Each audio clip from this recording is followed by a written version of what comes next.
Okay.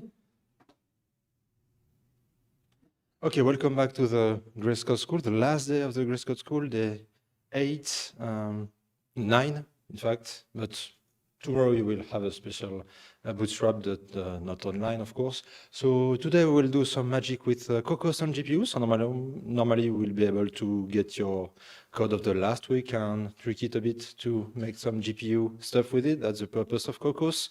So without further ado, Thomas and Paul, it's up to you. Thank you, Pierre. So yes, today we are going to talk about Kokkos on GPU. Again, I will be presenting with Paul, my colleague from CEA. So this is the second day of the Kokkos course. Last week we talked about Kokkos on CPU, and today we will be doing a few modifications to Kokkos. To our implementation to make it work on GPU. So previously in Kokkos, what did we see last week? We saw that, so this is a small example of Kokkos on CPU. We saw that we needed to include some specific header to use Kokkos, so which is called the Kokkos core.hpp. Here we have the main function of a C++ program, so we saw that we need some form of initialization of Kokkos. So here in this case, we use what we call a scope guard, which will be handling both the initialization and the finalization of Kokkos. So after the scope guard, we saw that we can start using Kokkos. So we saw that in Kokkos we have containers which represent multidimensional containers, and that will be handling also the memory management. So in this case we have a Kokkos view that will represent a two-dimensional array containing integers. Each dimension will have a size of 10 and 20. And then after this definition of view, we have a multidimensional, a fully functional multidimensional container. Then we can start to initialize it. We can do that with a Kokkos parallel for.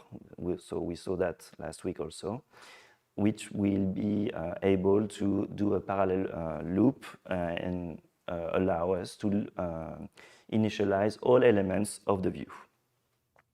We saw that we have multiple execution policies, so that will instruct Kokkos on how to execute this parallel for. We saw that we use the MD range policy to have to represent 2D nested loops. So this takes the form of a class where we pass as a template parameter, a small typo here, it should be rank, a Kokkos rank 2, and then when constructing the MD range, we pass the beginning of the 2D loops and then the end of the loops. The final parameter that we pass to the parallel for is what we used to have as a loop body in C-style loop. The lambda, which is a function object in C++, takes two parameters in the case of a 2D loop, two integers, I and j, and then the user is responsible to do whatever it wants with these two integers. We saw that in the case of the parallel algorithms, so parallel for, we also saw parallel reduce, the iterations need to be independent.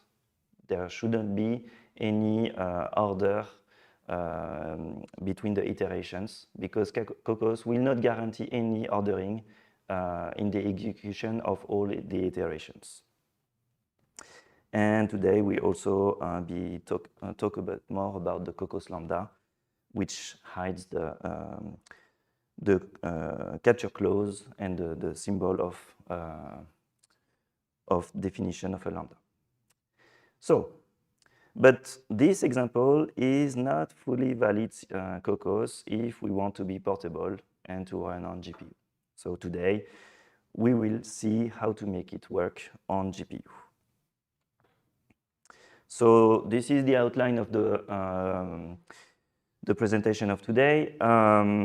So we will see how to recompile Kokkos to get a GPU build of Kokkos. We will talk about memory spaces, how to be blocking, because this can be tricky if you Kokkos has multiple ways of being asynchronous. We will talk a bit more about we mentioned that last week, but we will talk more about the layouts and the memory iteration order within the MD range policy. We will do a brief detour on the Kokkos tools, which allow you to get more information during the execution of your program. You will get runtime information like the time spent in each kernel, the memory usage, etc. And at the end of the morning, we will see how to have an explicit control of the memory in Kokkos. So let's start with the GPU build of Kokkos. So just one point first, we recommend you that you start reserving your resources on the clusters if you and pulling the images also, because they can be as we will be using CUDA, they can be as you could see earlier this week, they can be quite large. So this is similar to last week. The images are on the IN2P3 GitLab registry. One small change is that this is now a GPU. They are all named GPU images. So these instructions are maybe more specific to some satellite sites. I'll let you convert them to your own instructions if you have your habits already. So don't forget to reserve your resources and pull the images. We also made them available on GitHub. So if you have any trouble with the GitLab registry, they are on this repository. I will put the link in the Discord. And if you click on packages, you have all the images. So you click, we need to zoom. Okay, let's click on the first one. And you just have to click here to copy. So this is a command for Docker, but I'll let you adapt if you're using Attainer or Podman. Let you put prefer the latest in case. And as I'm also on the GitHub page, we have updated the slides.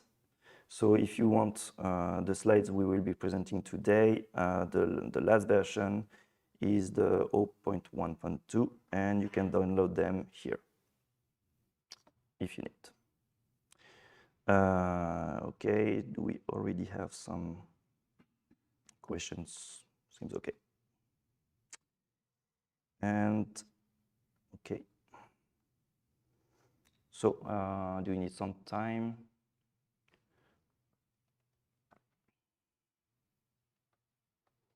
One point also, maybe delete if you followed this procedure, copying the examples into your home, maybe prefer to delete because we made a few changes in the exercises.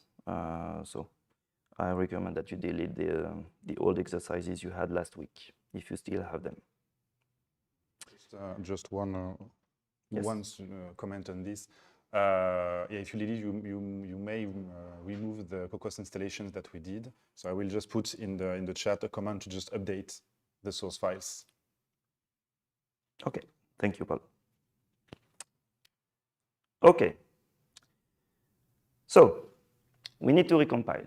As you may remember, Kokkos is compiled for a specific backend, to target a specific backend. So we have a few of them.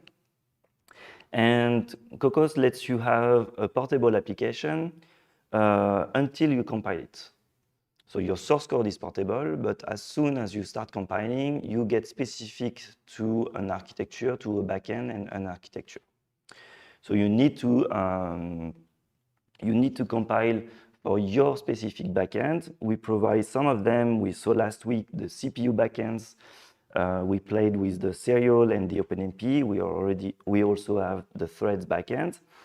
And today we will be more focusing on the GPU backends. We provide the CUDA backend, a ROCm backend for AMD, and the SYCL backend for Intel. These are the more mature backends. We have also more experimental backends, but we will not talk about them today. So how to compile? This is an exercise we already did last week. So you need to pass some, so Kokkos is a CMake project, as you remember. So we need to pass some CMake options to when compiling Kokkos. So it takes the form of options like Kokkos _enable a given backend, and we set that to on. We have some specificities. We can only have, we must have one CPU backend, at least one, at most one GPU backend. And regarding the CPU backend, we can have the serial backend with a parallel CPU backend. So we can have serial, OpenMP, and CUDA, for example. So it takes this form. You call the CMake command, you specify the build directory where you want to build. You can pass the compiler you want to use with CMake CXX compiler. And in this example, we enable CUDA. And we will need to pass some other options. I mentioned that we have different backends, and we get them also in the form of a CMake option. So we have, as I mentioned, the serial, OpenMP, threads, CUDA, heap, and SYCL backends.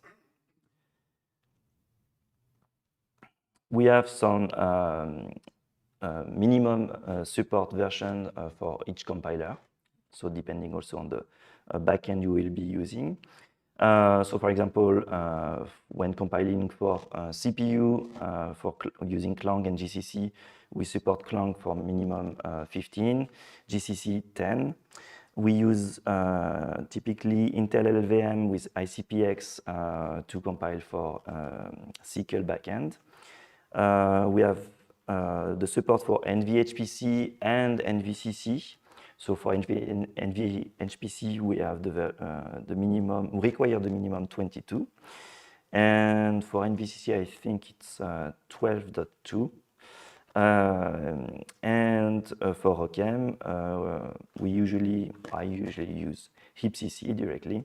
And the minimum supported is 6.2.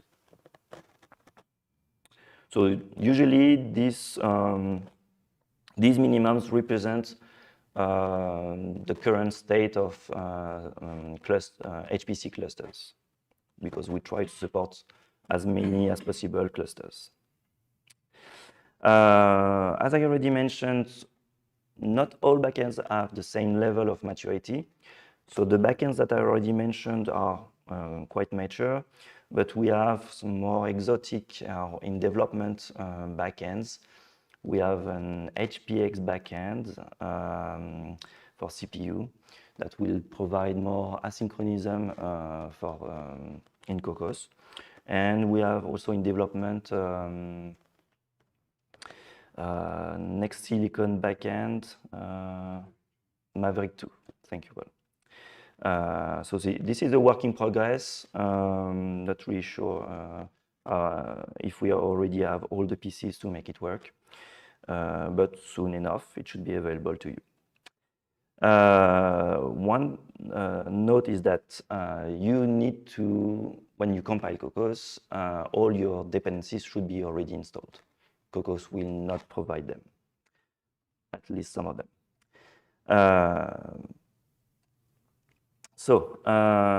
We saw that we need to pass a specific backend to make it work on GPU, but in Kokkos, we also need to provide the architecture.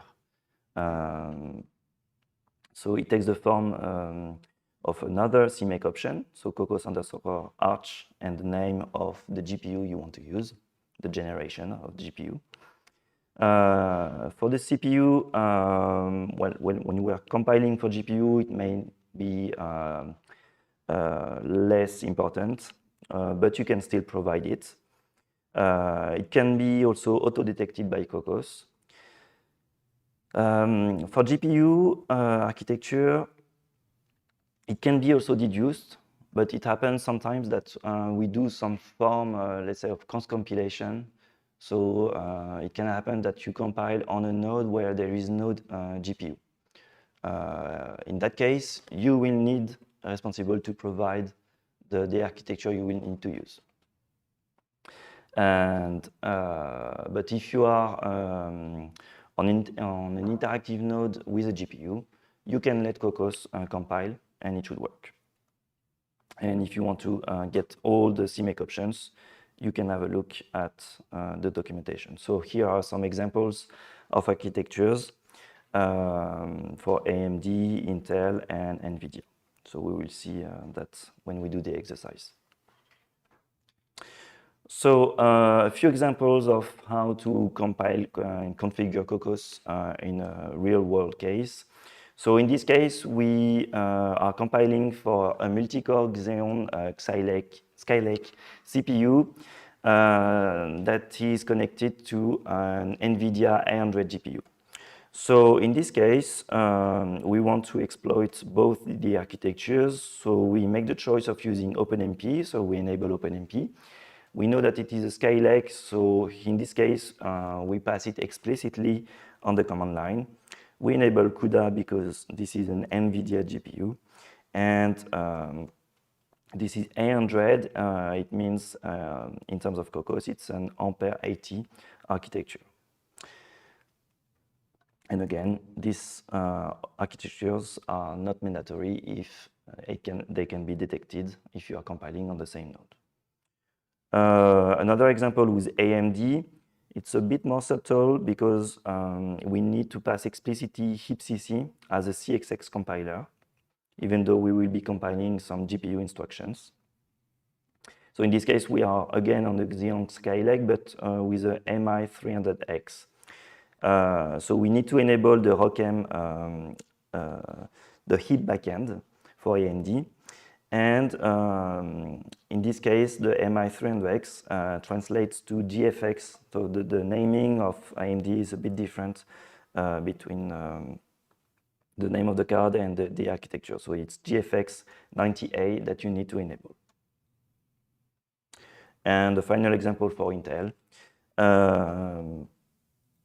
we need to specify ICPX. We can pass some flags.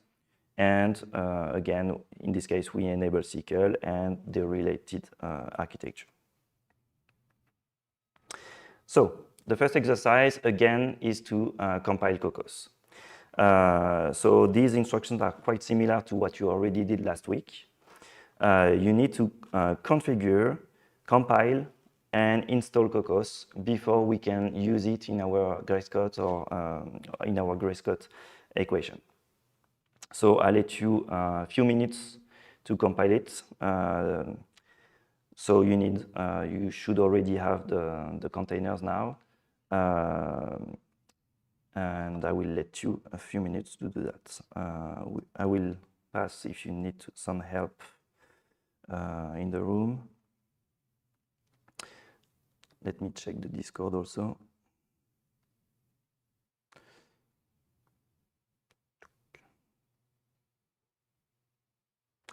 Okay. Maybe one question coming. Oh, I didn't see that. Yes, so Paul is answering the questions in my name. Yes, Kokkos FFT is a different project. So here, when we talk about Kokkos, this is the Kokkos core library. And Kokkos FFT is another library, and you need to compile it after Kokkos.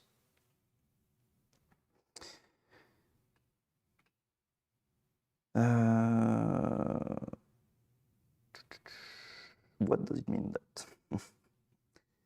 Joseph is asking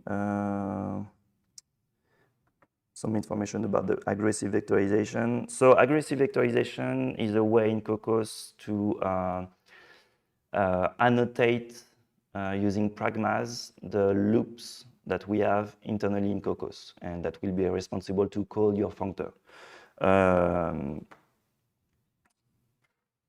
It can work. It highly depends on the maturity of the compiler to be able to identify opportunities to auto-vectorize. So this is really auto-vectorization with pragmas like OpenMP, SIND on top of your loops.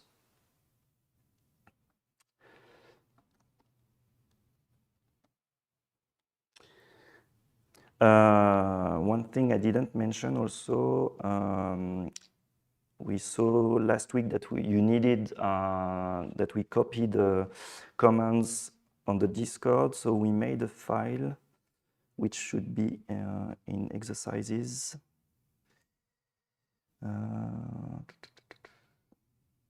Is it in courses, Paul? The commands. Yes. Oops. CPU.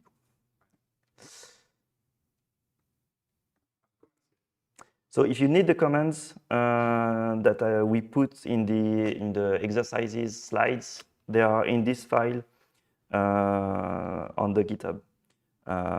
So Grace Code courses and Kokkos GPU commands.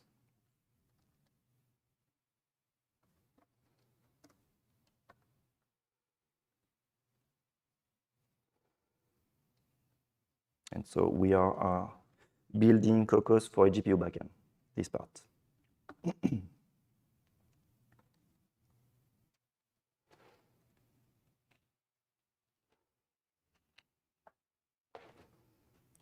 Could you compile? Yeah, it works. Don't hesitate if you need some help.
So yes, one difference from last week is that you need to pass more options to the container. So in Athena, we need to pass --nv and the name of the image. So now I am in the image.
So I will let Kokkos auto-detect the GPU.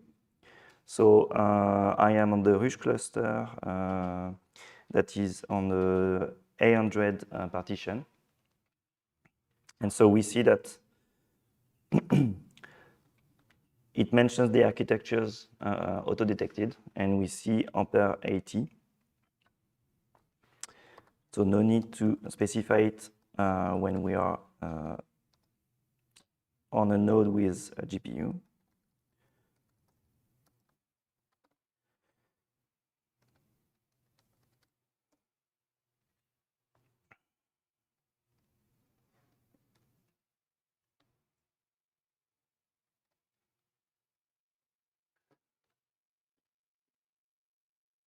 So you can pass some flags to enable parallel compilation.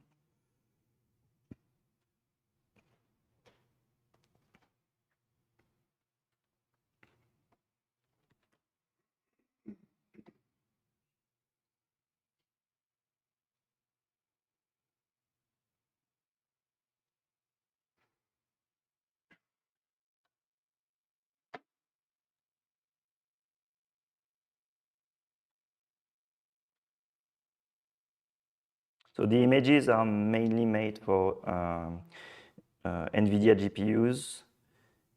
You are a bit on your own for AMD GPUs. You can ask questions on the Discord if you need some help.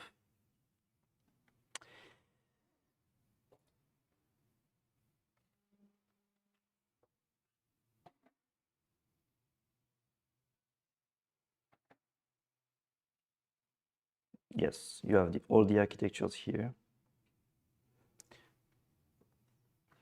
for AMD, Intel, ARM, and all the GPUs.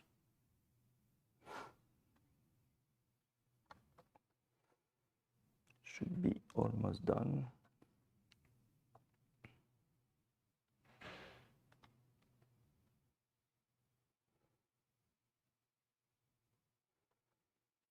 So we have more files to compile because we have now the CUDA backend.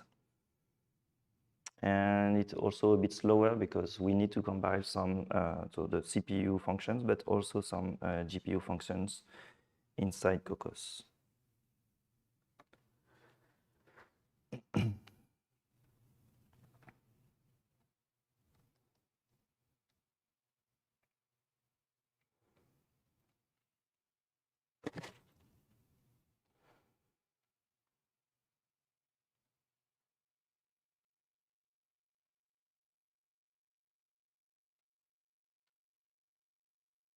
Okay.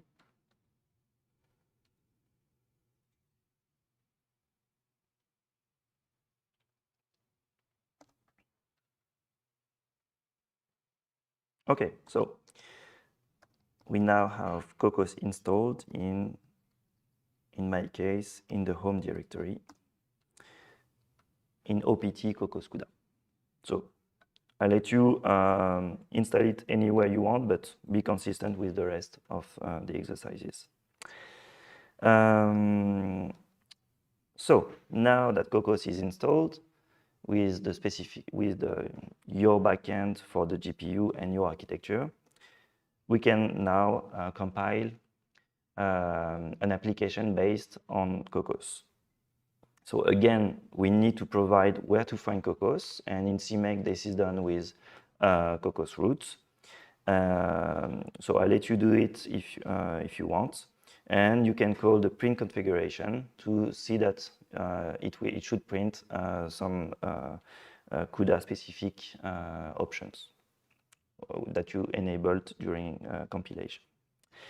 So it's a small exercise.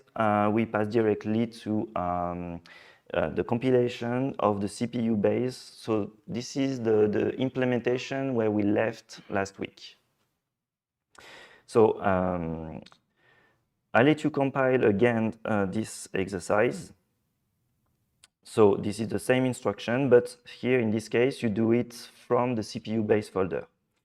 You need to pass so the location of Kokkos, and you need to compile. So let's do it.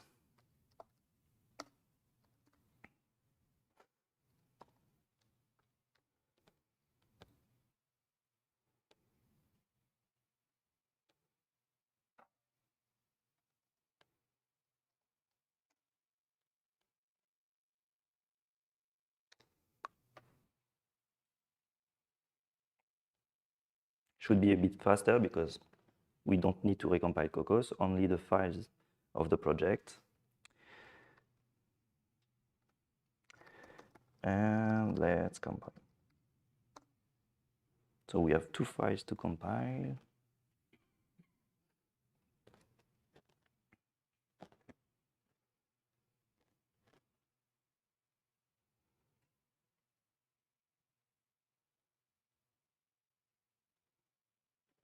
Has anyone succeeded in compiling the project?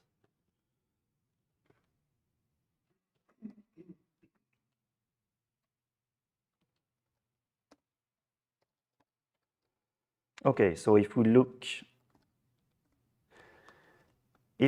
at the content of the build directory, we see this binary. And what happens if we execute it? We get a seg fault. This is actually expected. So as I said, the version we implemented last week is not ready to be used on GPU. And then we will now try to explain why it crashes and what do we need to modify to make it work. And I will let the floor to Paul to explain you this part. Thank you. Thank you, Thomas. So yeah, we made the program to compile with the CUDA backend, but it doesn't work. We need to explain why it doesn't work. And there is 3 reasons why we have seg fault or stuff not going as we expected. So first, one word, we need to increase the, the framing of the camera. We need to talk about portability. There's one thing that we put under the rug last week is why we use Kokkos Lambda to create our lambdas inside of the parallel force. Well, the thing is, let's try to make a parallel 4 without the Kokkos lambda, but just using the normal C++ syntax to create a lambda, so just square brackets and an equal in order to capture A, B, and C by copy. If we compile this code on CPU, it will work, no problem. But if we compile it with the CUDA backend, we will have at compilation this rather obscure error message where the compiler complains. And you may think at this point that, okay, there is something in this Kokkos lambda that makes, well, this mistake not happening. So let's go a bit more in details about function annotations and especially how some GPU backends like CUDA and heap work. You remember from Monday course from Pierre that in CUDA you need to add some decorations, annotations to functions like global, host, or device. Those functions are needed by the CUDA or the heap compiler in order to distinguish a function that is supposed to be executed on the GPU and a function that is supposed to be executed on a CPU. The lambda also can be annotated. So you can use either host, device, global. I will talk about global a bit later. If you don't define, if you don't put any annotation, then host is implied. And the thing is, host and device are not C++ standard annotations. So that means that if you compile it, if you compile this code on the left with CPU backend, you will have compilation errors because host device is not defined. So we need a way to make it appear for the CUDA and the heap backends and not appear otherwise. To just to shed some light on how who can call who. By instance, imagine you have a function which is annotated host, then it can call a function annotated host, or it can call a function annotated both host and device. If you have a function which is annotated device, you cannot call a function annotated host, you will have an error at compilation. You can obviously call a function which is annotated device, and again, you can call a function which is annotated for both. If you have a function which is annotated for both, which means that it can be either executed on CPU or on GPU, and you call a function annotated for host, you will have a warning at the compilation because, well, in half of the case, it may be correct because you will be on host, and you will call a function on host, but if you're on device, then you will have a mistake. at execution this time. Function which is annotated both can call a function which is annotated for device and for both. So how Kokkos handles these annotations is by using macros, so the good old way. So Kokkos defines Kokkos function and Kokkos lambda that will have the host and device annotations when compiling for the GPU backend, namely heap and CUDA, and nothing when compiled for a CPU backend. And how the calls process is made? Well, if the function has no macro, then you can call a function with no macro. You can call a function, well, a Kokkos function or a Kokkos lambda, because you are on the host, it's fine. If you have a Kokkos function, it cannot call a function with on macro, because that's a function that you design to be only on host, to be executed only on host. But you can call a function, another Kokkos function or a Kokkos lambda. And same from a Kokkos lambda. You cannot call a function or lambda with a macro, but you can call a Kokkos function or a Kokkos lambda. So you already know how to use Kokkos lambda, right? In the parallel 4, that's the third argument that we pass when we put our kernel in. The Kokkos function, you may wonder, okay, how can I need it? Well, that can be pretty convenient if you want to call a free function from inside your lambda. Imagine you have, I don't know, some rather complex code and you want to factorize some part, so you can make this function. You can port, this part of the code in a free form function. And I think it's also a good opportunity for the curious among you who would like to know a bit more about the mapping between Kokkos heap and Kokkos. If you remember the course of Pierre on Monday, he talked about the global annotation. And I only mentioned about host and device for Kokkos. Well, I think the global annotation makes the function the entry point for a GPU call. For instance, here you have a CUDA code on the left, and we call the device entry point, and we execute some stuff. The thing is, in Kokkos, you don't define the entry point. When you do in Kokkos, you just define a lambda, which you pass to the parallel. For actually, in the backend, in the CUDA and the heap backend of Kokkos, you will have the entry point, but it's in the implementation. That will do a bit like the code on the left. The entry point will just compute the index from the block indexes and the thread indexes and pass it to your lambda. Especially, well, it takes also care if you have enough, if you have enough elements to handle. So yeah, this is a bit how this is overly simplified, but this is a bit how you have the mapping between how Kokkos works, or the code it wants you to put, and how is it translated in terms of CUDA code. But well, since I introduced this last week, we are fine because we are using Kokkos lambda. If we weren't using Kokkos lambda, we couldn't even be able to compile. So this is not actually the problem that we have. If you remember from what Thomas showed us just before we switched it, we got a segmentation fault. It means that we have something wrong with the access of the memory. And that's right, because we haven't given a care about how the memory is handled in our application. So last week it was simple. We had one CPU, that means one memory, one place to execute stuff. But now we have a GPU. So we have another memory, which named the HBM, the high bandwidth memory, and another place to execute functions. So when you create a view, you allocate the data either on the host or on the device, but never both at the same time. Suppose we create a view on the host then. Or suppose we compiled Kokkos with the CPU backend. So you can ignore the GPU at this point. Then by default, the view is allocated in the host memory, right?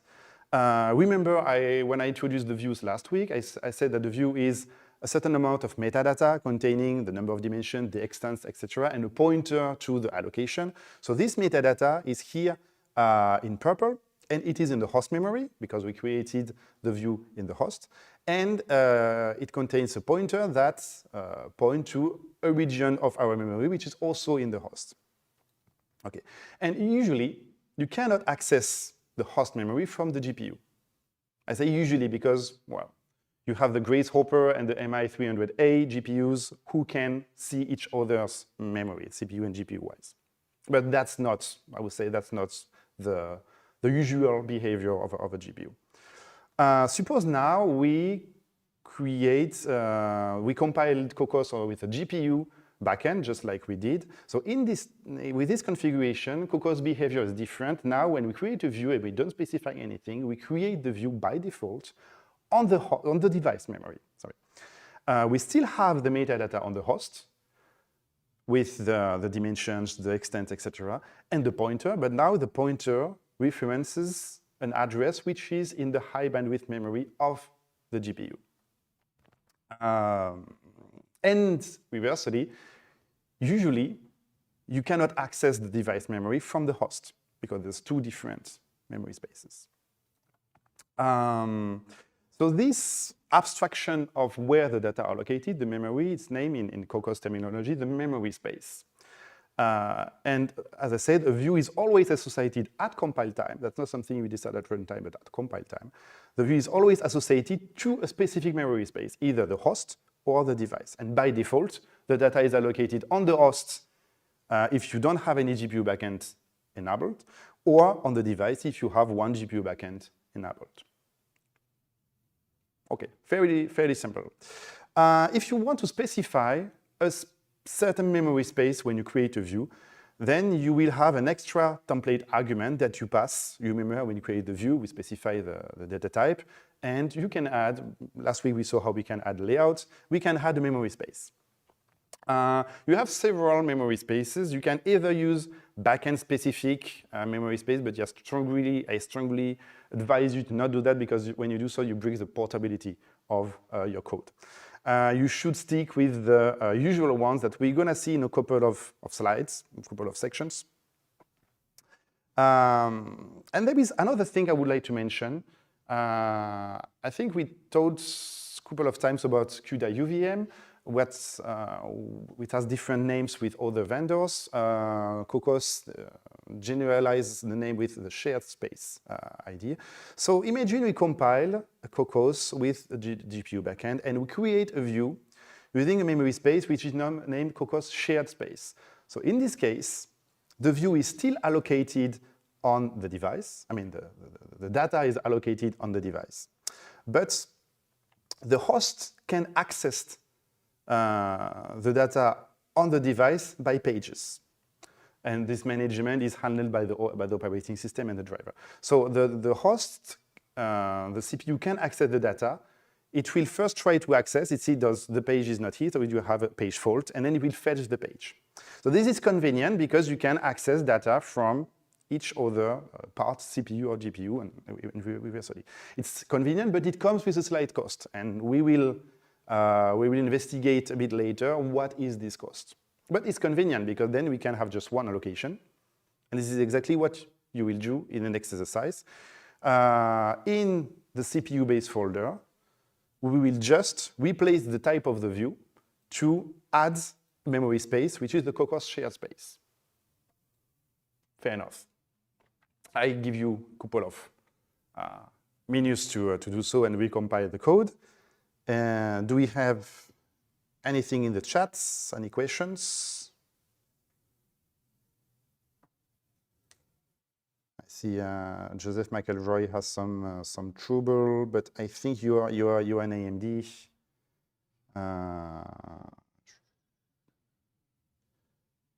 Thomas, maybe you're already, yeah, okay, you're already on it. Okay.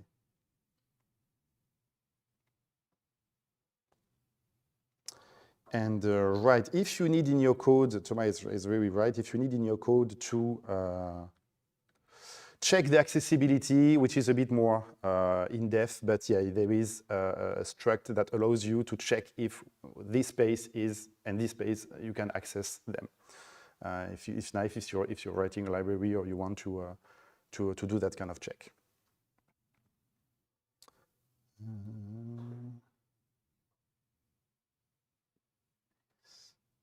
Okay, Antoine Kemp. So how does Kokkos handle memory space for the APUs MI300A? Okay, you're a bit in the in the two GPUs I mentioned, which can see each other memories. I remember for MI300A, you need to set an event variable, which I don't remember which one, in order to allow this access. MI300A, if you don't know, has actually only one memory,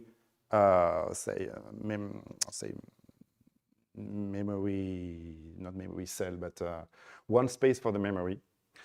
And both the CPU and the GPU access the same memory. The difference with Grace Hopper architecture is that Grace Hopper architecture has two different memories, distinct CPU, GPU, but they can see each other. So let's give it a try. So we had a sec fault. I'm going to increase my screen. Can I do that? No.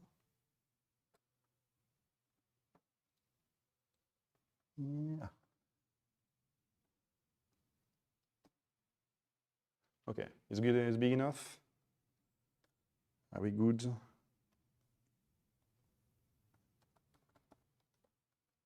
So did you succeed to change the view and to compile? No? Don't be shy.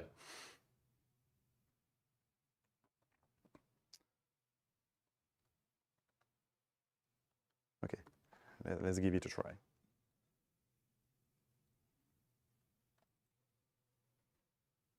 So in my view, I just add at the end Kokkos share space, and I recompile.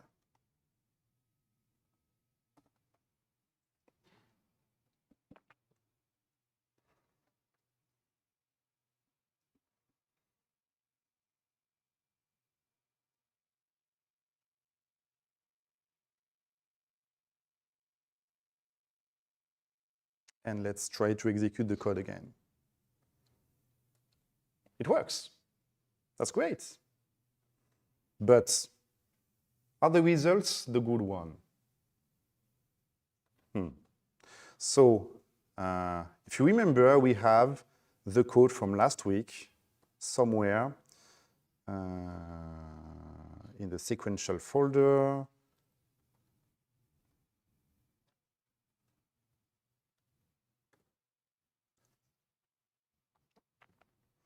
Okay, we find the same values, but there is okay. Normally, I'm a bit disappointed because it should have failed. We should have slightly different values.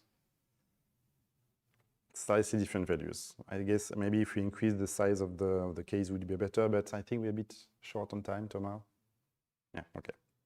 So yeah, it works, but there is a big unsafety here. We may have mistakes in the results that we're obtaining, because there is something now I have to mention. Yeah, the results are supposed to be wrong. There is something I have to mention about asynchronism. So when we did use the CPU backend, we didn't have problem with synchronism. But the thing is, on GPU backend, by nature, most of the actions are asynchronous. And when you call with a GPU backend a parallel 4, it will be asynchronous, meaning that you start, you call the parallel 4, it starts the execution of the kernel, and immediately give the hand to the next operation, even if the kernel is still being operating. We have a very small kernel, so I guess this is why it's just 10 by 10, so maybe that explains why we didn't have the mistake. So yeah, the program continues, but imagine we have a host function and we need to do stuff with the data, which is actually the case in the Grace code. So how will you do that? Oh, by the way, we'll play more with asynchronism this afternoon for optimization. But for now, asynchronization is not something we really want. Well, you will use a fence to wait for the end of the execution of the kernels that you have scheduled, a bit equivalent to the OpenMP barrier or the MPI wait function. You will wait for all the job to be ended before moving to the next instruction. So that's the idea of the next exercise, to add fences after all the parallel 4s that we have in the code. So with this, we enforced a sequential execution of the code where we do parallel regions and we fence just after. I will just do it because it's not, well, we don't see the mistake right now, so, and it gives you just an idea. You should also do it because we need it for the next, but I will just look for parallel 4. Okay, and just after I will fence. I suggest you take over from the CPU base because we changed some detailed implementations compared to last week code. So if you copied the sequential implementation last week and started to work on that, I suggest you to do the same from the CPU base folder instead. And the fence, you can also pass a string to identify it, which is again bonus for debugging.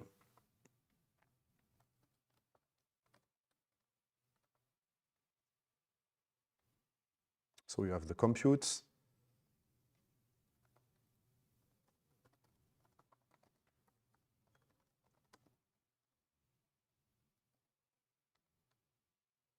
And the initialize, okay, that's all. Oh, and there was one here also.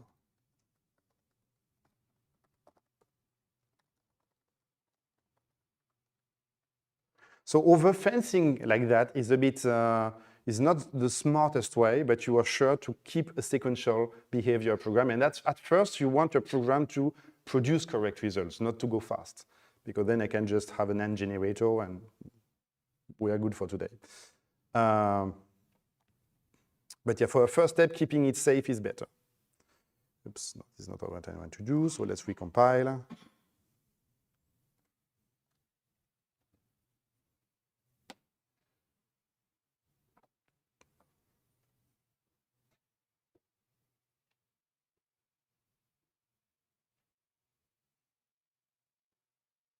And execute. It doesn't change much because it didn't have the mistake. But here we know that we won't have problem. Especially the part where I expected the problem to occur is that when we finish the time loop, we still have kernels running. And just after, where is it?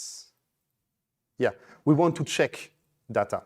We access the data on the host to verify, to compute the parallel, the parallel reuse.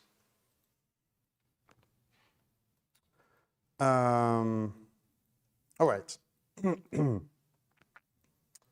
So yeah, it works. But I just want to check something, okay? Because we had a square problem, 10 by 10. Okay, I just want to check something.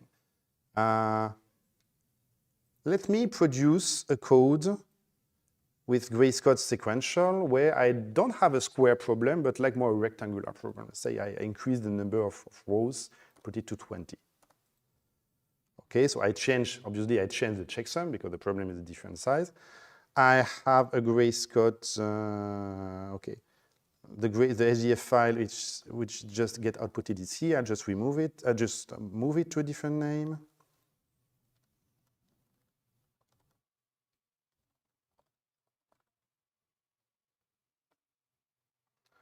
Okay, and I do the same.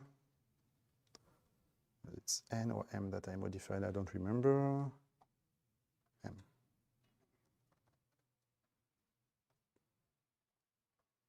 Okay, and let's compare the two HDF5 files. So I can use h5diff. I can put my tolerance.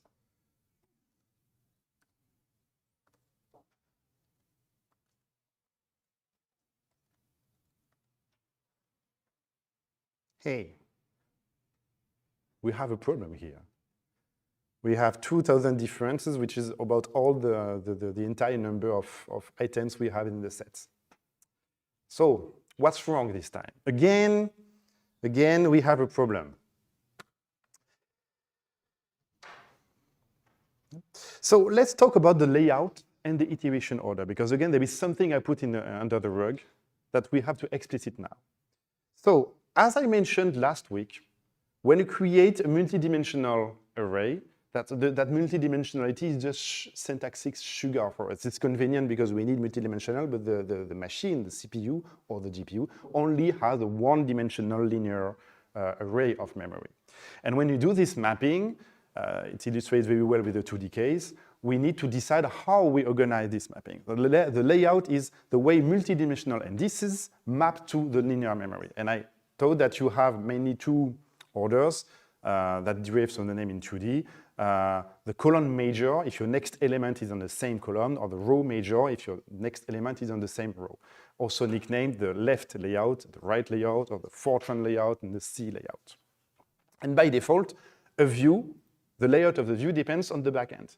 If you compile with a CPU backend, we have a layout right by default. If you compile with a GPU backend enabled, you will have a layout left enabled by default. So that means the behavior, the contents, say the way you allocate the data, you will, sorry, the way you have the data on the memory will depend on which backend you use.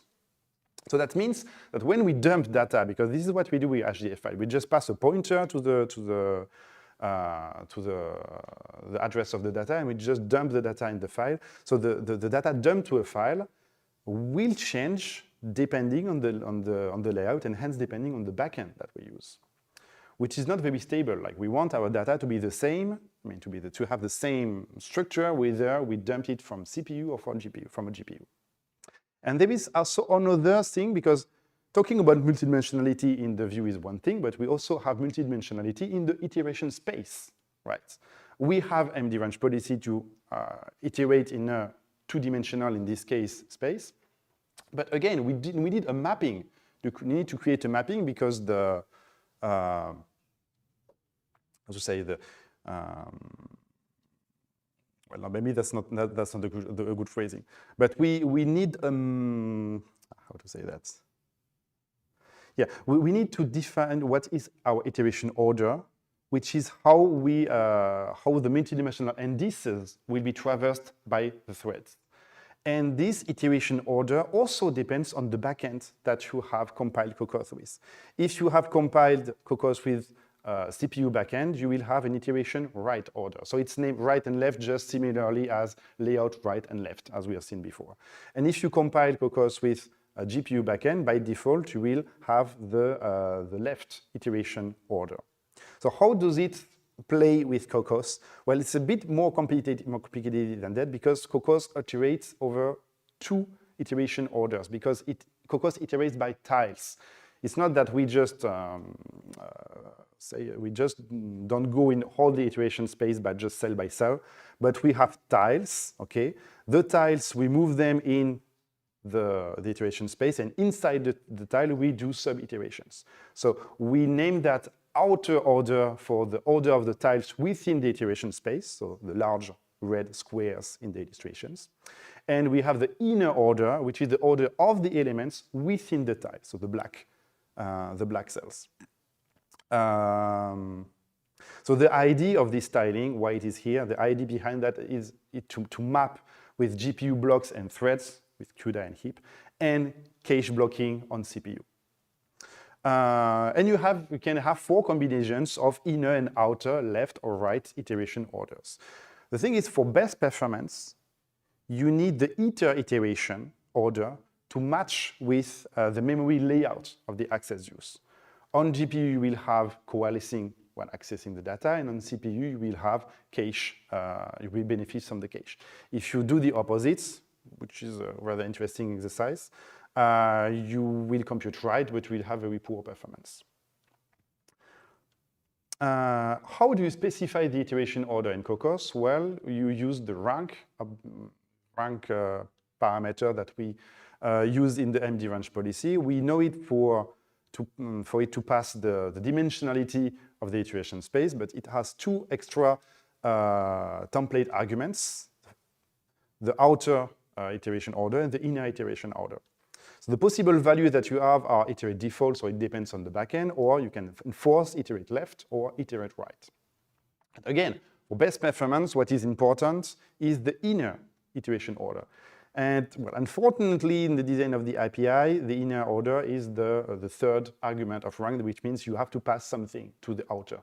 So what I suggest is, because outer is not that important. What is really important is the inner, how you iterate inside of your tile.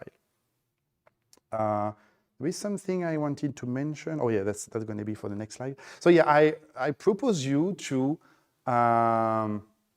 update the code that we have right now. You can start from GPU-based one fences if you didn't have time to finish the previous exercise. So we're gonna change the view and add Kokkos layout right. In addition to Kokkos shared space, well, it's not in the slide, but you should have like 2 arguments. I don't remember exactly the order. The order matters between the layout and the memory space, but if you put the wrong order, you will fail at compilation and we'll have an explanation message. And in all the parallel 4 that we have, you will change the range template, the rank, that should be, sorry, there is a typo, this should be rank. You will change the rank template argument to also add iteration order default for the outer iteration and right for the inner iteration order. And we will, so when you compile, you will also run the code with a different, so with a rectangular domain and compare with the sequential execution. Is it clear for all of you? Because this starts to be a bit unambiguated here. Yes. Does this layout right still uses shared space as before? I'm sorry? We were using this shared space, right? Like for the views. I mean, it seems that we are changing from the previous one to. Can you speak? Here you keep the share space. You keep it. Yeah. It's not. Yeah, it should be included in the text, but yeah, you keep it for now. Okay, thank you. The idea, we will remove it later, but for now we just keep it because that makes things a bit more simpler. You may wonder, can I use, like on CPU, layout left and iteration order left? Yeah, perfectly. This is actually what Fortran does. Fortran has a left order layout, the Fortran order. You know that in Fortran, well, we saw yesterday that you can use do concurrent, but if you go the old way, you just explicitly enroll all the loops. You will start with the dimension with the k, but for dimension 3, you will start with first loop k, then j, then I.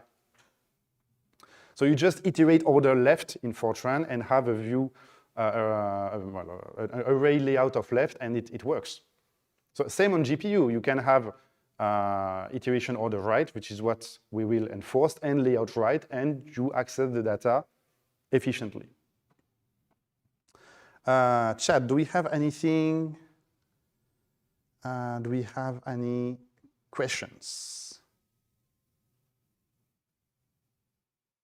So yeah, Antoine Kempf, yeah, that snack. The environment variables to access memory from CPU and GPU on MI300A, yeah, it's about snack. I don't remember exactly. Xnack, I don't remember exactly the name. You can find it on the Kokkos documentation, however. Lucas Nicole asked, is there a Kokkos constant memory space? I don't think so. I don't think so. But you can, when you create a view, you can always. I'm just going to toy around with the code. You can create a view with a data type which is const. Well, if you just create it like that, for this case, it's not very useful because, well, how are you going to put some data inside? But you can create a view regularly.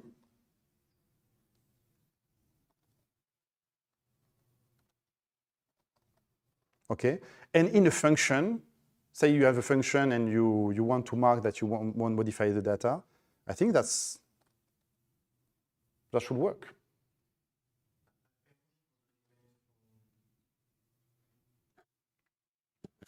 I think I'm guessing his question was probably about symbol memory in the GPU. You mean the texture memory and more, yeah, more like the constant symbol memory that is spread. yeah. for the So GPU. for that, I tried experimentally to use it, but I was never successful to obtain any performance gain.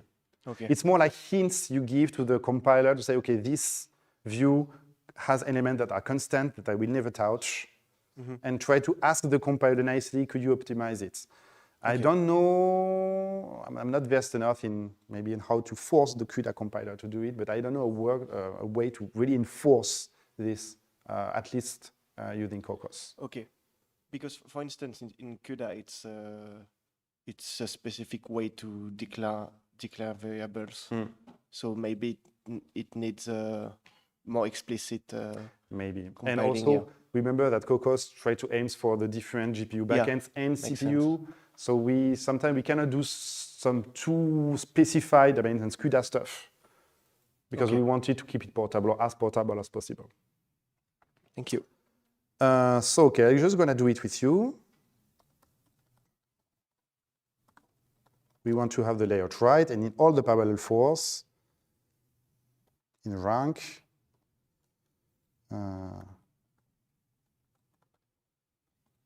we keep default for the outer iteration order.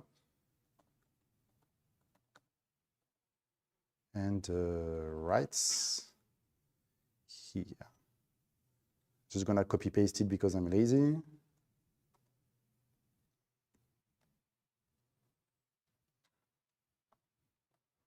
And for this one. Okay.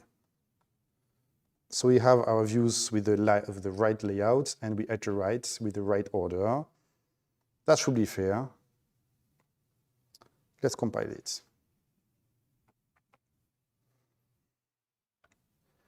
Did I miss a mistake in the order of the views, of the view arguments? Oh, it's good. Did you succeed to do the modification and compile? Yeah. Any other questions in the chats?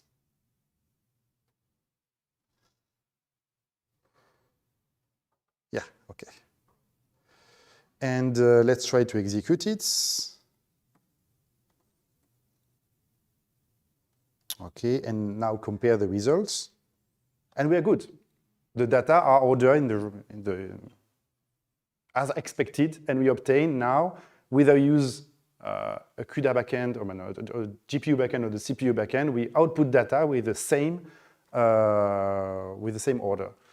Thomas, do we have enough time to show what it's going to do if we reverse the iteration order?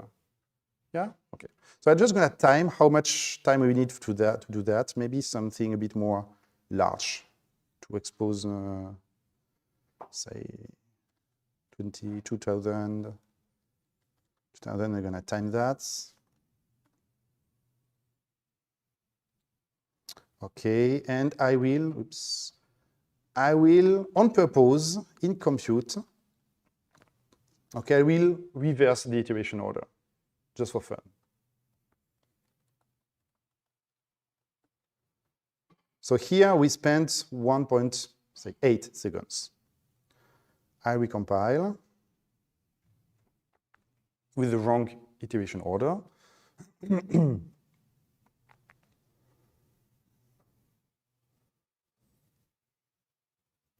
Okay, and then execute it. And, it's not that. I was expecting more. 1.8, it's almost the same. Interesting. Maybe if I increase the size of the problem then.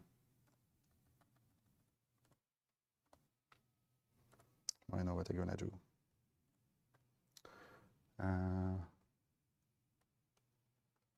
We know output iterations and make it run for, say, 1000.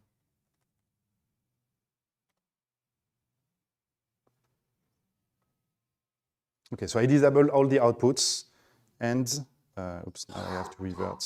I have to revert to the old implementation.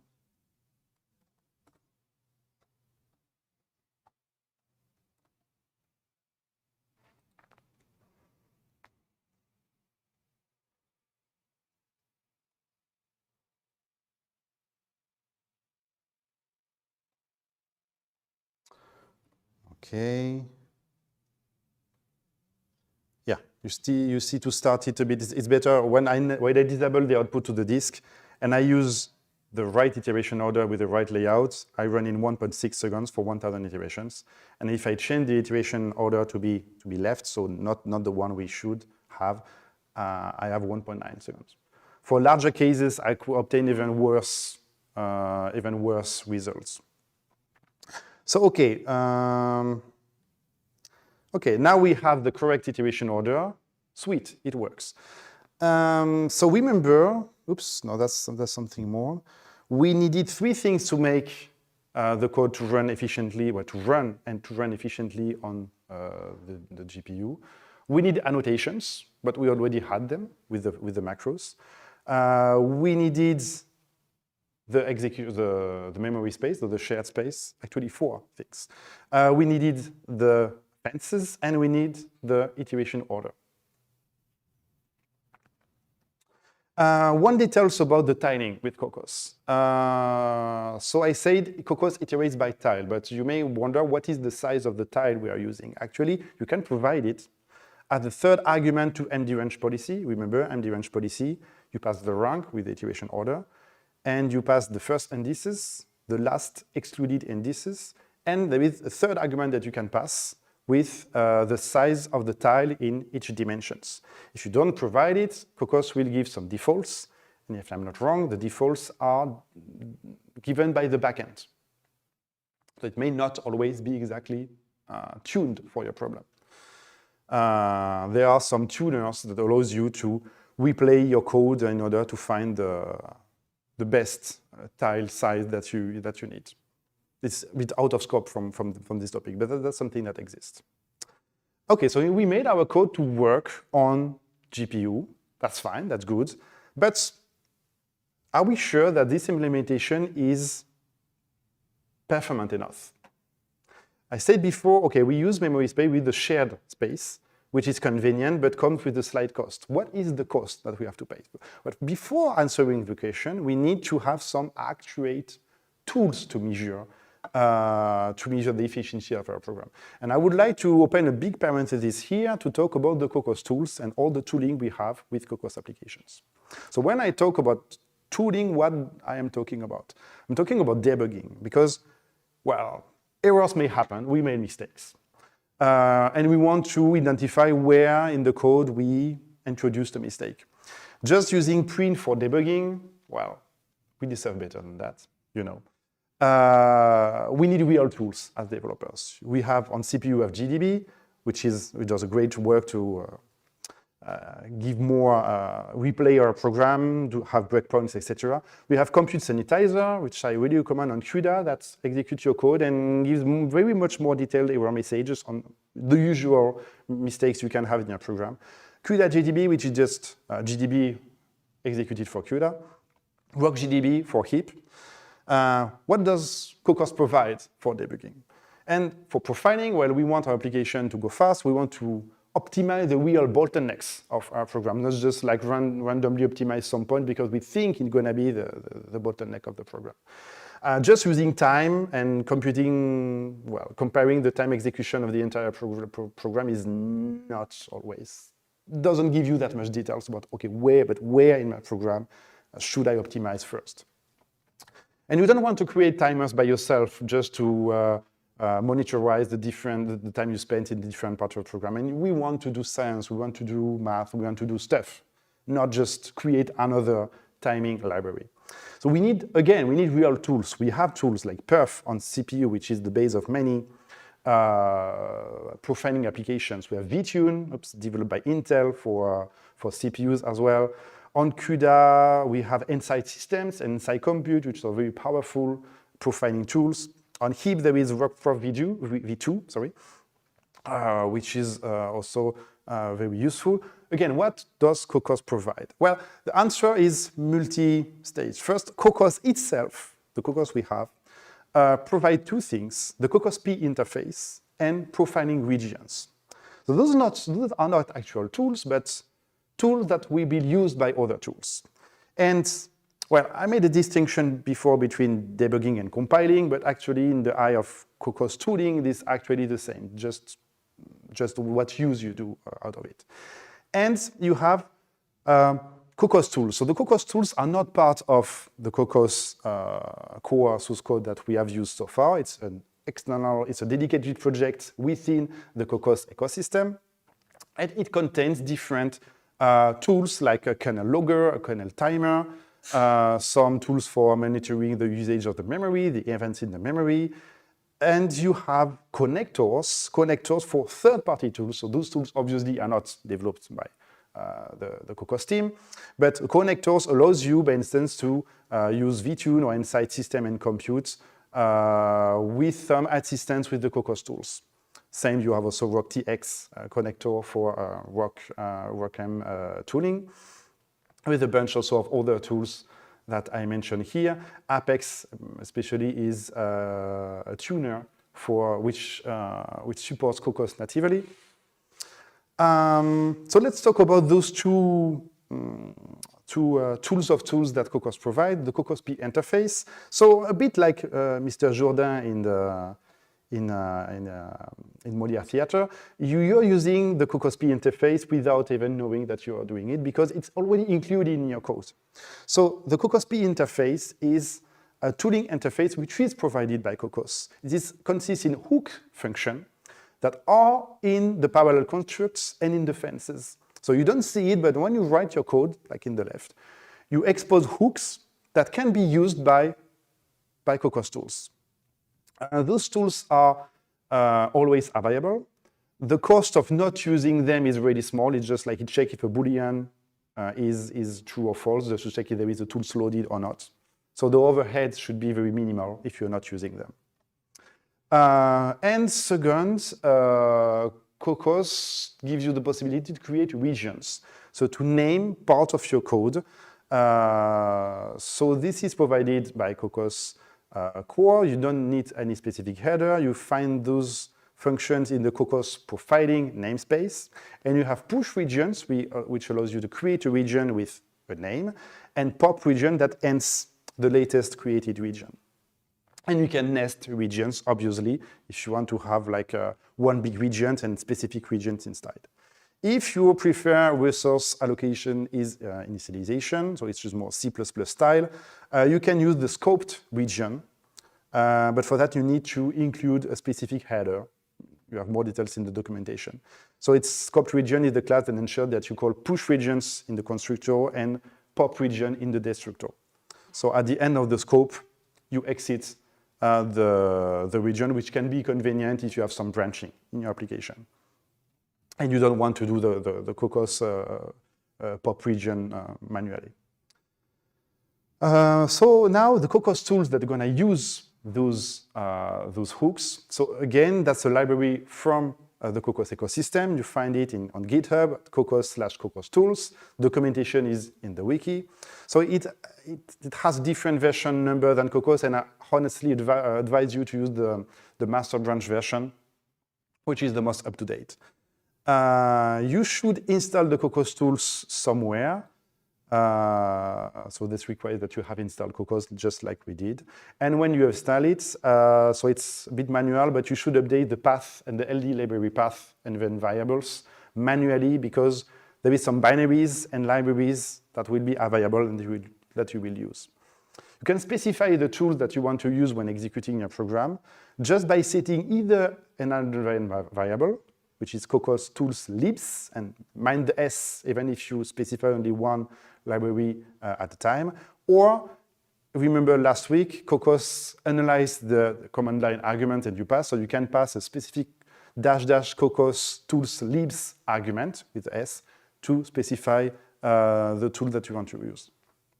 You specify in those environment variable or in the command line argument either the absolute path to the tool that you want to use, or just the name if you have set up the LD library path accordingly. Well, this is a bit like a trivia, but do not ship the Kokkos tools to your program because this is more developer tools. This is not supposed to be used all the time in production. Let's go for a very simple dummy code like this one. So we create a region, okay, we push a region. We create a view, we call parallel 4, we fence, and we leave the region after. I'm just gonna use this very simple snippet on the different Kokkos tools just to give you a taste of how is it. How much time do I have? Okay, should be good. So let's start with the simple kernel logger. So this is a very basic tool to log all the activity of your Kokkos program, all the activity of, well, the Kokkos related activity of your Kokkos program. So you just, you run the program with the arguments, okay, so let's name it my program. So with -- Kokkos tools libs and the name of the tool, which is libkp kernel logger.so. If this will work if I have the library directory of the Kokkos tools in my LD library path. Otherwise, you have to provide the absolute path to this tool. You run it for a reasonable amount of iterations. Otherwise, you're going to just flood your terminal with logging. And something to catch is that when you use the Kokkos tools, you will always have a feedback. You will always have a feedback in the terminal telling you which tools was used. For instance, for the simple kernel logger, you see that you have kernel logger library initialized. Okay, so it's just a feedback to be sure that you have a library which is loaded. So this is an example output of the simple kernel logger on the dummy program I showed before. So you will have all the Kokkos activity listed from the parallel constructs, from the regions, from the fences, from the creation of views, everything. Here, by instance, so I removed the end, but yeah, we created by regions, and you see entering profiling region computation, and name my region computation.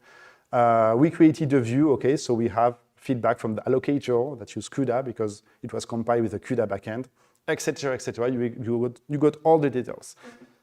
This is useful for tracking chaining of kernels. It can be difficult to read for long executions on when the kernels start to be asynchronous because we'll have outputs a bit everywhere. You are better off redirecting the output to a file to analyze it later. The simple kernel timer is pretty useful when you want a simple tool to time the execution of your kernels. So you run it with this time using the libkp kernel timer.so tool. It will, while you run the program as usual with this argument, it will produce a DAT file. In the most recent version, it will also print the report on screen, but the DAT file, you can open it later with the KP reader program. So let's analyze the view of the report that it gives you. You will have 3 sections in the reports. The summary section just gives, well, very generalities about your program, how much time it's spent to execute, how much time you spent in Kokkos and outside of Kokkos, etc. The activity of all regions that you have declared. So the interface is not super convenient, but here you have on the top the different columns of timing. So total time is the cumulative time of execution. Call count is how many times you called your region. Average time per call, well, again, I think you guess. Percent of time you spent in this region. How much percent of the time you spent in kernels within this region, and the percentage of time that you spend in this region in your entire program. And it maps to the line you have here. So the regions, we called it only 1, so call count is 1. It was very short because it's a very simple program. Okay, we spent, okay, that's a bit surprising, but we spent more than 100% time in kernels. Well, this is because it's very, very simple kernel, so it's not, at this point, it's not super accurate. You have the regions ordered in descending order of cumulated execution time, so ordered by total time. and you have two lines, one with the name of the region and with the matrix. And you have a bit the same for the activities of the kernels. You have here the list of all the kernels in your program. So regions, remember, you create them with the push region and the pop region. Kernels, you have it automatically without doing anything in your code. And again, you have the kernels sorted by descending order of cumulated execution time. Here we see that for the program we had two kernels. The compute, okay, I created this one, I know. But there is also like the internal kernels that are visible. When we created the view, there is a thing to know that Kokkos initializes the view to 0 automatically. But this is actually a kernel. You need a kernel to do that. And here we see that this initialization was done by memsets. It's not a kernel that you created, but it is listed in the activity. And again, you have the name. Each time you have two lines per kernel, one for the name and one for the matrix. Let's move to the NVTX connector. So if you want to use NVIDIA tools, so this will allow us to use the regions and the kernel names and translate them in NVTX regions. So NVTX is the NVIDIA tools extension. So this is a format for creating region in NVIDIA. You have the RockTX, same ID for AMD.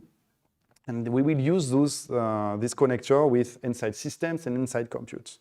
So I won't detail too much about those tools because they are much bigger than this presentation. There is a lot of documentation and tutorials online that I suggest you to watch or read. Same for RockM, you have the RockTX connector for AMD. So you saw inside systems earlier this week. So this is a program that allows you to do a profiling at the whole. So you see the activity of a program at the whole with all the kernels. So you will just run your program through inside systems, NSYS, profile, -o, the name of the report, okay, your program, and you pass as argument of your program, --Kokkos to the libs, okay, again, with libkp nvtx connector.so. Obviously, you don't run your program for too long, keep it reasonable, like 10 iterations. Not one iteration, because one iteration you may have some warm-up effects of the GPU. Not 1,000 iterations, because they're just a waste of resources, but like 10 is not too bad a number. So you will have the program executed by inside systems. You see that we have the NVTX connector, which is enabled. And inside systems create a report that you can open with nsys-ui. And when you open it, well, it looks like the other reports we have seen so far, but now we have a line named NVTX.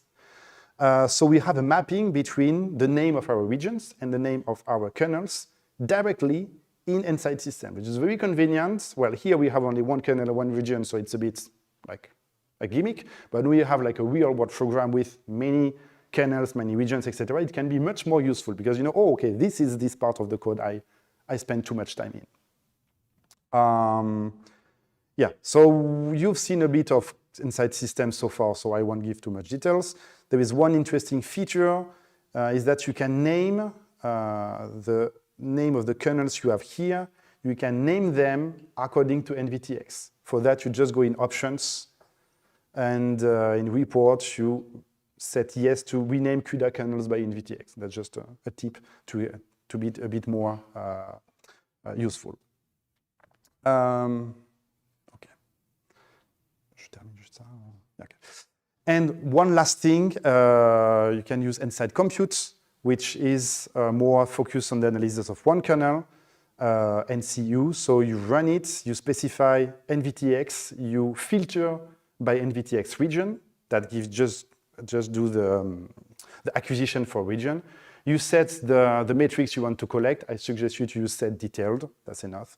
You call your program with the NVTX connector again, and well, you will have inside compute with just the kernel you wanted to monitor. So I won't give detail because inside compute is a real big piece. It's very detailed, and you have tutorials online to use it. So before we start the exercise, I think we can go on a break, and we will, 30 minutes, and we will continue just after. Okay.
Welcome back to the Grayscale School. First, I would like to do a small point before we continue about the initialization. Here at the lab, we had some difficulties or people who didn't arrive on time to have the instructions. So here, if you have difficulties to run the container, etc., here you have the process. Don't remember to re-download the images because we have updated them since last week. So do the Aptainer pool. You can use the repository of the EN2P3 GitLab. We also have a duplication of the images in GitHub. We have 4 flavors for the images. Interactive with no editor, so you just use whatever you want, but outside of the container. Jupyter for the Jupyter Notebook version. VS Code for VS Code. And Learning Platform Code Server for Code Server.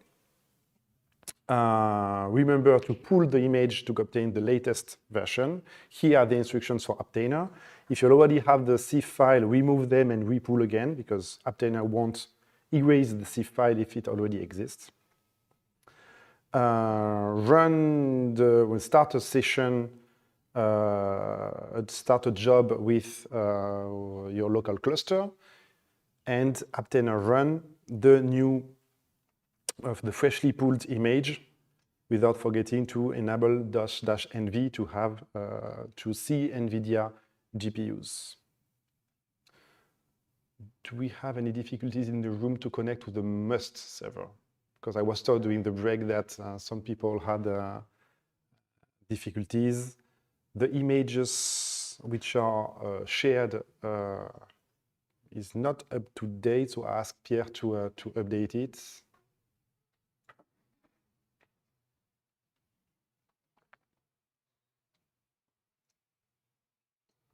I will move around.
All right. Yeah, sorry for the interruption. We will continue our flow of the exercise. So we were talking about the Kokkos tools. And yeah. Yeah, and since we have talked about how to use the different tools, now we need to compile Kokkos tools. So you will follow those instructions on the screen. I will copy paste them on the chat. But the idea is you have Kokkos tool sources in /src/Kokkos tools. You will compile it. You will specify the Kokkos installation that we have, so $home/opt/Kokkos/CUDA. We'll compile it and install it wherever you want. I suggest $home opt Kokkos tools, CUDA. I will just do it with you guys. So cmake-s Kokkos tools minus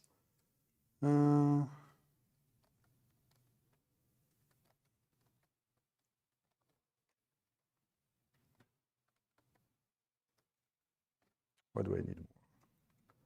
CMake will type.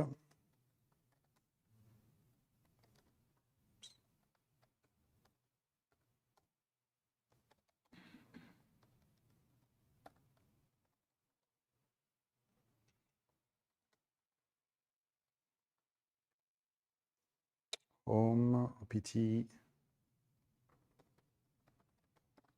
CUDA. Okay, so what do we see when we configure?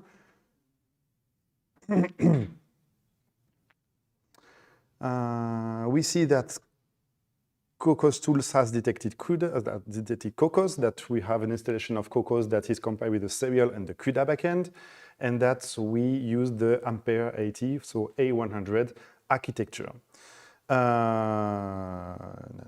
Okay, it prints us some warning, especially that vtune is not specified, but we don't have vtune in this environment, so this is fine. MPI is not available, also, yeah. Okay, so we can just build.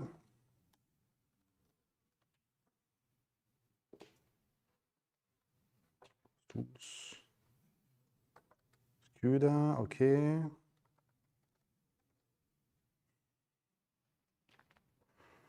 This is not too long to compile.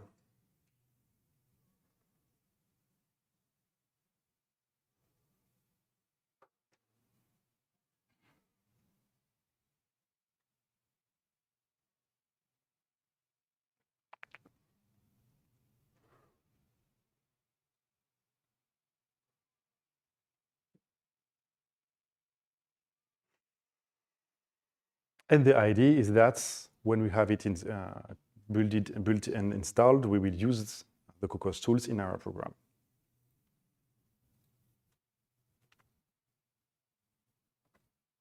Do we have questions in the chat about the tools and how to compile the tools? Seemingly none for now. Okay, don't hesitate. You have questions. If I haven't talked about all the tools, there are a bit more tools than the one I've mentioned.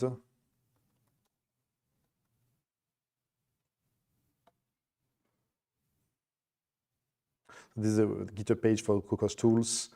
The documentation is maybe not completely up to date. I think it is in the wiki. But you have listed here all the different tools you have for the memory, for kernel inspection, the connectors. You have some pages about the tuner that I mentioned, Apex and Apollo. You have some tools to connect with calipers or some analyzing tools, etc.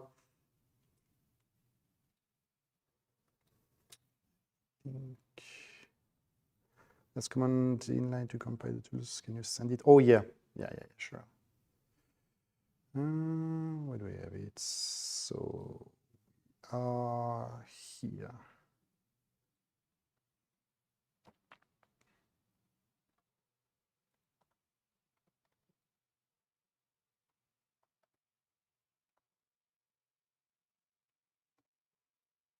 Okay. So you have everything ready to paste, copy paste. Is it download? Okay, it's compiled, so we can just install.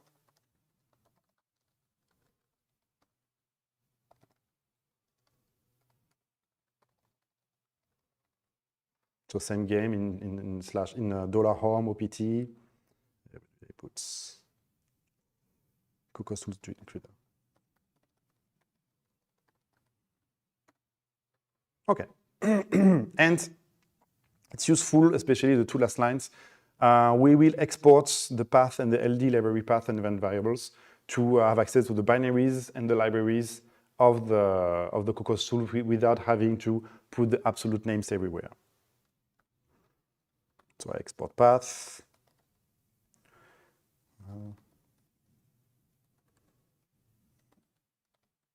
Kokkos tools bin, CUDA bin.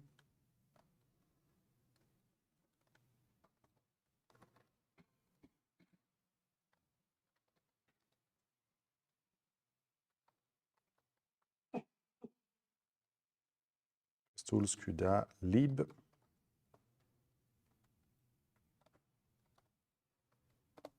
Okay, so we have all the tools available from wherever we want. Are we good with these steps? Do we have difficulties with this step? Was it in the chat? Okay, Joseph McElroy is fighting with work profiler. Work profiler, I'm not an expert, so I will have difficulties giving more pointers toward it. When we have the Kokkos tool installed,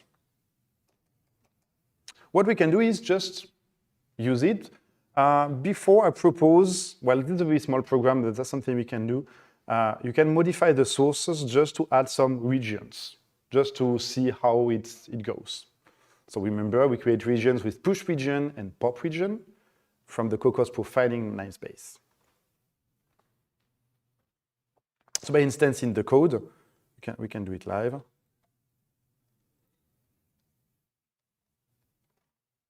Just in the main, I can create, by instance, a region I name initialization. It can contain Kokkos code and non-Kokkos code. It's just like a free way to mark your code.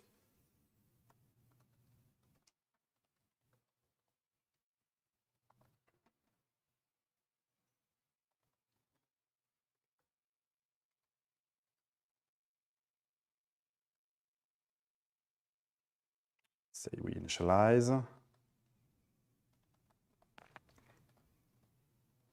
We initialize up to this point just before entering the time loop.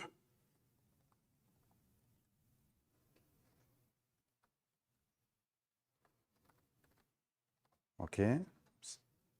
And we create a new region just for the computation, for the time loop. Okay. And we create a last region for the finalization, let's say. Up to the very end of the program.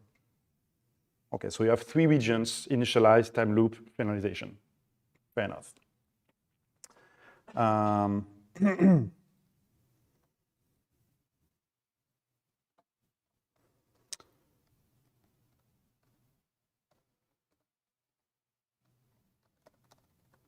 We rebuild because we modify the code. CUDA.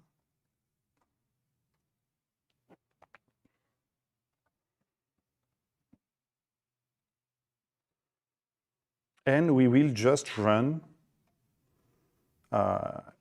inside system on our code to see, well, how we can have now some NVTX info based on the regions, based on our parallel constructs directly inside systems.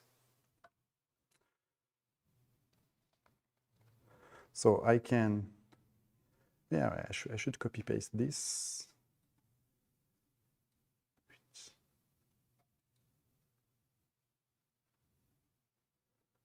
This is how you execute it.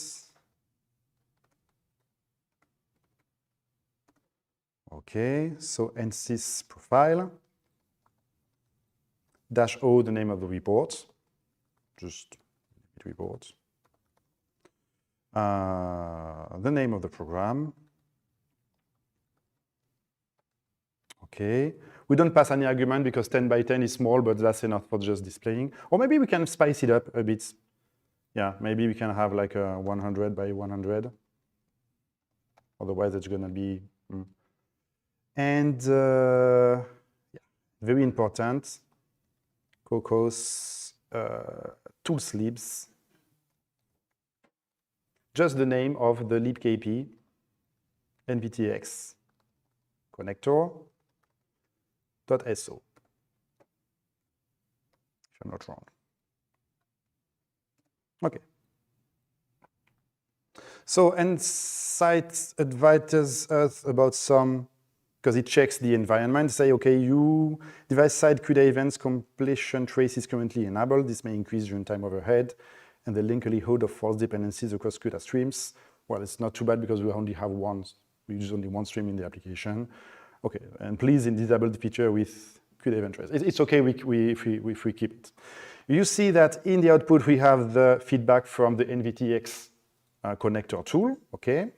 We start our program with 100 by 100 cells. It runs just as usual, okay? NVTX connector ends, and sys has generated a report. You may have difficulties to read the report from within the container because NSys UI is a graphical interface, has a graphical interface, and you cannot run graphical applications from the container. So this is a bit cumbersome, but the best way you can do is like an SSH to the login node of your cluster, and if your cluster has, and if you have like an X forwarding enabled with your SSH connection to the cluster, maybe, and you have Insight system installed in the module of the cluster, maybe you can run it like that. I don't have proper solutions because it really depends on your cluster / satellite environment, but I will just run it for you. I have the file accessible by SSH interface here. So I will open the report in Insight system. Which directory I am? I'm in CPU base. This one. Okay, that's the report we just created. And I open it, and okay, we have a bunch of stuff. Many stuff happening before the actual program starts to execute. That's fine, that's the overhead. That's also many things about Insight systems starting and initializing, okay? And we have, okay, the row that I mentioned before, the NVTX. So this is where stuff takes place. Let's zoom on this. So we recognize the regions that I just created. We have initialization, time loop, and finalization. So it's pretty convenient to have it directly on screen. Okay, maybe it's a bit small for you guys, so I can increase the font like that. Okay. Initialization takes a lot of time initially because we do the memory allocations. Here, well, there is a big, I don't really know why there is not so much going on for like 20 milliseconds. But the interesting part is what's happening here in the CUDA hardware. So we see that we were running on an NVIDIA A100. So I'm going to zoom on this region because this is where we have the time loops and most the activity of our program. So what's going on? What's going on? In context, we have all the streams, so the activity of our kernels. I requested 10 iterations in time loops, and we have them here, yes. 10, okay, so this is where we have our time loop. So I'm gonna zoom on one iteration especially. Okay, so yeah, so we have 100 iterations and 10 iterations per image, 10 image. So yeah, so here we have 10 iterations, and we see that, well, there is something weird, like the first iteration within the image takes much more time than the other iterations. We see also here in p-write, this is when we write the results on disk, when we write the snapshot on disk, and we see that, holy moly, it takes a lot of time, much more time than we spent computing, actually. I would like to know a bit more what's going on here also. And I will see especially memory-wise what is happening. We have, when we unroll the unified memory row, we can separate the host to device transfer and device to host transfer. So which transfer, what we are transferring and from who to who. And we are a bit surprised to have host to device, because we don't expect, we do the initialization on the device, we do the computation on the device, we just copy the data to the host from time to time for outputting or for check. So we're a bit surprised to have host to device transfer at some point. We have device to host transfer happening when we write the solution on disk. This is okay, this is expected because we are writing the data and we have to transfer the data from the device to the host, but there is something a bit peculiar because see, we have like a lot of small copies. It's not like one big chunk of copies. It's like, this is actually the page fault mechanism. The host tries to access the data.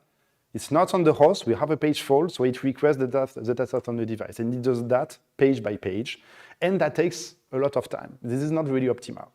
And we see that when we start the computation, after having the data synchronized on the host, on the first iteration, the next first iteration, we have a copy which is host to device, which is surprising. My guess is that when we have the page mechanism, I guess it invalidates the page on the GPU. So now when the GPU wants to access the data, we have to copy back the data from the host to the device. I'm not really sure, but this is obviously not very efficient. Eventually, you have one iteration that lasts about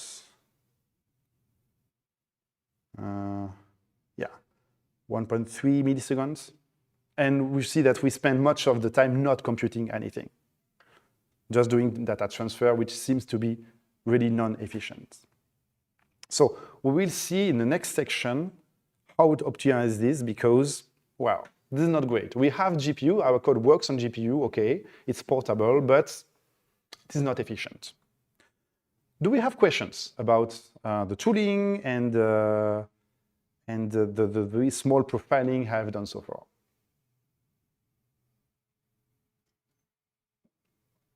Yes? Do you know how the profiler actually works? Like,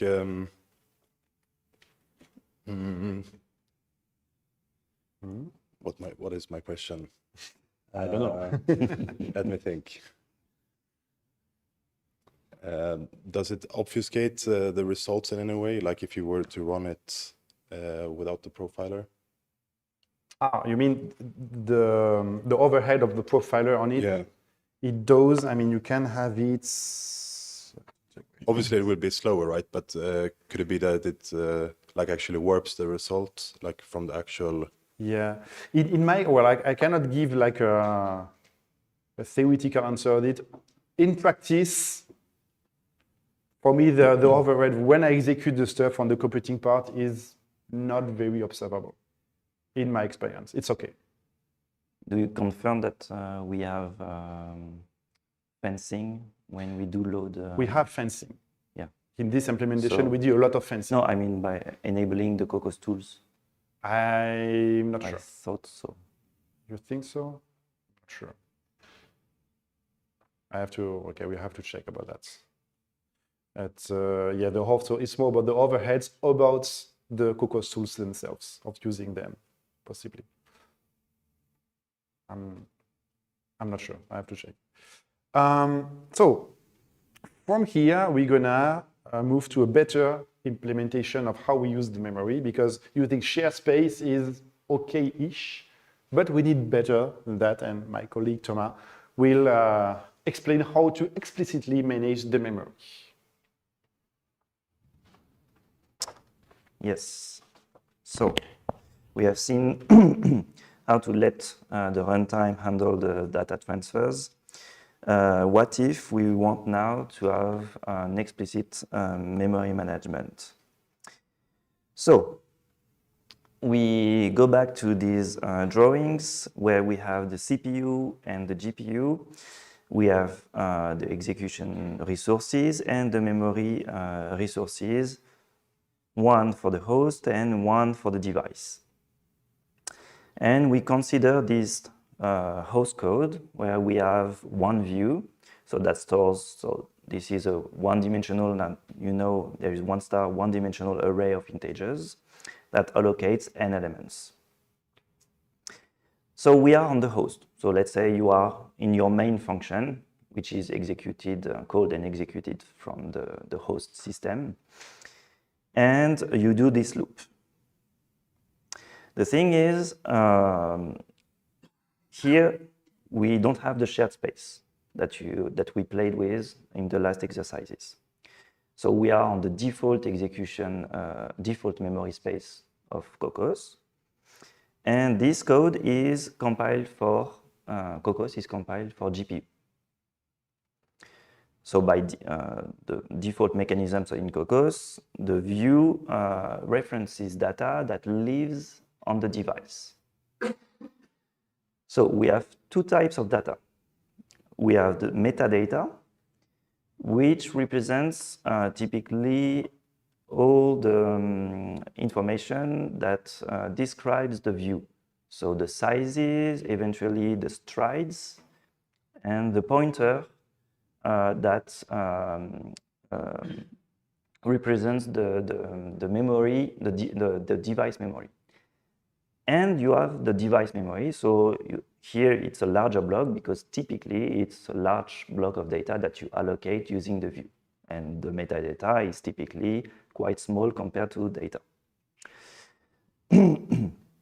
So the metadata lives in the host system because here the object, my view, lives in the host code. So I can access, I can request the size of each dimension from the object, my view, on the host. It works, it won't take fault. But what if I do a for loop, initializing, as an example, my view with something, but with this kind of loop? This is a C loop executed on the host. So this is the host that tries to access to write in the view. Can you guess? Actually, we did the exercise. That was the first compilation and execution of this morning. The program crashes because we allocated data that doesn't let the runtime do this magic page transfers between the host and the device. So in this case, when you omit the shared space here, and you try to access the data from the wrong side, you can get crashes, and this is not portable. So how do we, so we are happy we have a view here. We could here do a parallel for, we could initialize the data from the device, on the device, so access the device data from the device, but at some point, we will need to get back the data. So how do we do that? What we need is what we call a mirror. So we have special functions in Kokkos that will let us create mirrors, so some new views that will let you copy the data between the two. So a mirror is just another kind of view. It's again a new view, but that lives in a different memory space. So the mirror view will change one of the template parameters that we have in the view. We have a question? So this is essentially like a heterogeneous memory management, but on a software level. Is that correct?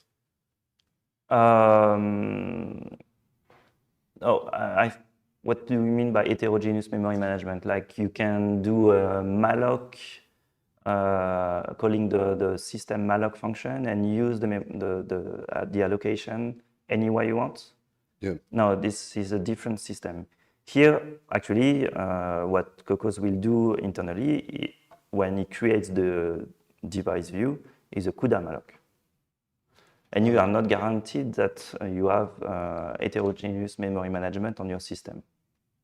Okay, So it's the other way around, yeah? Yeah. It's when you need this kind of trick when you don't have heterogeneous memory management. This is quite a recent feature, actually. Yeah. So my main point is, or my main question is, when would this be, or can you give examples of when this would be useful, apart from just being lazy of not wanting to actually transfer the memory? It's more that you don't have a choice. You need that. If you're not happy with from the previous exercise, if you're not happy with the shared space because you have weird data transfers, spurious data transfers between the host and the device, and you want to get control over it, then you can go to these create mirror and purely device allocations, and allocations that you can only access from the device. You are kind of sure that they will not be accessible from the host. Okay, thank you. So yeah, the mirror view is just another view with a different memory space. It is such that you can deep copy the data between the host and the device from the original view and the new mirror view. So it has the same shape, so the same rank, the same layout, memory layout. It takes the form of the function the free function create mirror view in Kokkos that takes a view and returns a new view. If the original view is already on the host, the returned view is just, you remember that we have this reference counter mechanism in the Kokkos view. This will just increments this counter without any new allocation. So it comes for free when you don't need an extra allocation that is already accessible from the host. And the thing is, you have to remember that when you do this, when you do the call to create mirror view, it doesn't copy the data. You need to do it manually. We will see that after. So, if we go back to the drawings, now we are still on the host code, still compiling Kokkos for GPU, and we still allocate a device view. So it's the metadata still still live on the host memory, and the data lives on the device. We call the create mirror view from the device view. So we pass the object device view, and we get back a host view. Here we are ensured that the metadata still lives on the host, but the host, the data lives also on the host. As we compiled Kokkos for GPU, we get a new allocation because this one was not accessible from the host. Is it okay for that?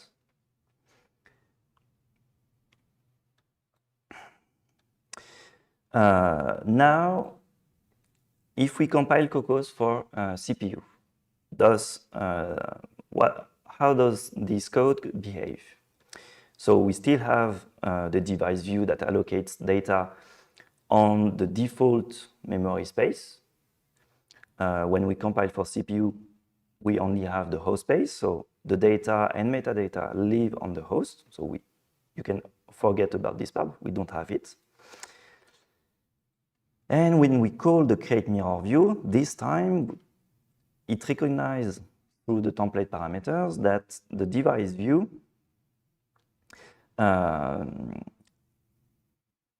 already lives on the host. So the metadata, but the data already lives on the host. So the returned view has its own metadata, it's a different object, But by the shared pointer mechanism, the data referenced is the same as the input. So that's why the two arrows in purple and in blue points to the same data region.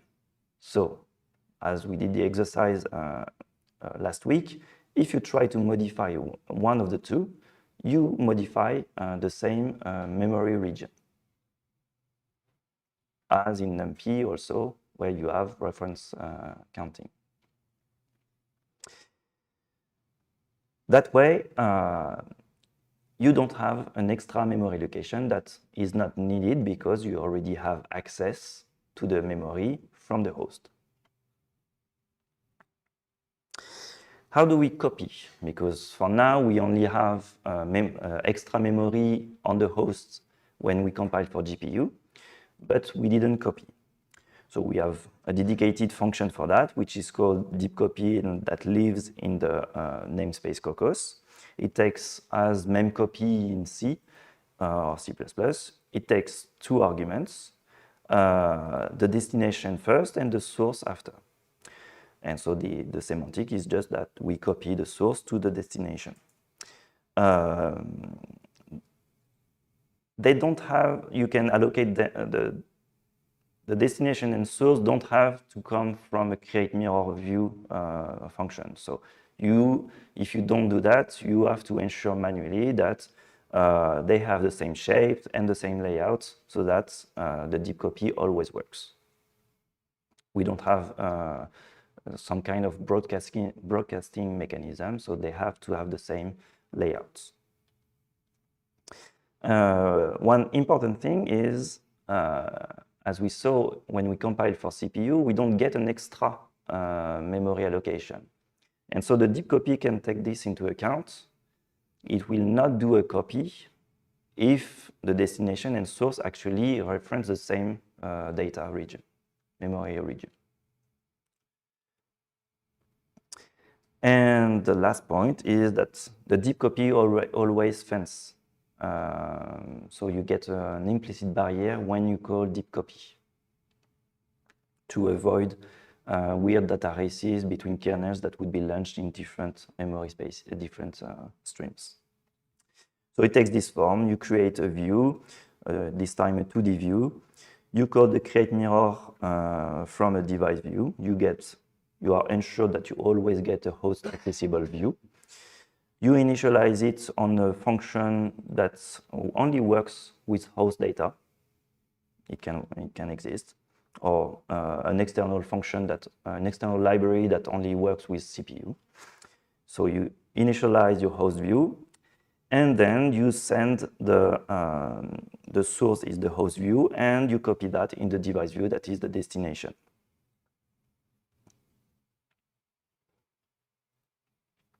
So just a drawing to represent this transfer. So we are in the context of a GPU compiled Kokkos. We have this host code where we do 1D allocation. We call the create mirror view. We initialize it on the host. And when we call the deep copy, then we copy the content of this area to the device. Now we are ready to do any parallel for, parallel reduce, any parallel algorithm on the device with the device view that is already initialized. We can work on it. And we have time for a small exercise. So the idea is to get rid of the shared space and to take the control of the memory transfers manually. So and to use the create mirror view function. So the idea is to work from the GPU-based 2 layout iterate folder. The first operation is to remove the shared space. So if you remember, if you remove it, the HDF5 write will fail. You will get a failure, a seg fault. You need to remove this, to get rid of this failure, you need to create host views and to pass the host views to the writer, the object that is responsible to write the fields on the disk.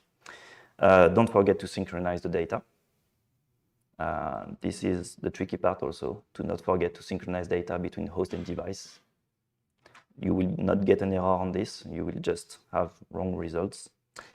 And we added some memory fences, some Kokkos fences, to have the correct ordering of operations. You can remove them because of the deep copy implicit fence. And if we have time, we can have a look at the end-site system results. And we will see the difference between the shared space and the explicit memory management. So I propose that we give you like 5 minutes and we will do the correction after.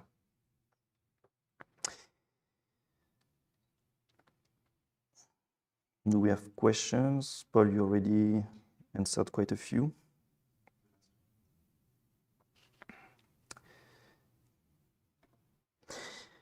So Vinayak is asking, why does a new metadata get mirrored even if it is present on the host memory? The metadata are quite small, so it's not a big issue to copy them, and that makes the views independent of each other.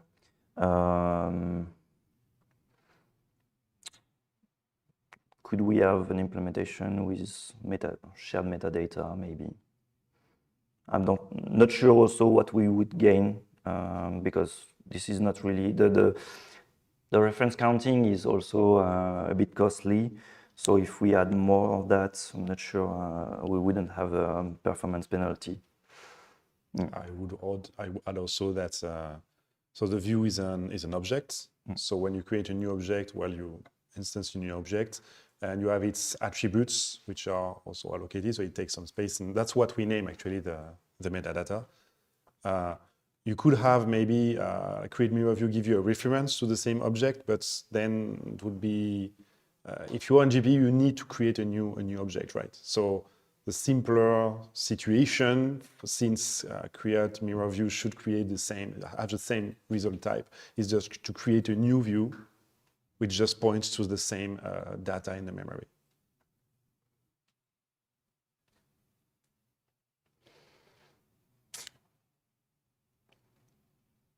Okay, it's your time. Try to, like the exercise, remove the shared space and try to make it work.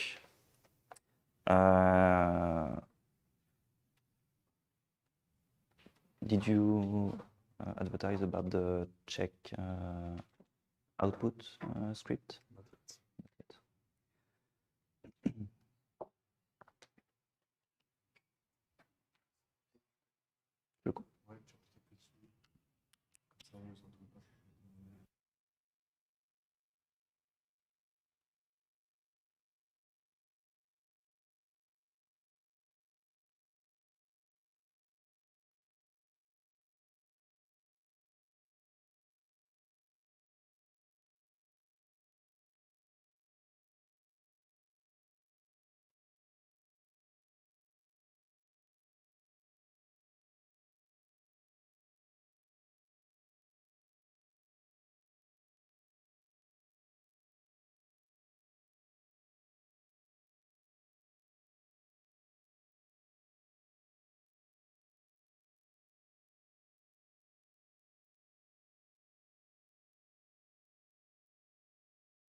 Okay, so let's do it together now.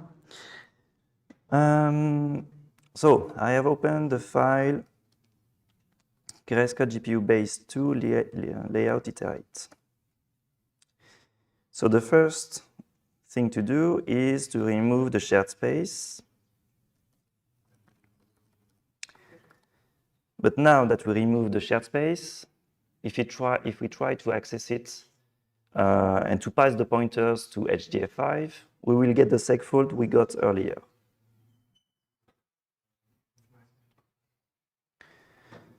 The reason is there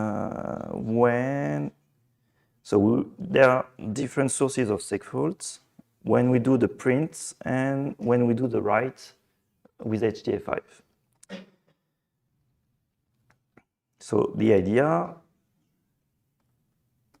is to create mirrors of U and V and use them instead of just directly passing the device views to print and write.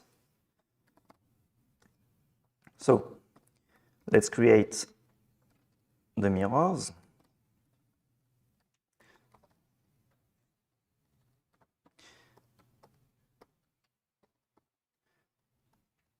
Create two mirrors, U and V, and from U and V. So that's simple as that. So Kokkos will do the allocation if necessary, or do the reference counting mechanism if necessary. For now, we just have the allocation. We didn't copy anything. So when we look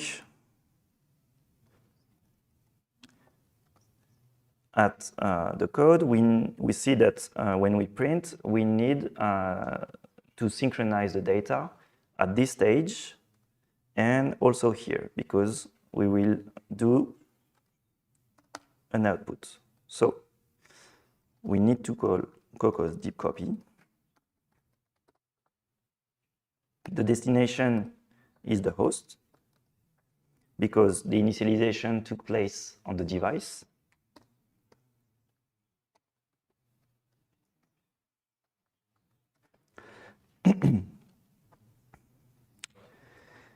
And we need to modify here. We are now using host data and host data on the right.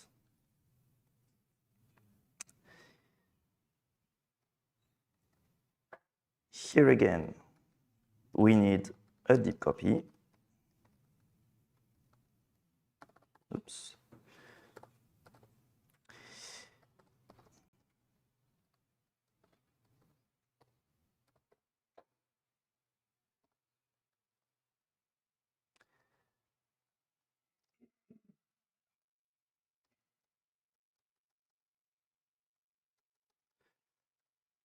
Here, no need to fence because deep copy already fences. And the final deep copy.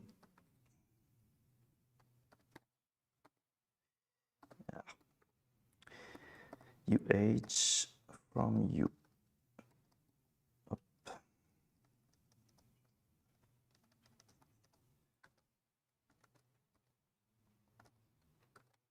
And that already should work.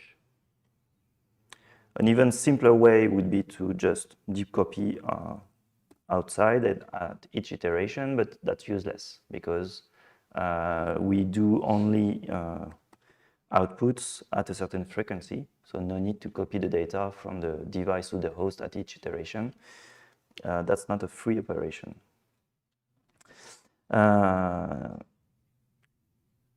We had some fences. We don't need them anymore because the deep copy ensures that the data will be correctly synchronized between the host and the device.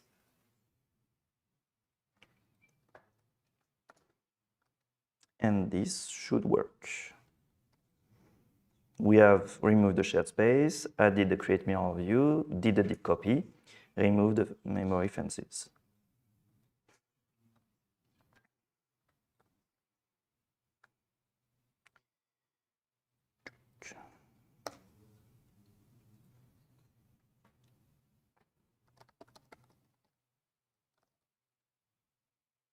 So we'll just execute it rapidly before lunch. So we should check that there is no more seg fault because we played with the shared space, we removed it, so we have to make sure it still works. First, it compiles. No, it doesn't compile.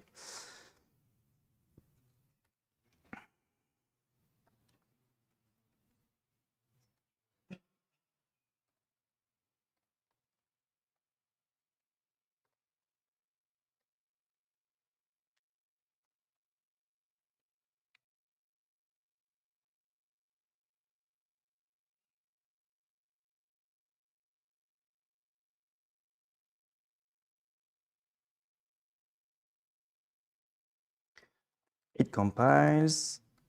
Does it seg fault? Doesn't seg fault. And the last check, so it doesn't seg fault, but it doesn't tell us if we are, if I didn't do any deep copy, it wouldn't seg fault either. But the data on the host would not be synchronized with the device. So we have a small utility, if I remember correctly, in scripts, chat outcome, and I need to pass the binary as an input. And it should check, the result against a reference to ensure that we still have the output file is still in sync with the reference. So the test passed. So we have correctly managed the memory with an explicit memory control. Do you have any question on this? Maybe I will do we have to do the break now? Yep. I will do the Annecy system after lunch. So I guess now it's time for lunch, and we will meet at 2.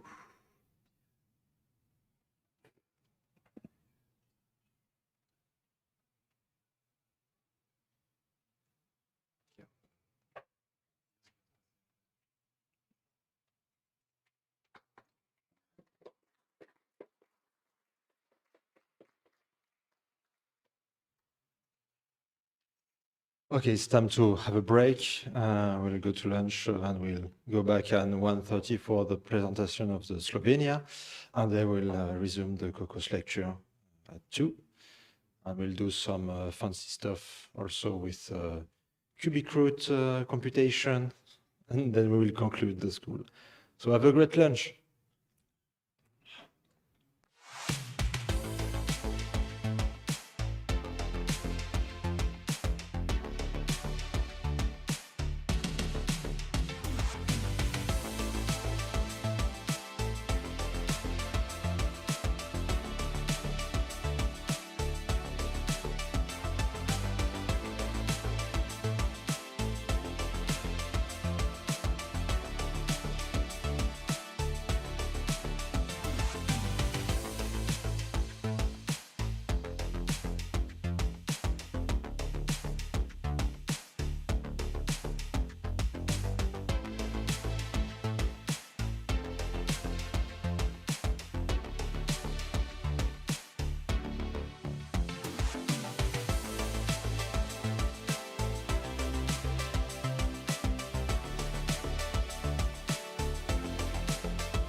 Okay, now we're welcoming Pavel from Slovenia, who will introduce the NCC of Slovenia called Sling.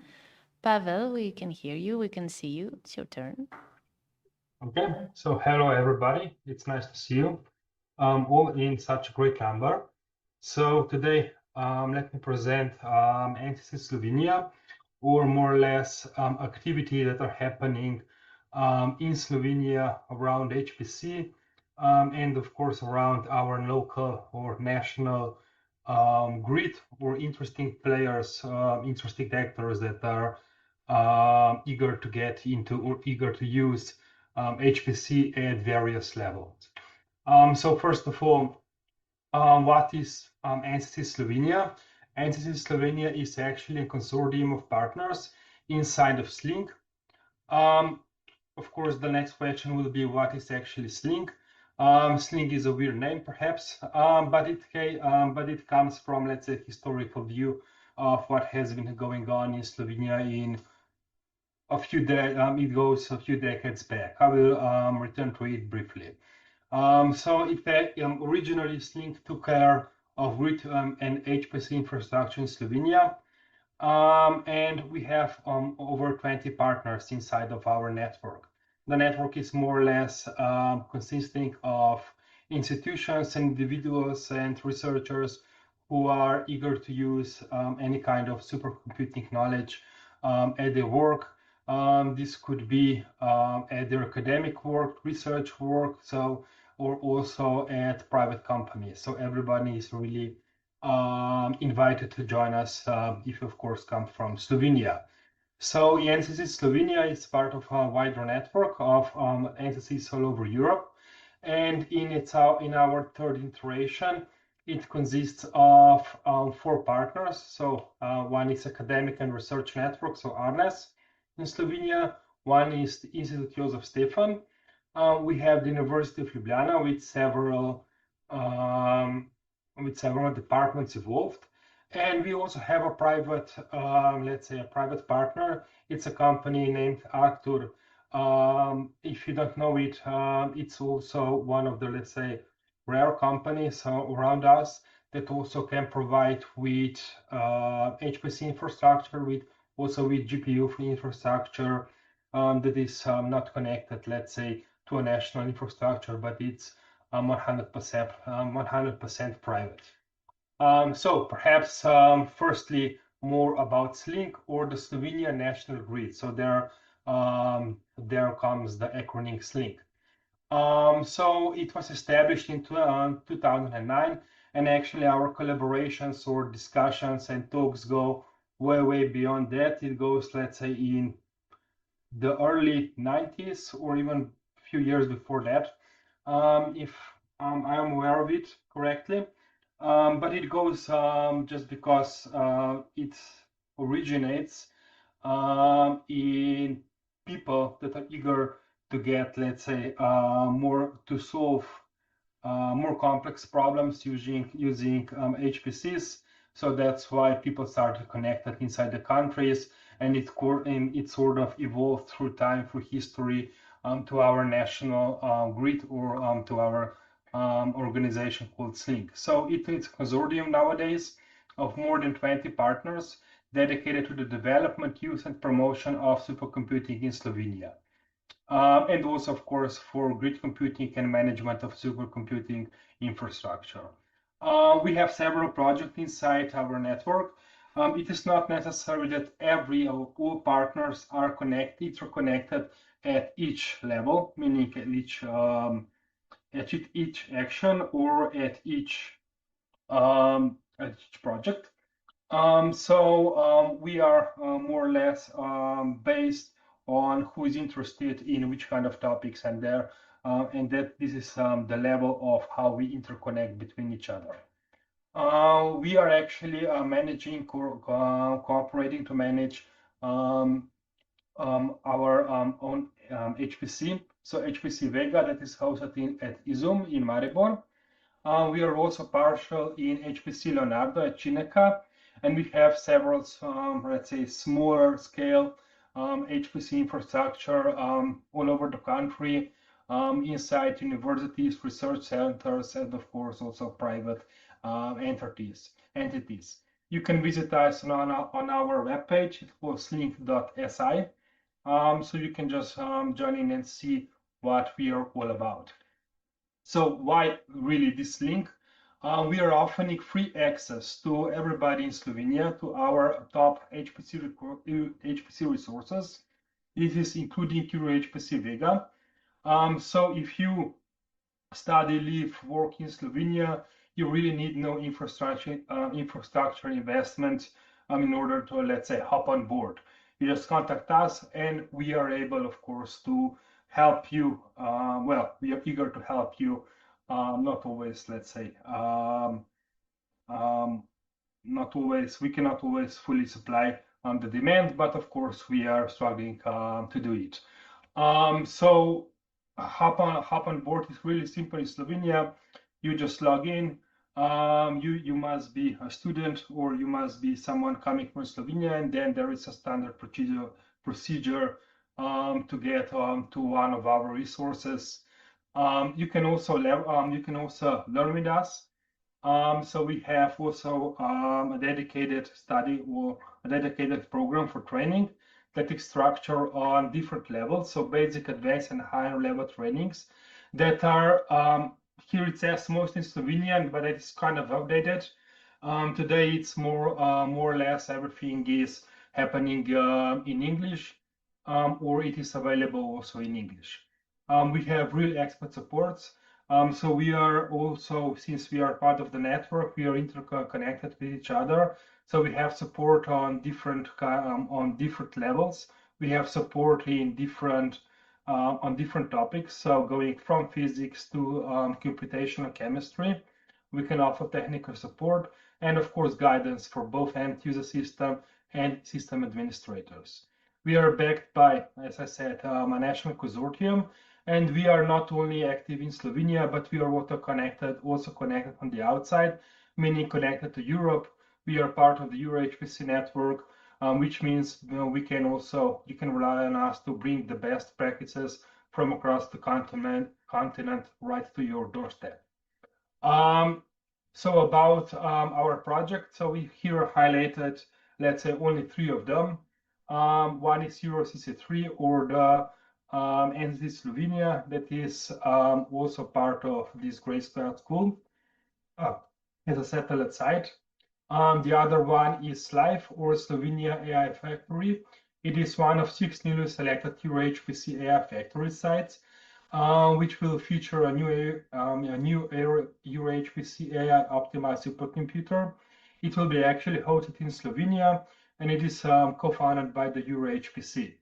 It will deliver eventually at one time, that is by 2027, it will deliver 10 exaflops of mixed precision for AI and 100 petaflops in double precision for HPC.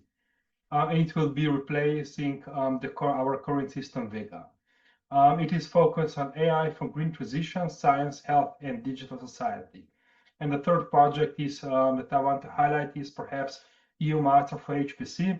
So we are also part of this initiative that is happening all over in Europe on how actually to deliver, let's say, HPC knowledge, how to start with the transition of HPC knowledge into our university process.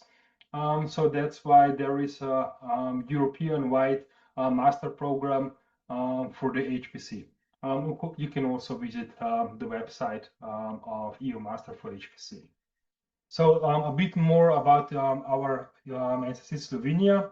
This is a program that is happening inside the Euro CC3 project.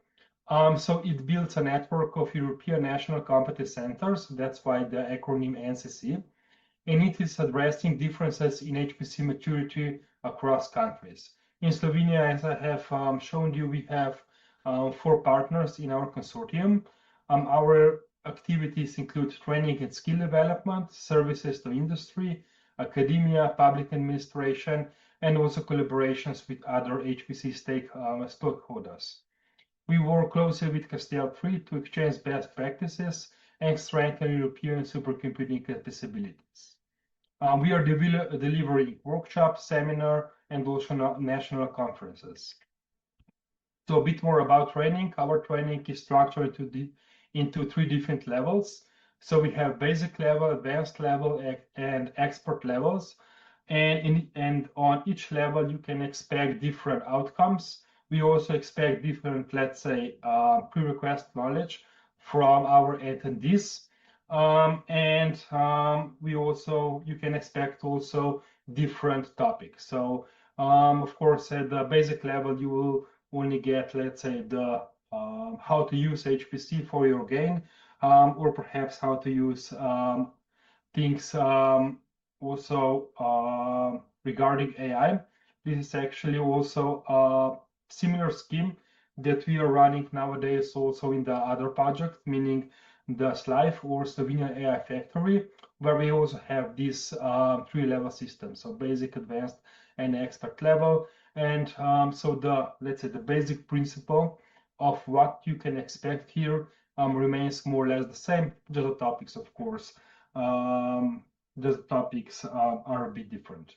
We are really active, as you can see here on the right side on the graph. You can see our activities that in the last 3 years that are happening more or less on a monthly basis.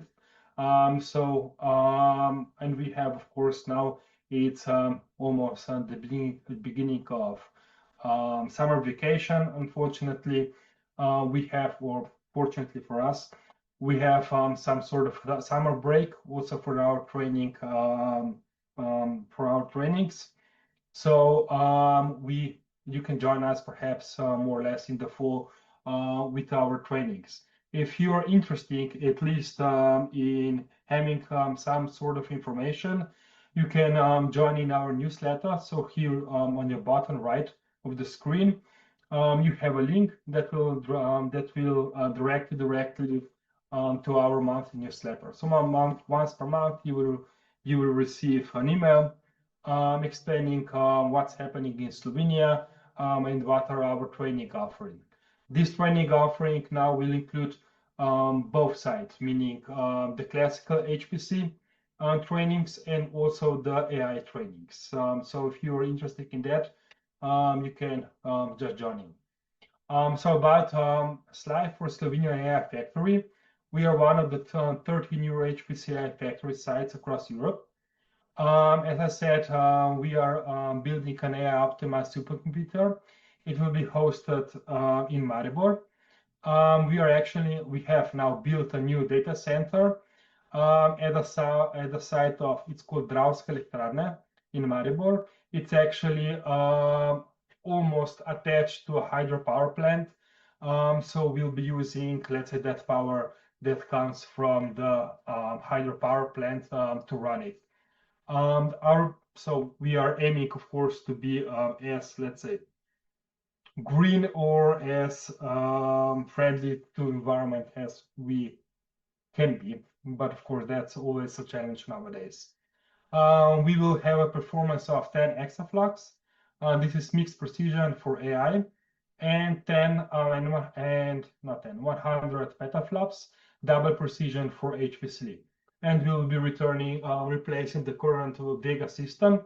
So at the moment, if you have AI jobs or AI needs or GPU needs, you can still contact us because HPC Vega is still active, and we can arrange for you to run something on HPC Vega.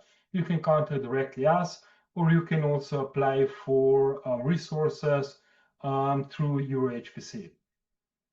So we are planning on sustainability powered by renewable energy. We have a few focus areas, and we have collaboration between several institutions from Slovenia. Our community is quite wide, well, national-wide, let's say so.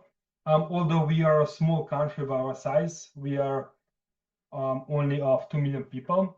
We are well interconnected, and we have a national-wide network of experts. These are gathering specialists from all around Slovenia that have expertise in HPC, AI, and supercomputing. We are open to everyone. So as I have said, from complete beginners to advanced researchers, you can join us through our trainings, or you can join us also individually if needed. We are also visible, so we have public engagement events. So perhaps there's this opportunity for you to visit Slovenia.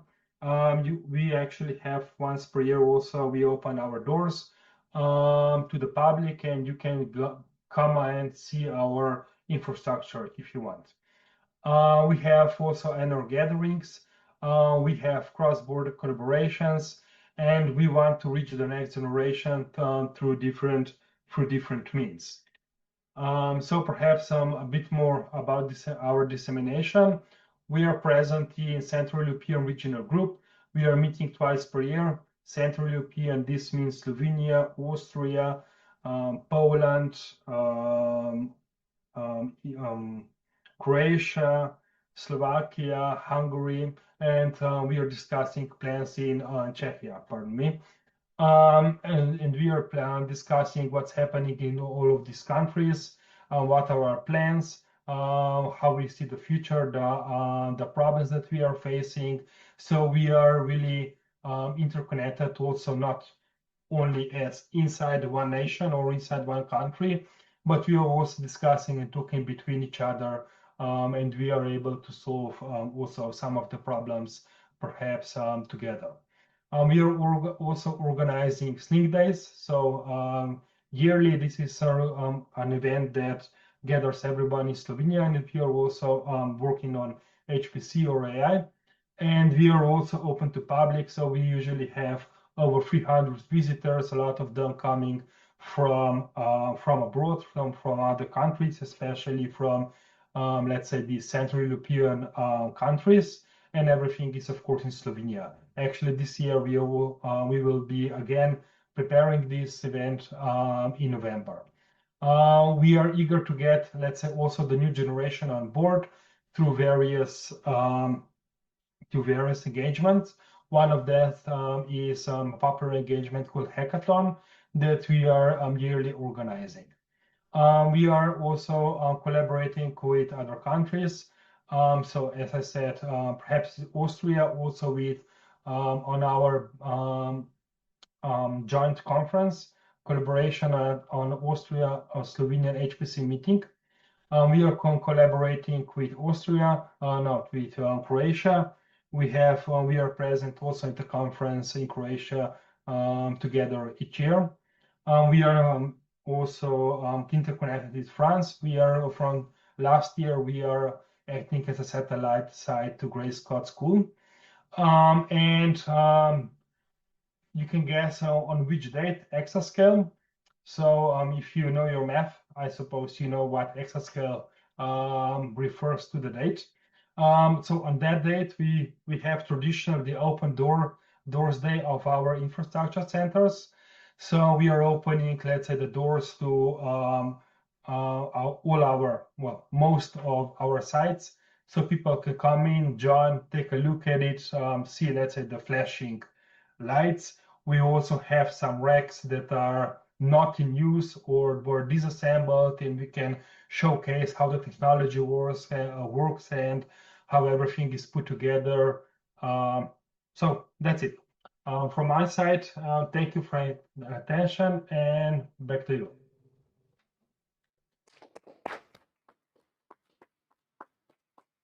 Thank you, Pavel. I don't know if you heard the claps here, but thank you. It was really interesting, and I'm checking if there's any question here. Yes, just 1 second.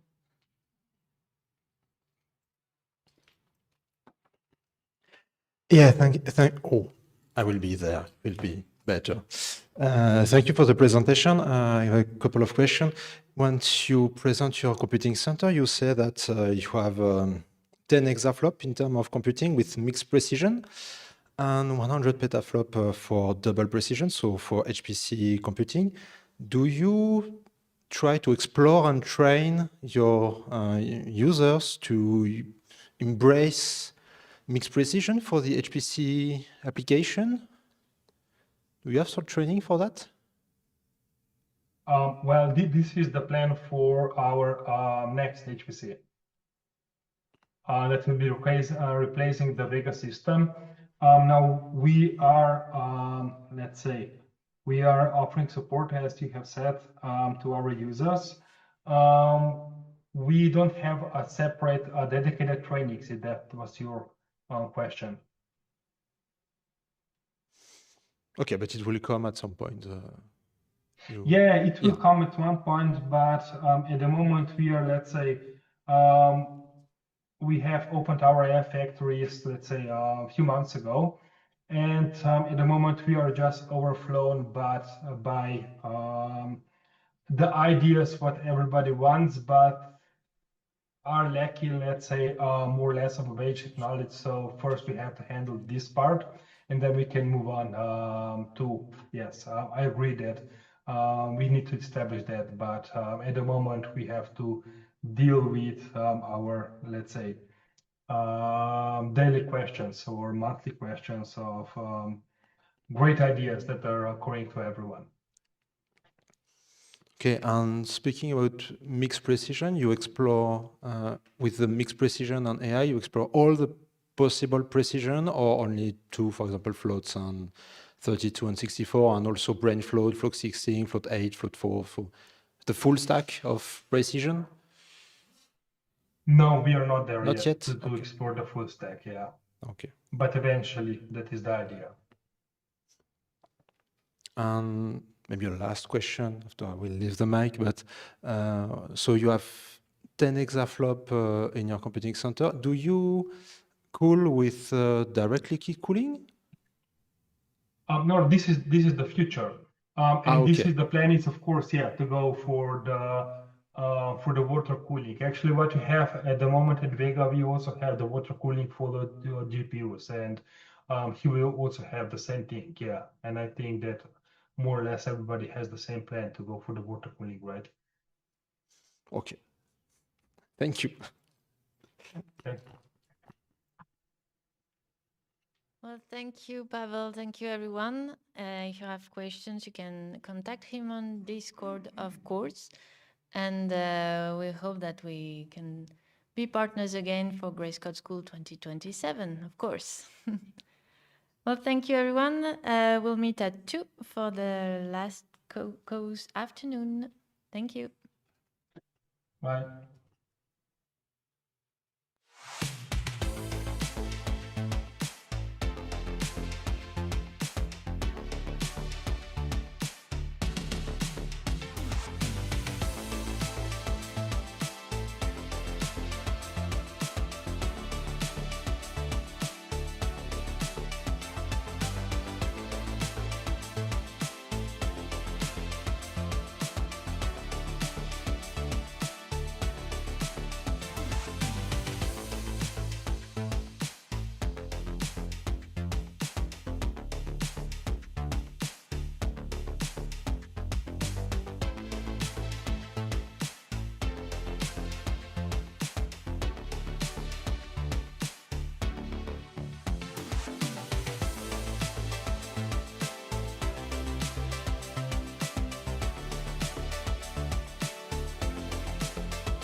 and we are back on the Grayscale School, so we'll continue the wizardry with Kokkos and GPU. Then we will move on the optimization of the cubic root computation, and we will finish the school, at least for the trimming part. So, Thomas, it's up to you. Thank you, Pierre.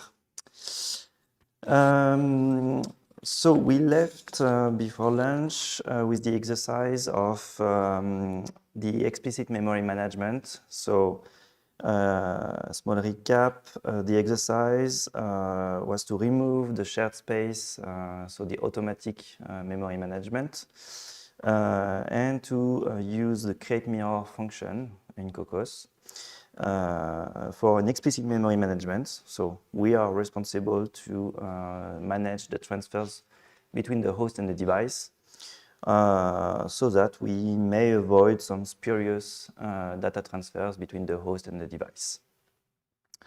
So I think you did the exercise. I also did.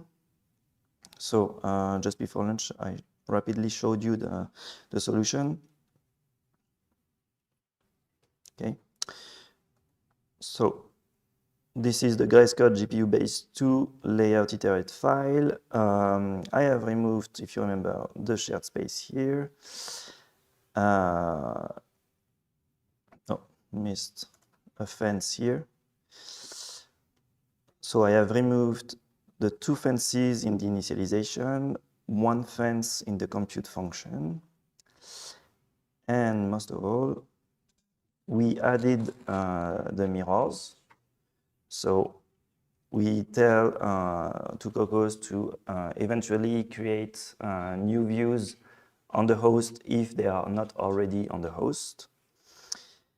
We add also deep copy calls so that the host and the device are in sync when we actually need the data on the host to print or to write files on the disk. One here also, because we write on the disk, and at the end, before eventually printing. So, let me recompile after the small modifications, and we will have a look at the NCIS report to see what changed in the data transfers between this version and the previous version with the shared space. Just one remark. Thomas, can you go back to the file?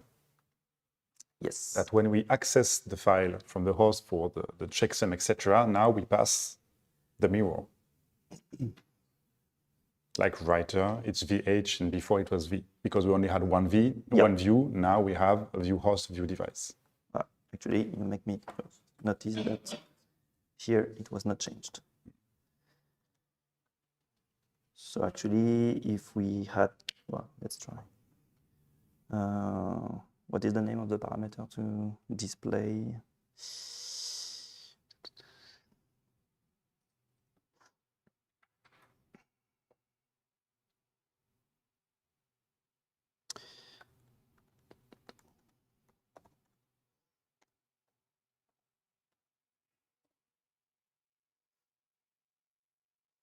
Display. Should it take fault? Yeah, it takes faults. Oh, and actually, we have an error message. So, so that you understand, I forgot to do the last changes here. So I have not recompiled. So I have the version before. So in the binary, I still have this version. And when I execute it, and when we do the loop internally in the function and access the view with the wrong execution space on the wrong side, we get this error that tells us that we are accessing the data from the wrong side. So that can help if you do mistakes. So let's recompile. It should disappear.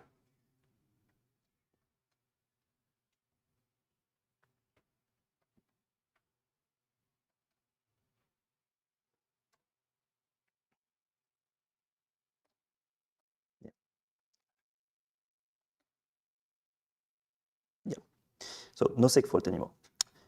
But that was a side quest. So now,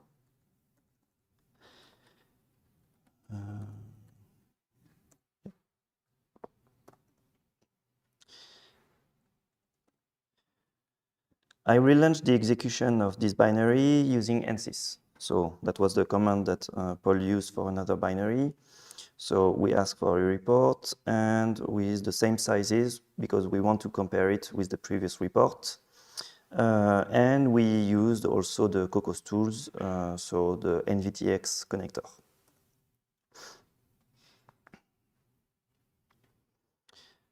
Okay, so we have the report. It is here. Let's have a look in Insight Systems. So this is the previous report. And we had, if you remember, these memory transfers and also the host to device memory transfers. Let's open the new report. Yes.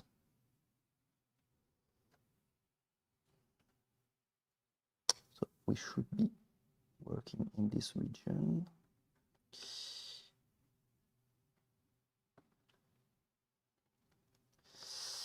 And let's have a look at this part.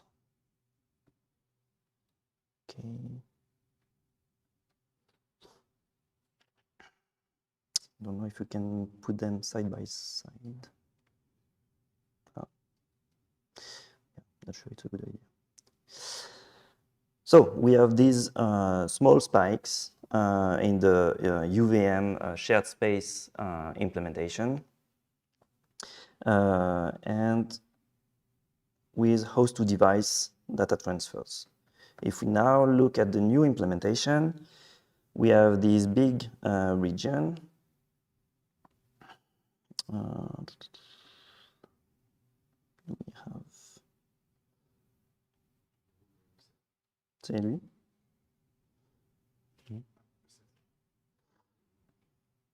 Yes, I was looking for memory. And now we have only this part, and which corresponds to deep copy device to host, and we don't see any host to device data transfer. So we have a finer grain control over the memory data transfers. It's explicit, so we do it manually. But on the other hand, we gain on the execution time, at least we expect. So this corresponds to a 1 time step.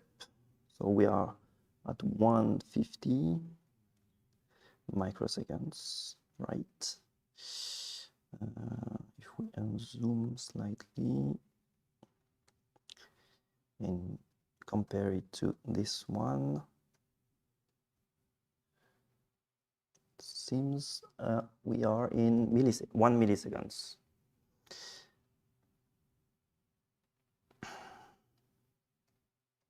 So we gained in having a more coherent data transfer, a more controlled and explicit memory data transfer. Do you have any question on this?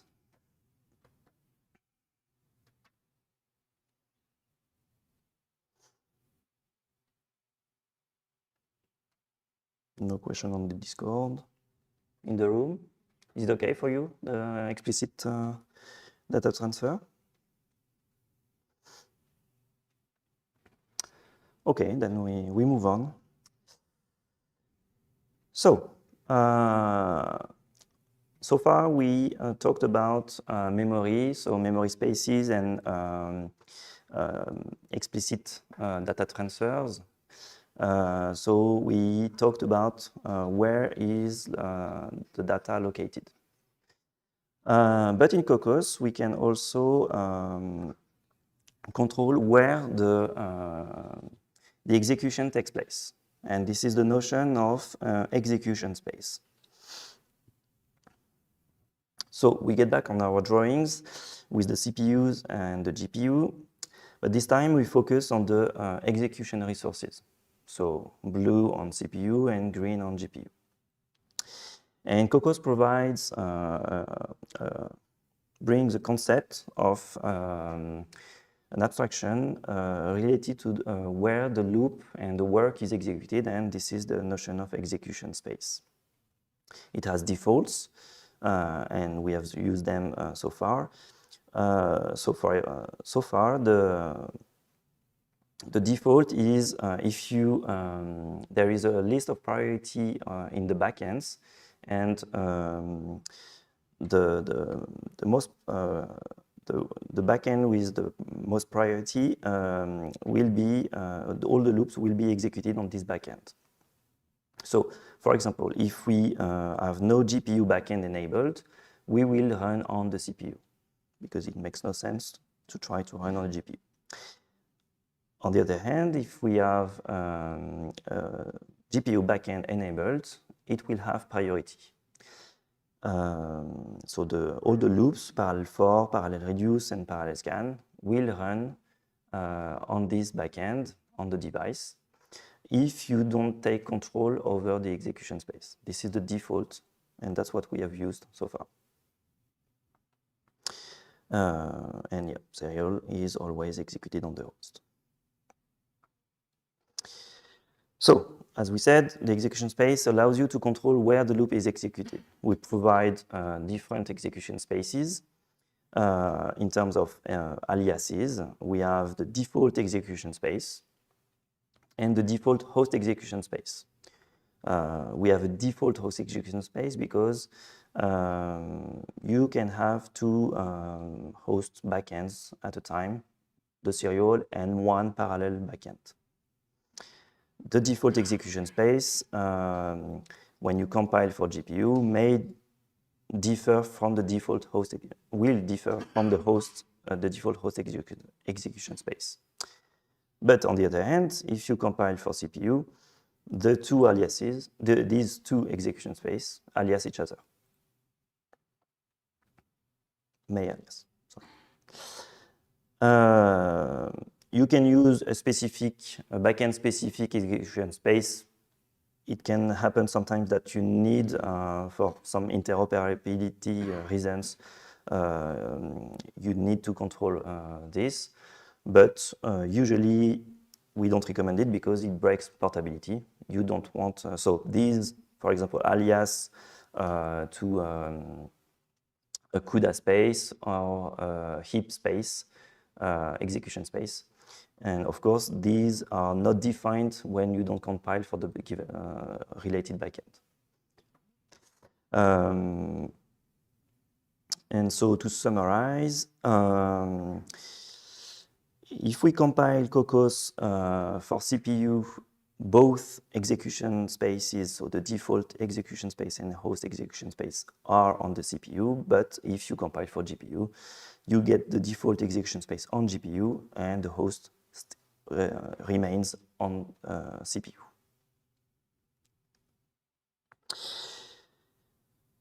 How do you do in practice? How do you know that your loop, how do you express that you want to run a loop, execute a loop on a given execution space? So far, we have seen last week and this morning this notation. So you call the parallel for with an execution policy that is a single integer.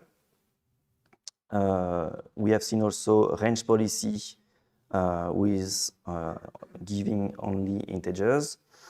But you can also pass the execution space as a template parameter. And that's where you can select either default execution space or default host execution space. That gives you control. For example, some loops may only have may only make sense on hosts, and whatever backend you enable, whether it is GPU or host. And That's how you would control the backend you want to use for a given parallel for. So you use the range policy structure and you pass the template parameter default host execution space. And you see that in this diagram, so we do the exercise of where it executes. So in the three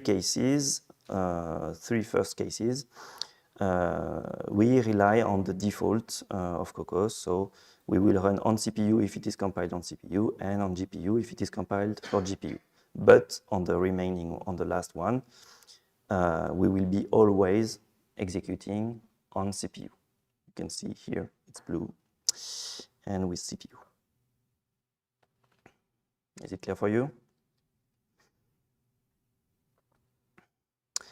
We have a relation between the execution space and the memory space, of course.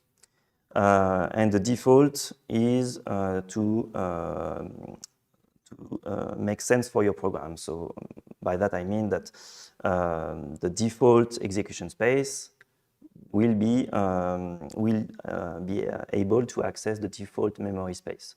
So if you don't touch the memory space in the Kokkos view template parameter, and if you don't touch modify the execution space in the execution policy, you will be coherent. If you are compiling for GPU, both will run and allocate on GPU. You can retrieve the memory space also from the execution space you are using. That can be useful sometimes. And we have also the host space, which is a memory space that is always defined. Yes, again, a summary.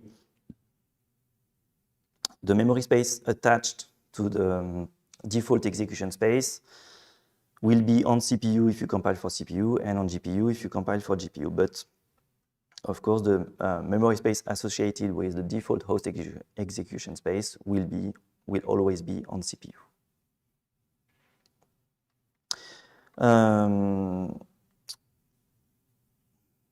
Do we need to do an exercise on this?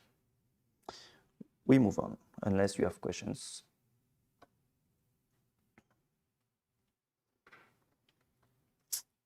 We have questions on Discord. Does not seem related. Okay. A word about performance that we can obtain running this implementation. So I did this exercise again on the rich supercomputer that I used last week for the scaling plots. So just a reminder, it's on CPU, we are using Xeon Gold, 2.1 gigahertz and 20 cores per socket and 2 sockets per node. But now we are also running on GPUs and we have different nodes on the cluster. We have nodes with NVIDIA V100 GPUs and 4 devices per node and also A100. So the generation just after the V100. So Volta and Ampere. And that's the plot I obtained running let me remind the name of the exercise. It was the GPU base implementation. So what do we plot here? We have different architectures where we plot the performance. So the metric is the number of points updated per second in function of the size of the problem. And we do this exercise for the CPUs using 20 cores, so a NUMA region, the V100 and the A100. We can see that we have 10 times speed up between the NUMA region and the V100, and I think a factor 2 between the V100 and A100. which is roughly explained by the 2 times speed up in terms of memory bandwidth between the 2 generations. So it's kind of free lunch, just waiting for the new architecture on GPU. A word about the trend. You see that you need a problem that is relatively big to get the maximal performance on GPUs. You remember that you have a lot of threads on GPUs, and you need a lot of threads to hide the latencies. And so it means that you need to treat large problems to hide the latencies and to reach the plateau of performance. It's not rare also that for small sizes, sometimes we have an inversion. The CPU is better than the GPU. So I couldn't show it here, but it can happen that for small problems, a CPU can be better. In this region, we see a small bump here, likely due to the problem fitting the cache. We don't see that for GPUs. Likely also due to the smaller cache that we have on GPUs. Because the cache is smaller, so when the problem fits the cache, you don't have enough work to hide latencies. And when it gets bigger, you don't feed the cache anymore, but you hide the latencies efficiently. So yeah, this is a usual trend that we see when we plot the performance in terms of size. We see this plateau reached at quite large problems.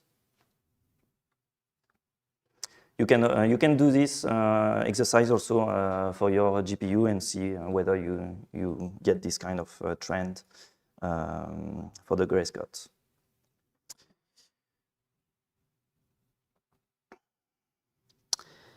And a word before getting to the asynchronous execution.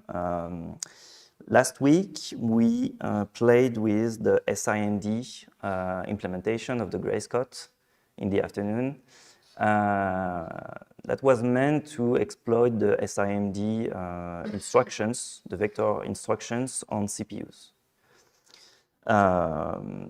We got speed up when I think a factor 2 when we used all the cores, but a factor 5 on one core.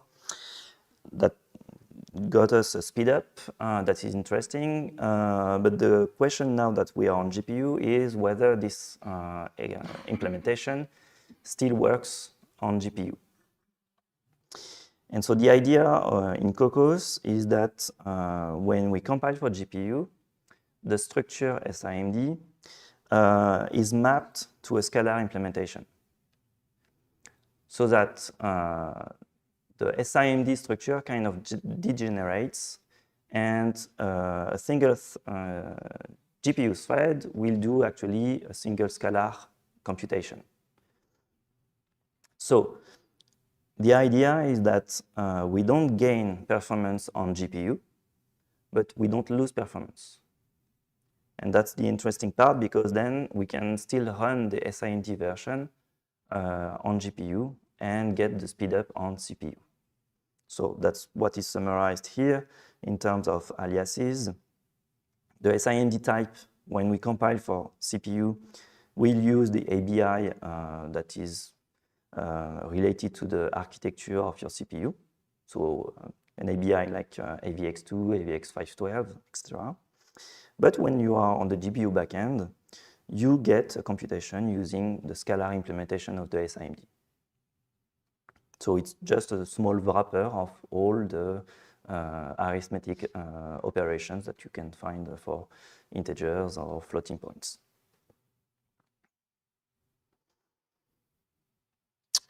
Do we have time to prove it, that we don't lose performance? Timekeeper? No. So trust me, or do it also yourself.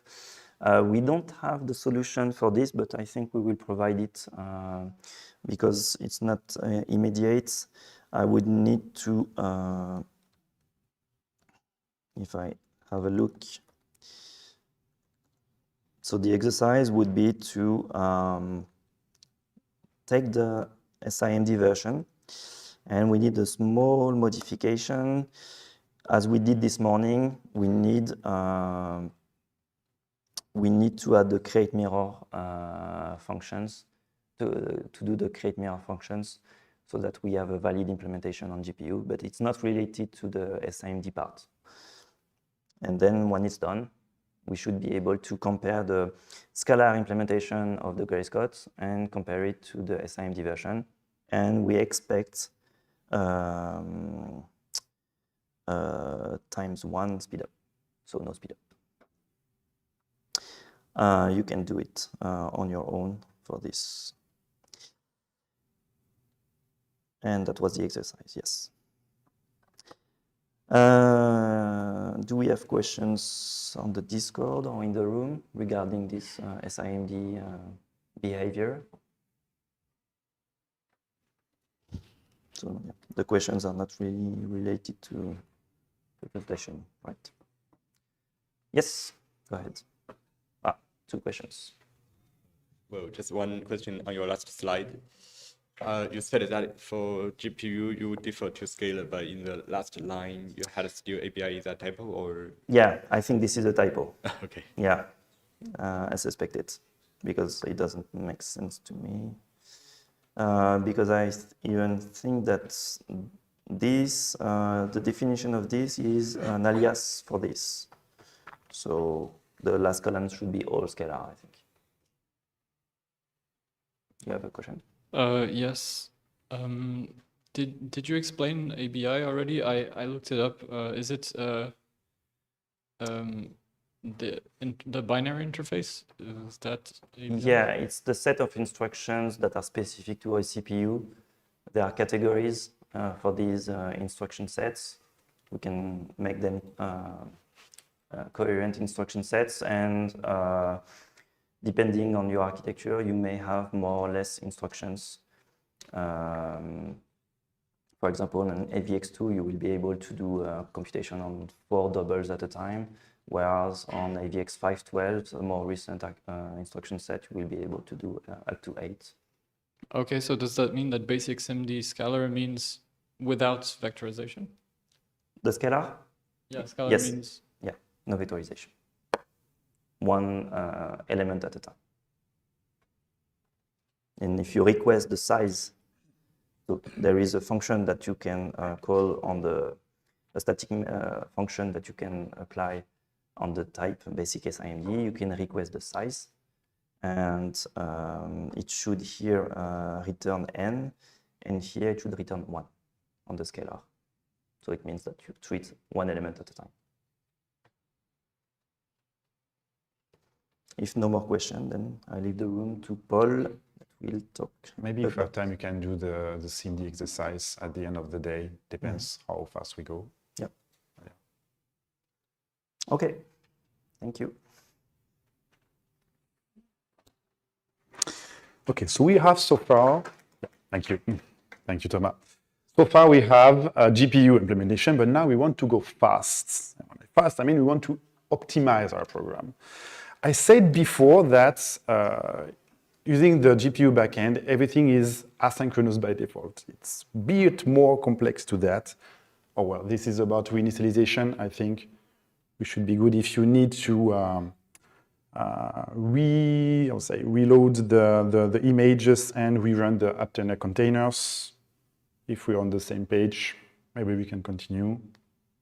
So yeah, I said, when you use the GPU backend, everything's asynchronous. It's a bit more complex than that. The parallel 4 on GPU with the GPU backend is asynchronous, but the parallel reduce, at least in the way we have seen it last week, will be synchronous.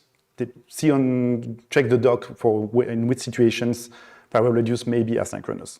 In the deep copy before, and then this morning, Thomas said you that it's synchronous, but in some case, we can make it asynchronous. Well, it's a bit confusing. There is a rule of thumb in Kokkos is that if a Kokkos function can take an execution space, so now you know what an execution space is. So if a function can take an execution space, that means that it will be asynchronous if you pass the execution space, and it will be synchronous if you don't pass the execution space.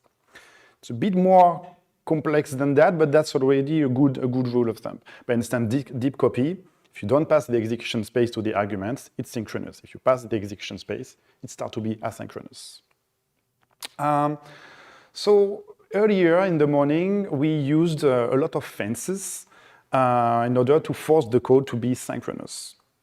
And that's not a bad idea when you really start doing the porting of an application to Kokkos and make it run on GPU, because then you are sure to have a synchronous program. But you can use asynchronism when you want to optimize your program to obtain better performances. Especially, it is useful to hide some tasks that you know will be long and make other tasks run at the same time concurrently. Think about the tasks that don't require that many resources. Obviously, asynchronism is not something magic. Like if you want to run all your kernels at the same time, I mean, you still have the same amount of threads and streaming multiprocessors. So eventually, it will not make a program run faster if already you're using the entire computing capacity of your GPU. But in order to try to find some spots where you can use a synchronism program, you need to have a good vision of what your program does and to perform what I would name a workflow analysis, or more like describe what your program is doing in terms of workflow/graph. What we had so far, what we saw also on Insight systems, can I zoom a bit, is that we shouldn't take about just iterations in this problem. For the Grace code, we have one iteration, which is just one call to the compute kernel, and we perform 10 operations like that, and then we write the solution to file, which takes place here, the P-write. And then we continue again doing the 10 computations. So actually, the loop that we are starting to consider is not just this iteration, but more this group of iterations plus the copy to the host, plus the writing of the file. Okay, we consider a bit more. Eventually, when you start to see things like that, you know that before the computation and after the write, you have previous steps and the next step. So eventually, what it means is that you can roll the loop. Maybe the beginning of the loop doesn't really start by the computation. Maybe it can be the write of the previous step, or maybe it can be the copy of the previous step. It's not about reordering the operation, but that's just re-rolling the loop to design when we start it actually. So what we want to do is from this graph, which is sequential, because we have each step that requires the previous step to be finished, we want to exhibit some asynchronism in here. Do you have an idea or what we can execute at the same time in this graph?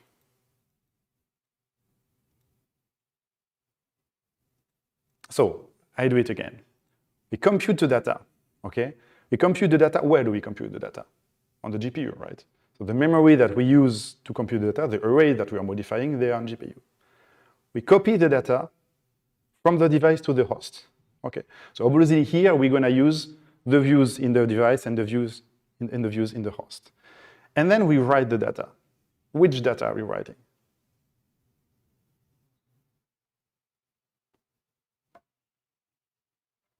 So we write the data from the iteration that was just computed, which means... But where is it? It's independent from the next computation? Hmm? Oh, what?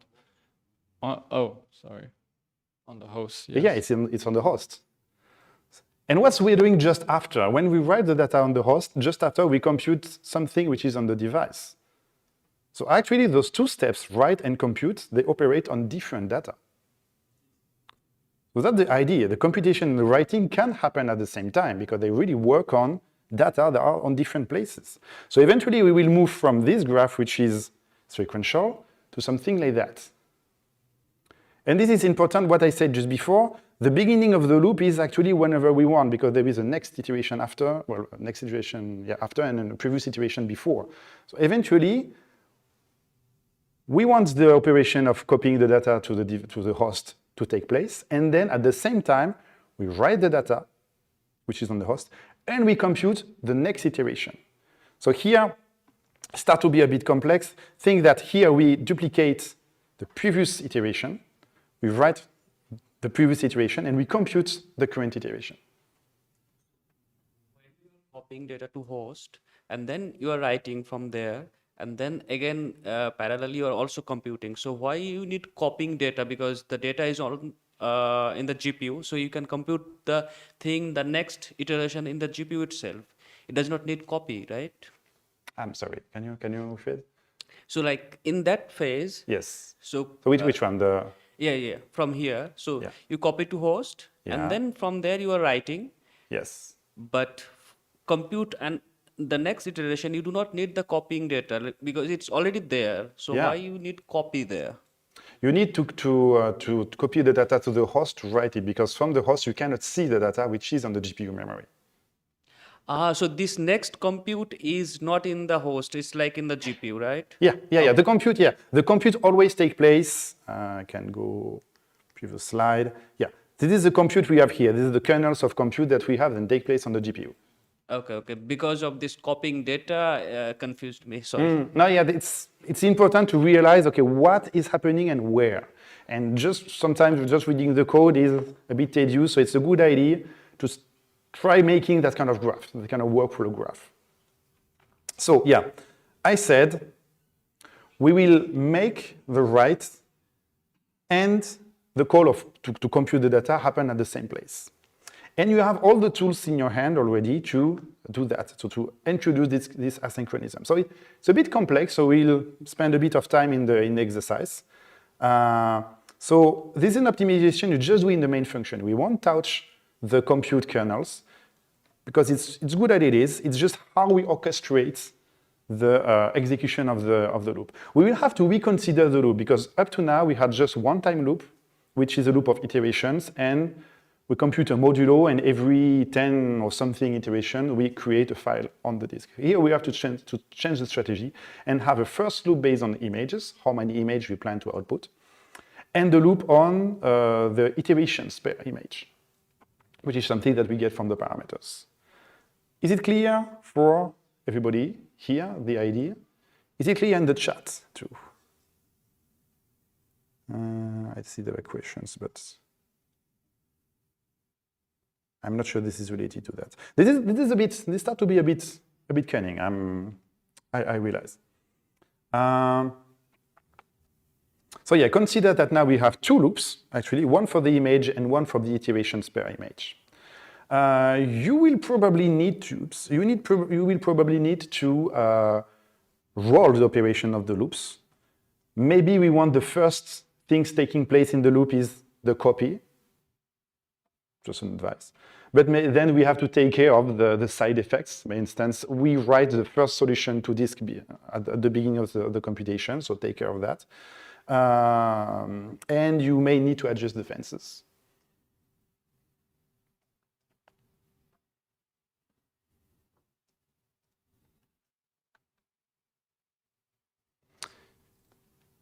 How clear is this?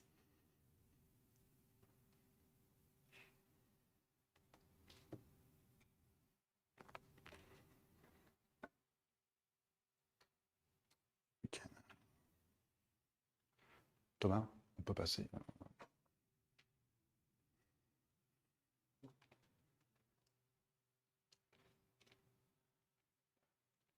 Est-ce qu'on a des idées ici?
Mhm.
Okay, I will start to present the solution. So do we have any questions in the chat about this? You know, they're still talking about MPI. That should be fine. So when I went through the people attending here and see, there was some confusion about the loops, what we should do about the loops. So let's do the implementation together. I start from GPU base.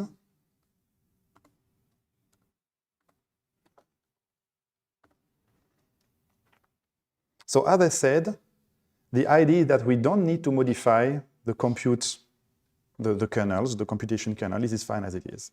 We just modifying the main function. So we have for now a loop which is on iterations. Instead, we want to make a loop on the images. So we're going to compute the number of images we need.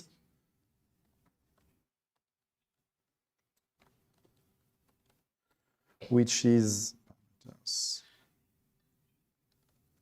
and iterations over parameters. Image interval, okay.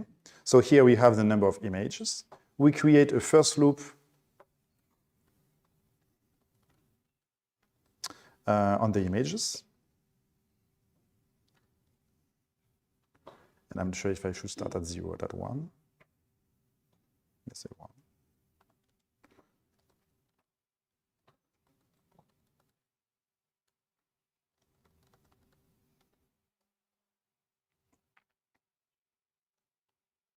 Okay, so now we are moving in images. So what do we want to do here? We can say, okay, I just want to have my for loop of computes and spawn my 10 computations. Why not? Why not? And then we want to write only if it's necessary.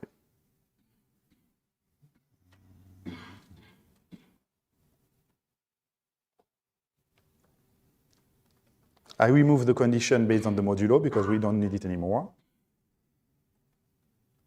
Okay. And just I write the solution of it only if it's requested. But if we do that, we will run into a problem. Just like that. I can comment the other for loops, it's not necessary anymore. Okay. We'll run into a, well, it's not very, it doesn't do really anything because here, okay, we compute. So we start 10 or say a certain number of computations. They are in the queue, so they will execute. It gives the hand fast, well, we return, we can move to the next instruction because it's asynchronous, okay? And we bump into the deep copy. The deep copy does a fence. So that means that we have to wait all the 10 computations that we have scheduled to be finished. Okay, and now we write. It's fine, we have the data. But when we write, it's an operation that takes place only on the host. So that means we won't benefit from anything that could take place on the GPU because, again, compute needs U and V, UTemp and VTemp, which are views on the GPU, when the writer just needs the host view, the mirror view, which is on the host. So basically what we want is to reorder a little bit the loop. And first deep copy. We deep copy the outcome of the previous iteration.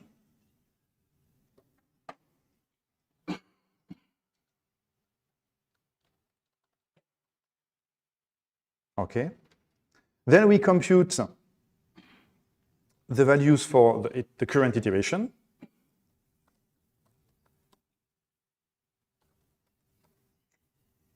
And we do that asynchronously. So immediately we come to this. And here we can write on the host at the same time as we are performing the 10 computations or more computations, whatever.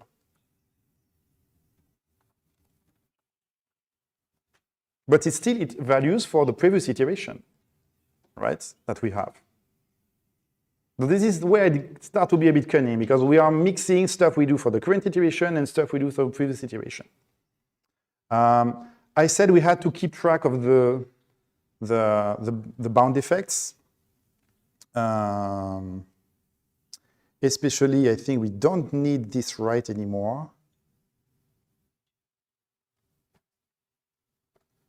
I don't think we need this deep copy anymore. But I can let it here because it may be needed for the print field. And I need at the end of my iteration of my loop on images, I need to deep copy again for the last iteration. I can keep the if.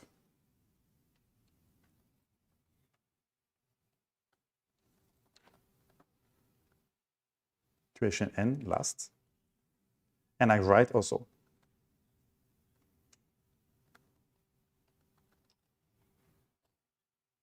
Okay.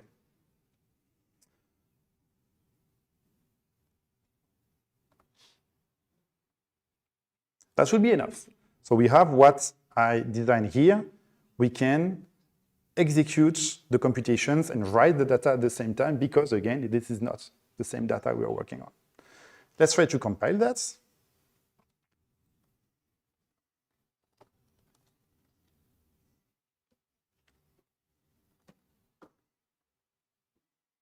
Something.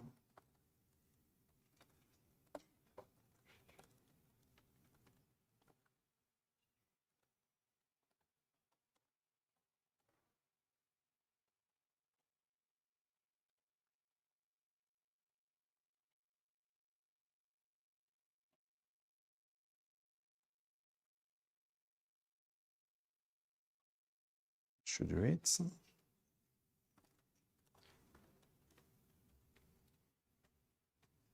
Oh fuck! No, I'm not in the good directory. Sorry.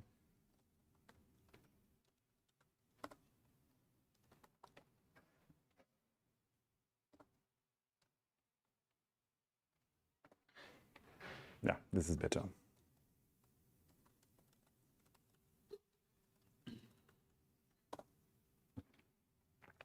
Let's build it.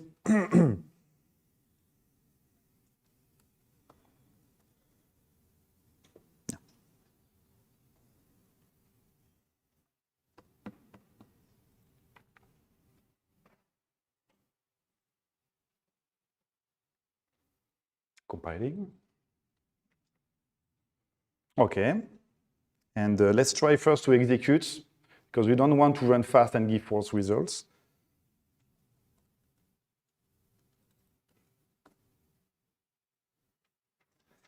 Oops. Oh. What's going on? This is next. Oh, I have problem with HDF5s. Oh yeah, I write too much images, so there is a call to write which is extra numerous.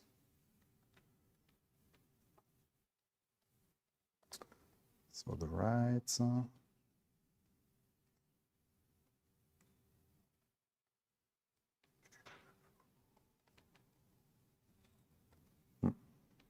bit weird.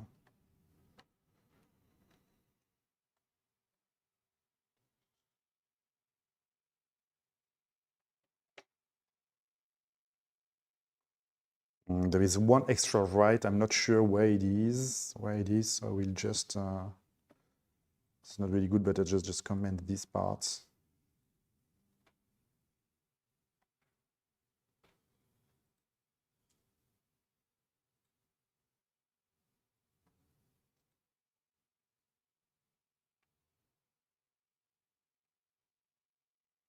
And run it again.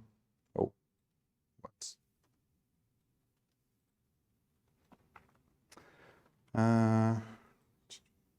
Why is it doing that? Oh, wait. I think I forgot something important. Yeah, we are not iterating on the total number of iterations. We are iterating on the number of iterations per images. Okay. That should be better now.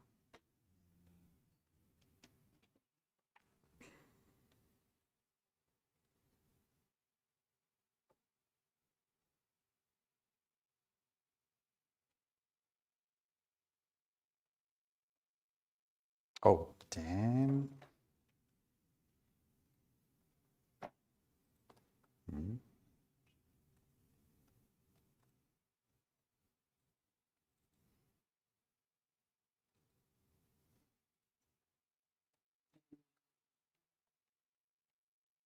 Any idea?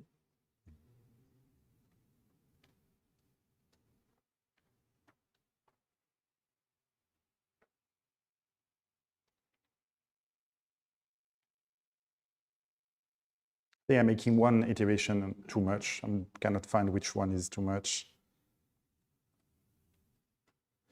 Oh boy. Yes.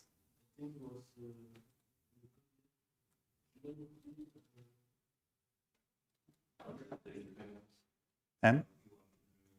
Oh boy, yeah, oops. Okay, yeah, no. Yeah, so it's like an endless loop I'm starting to create. And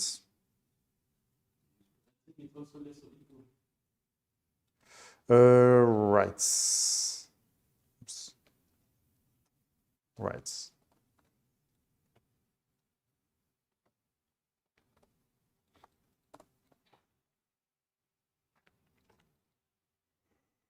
Okay, this time I swear.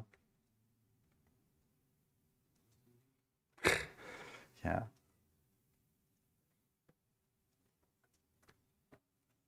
Okay. It works. But it did good. So let's try to profile it again. I have this in... Okay. So maybe 100, 100 start to be a bit small in this exercise. Okay.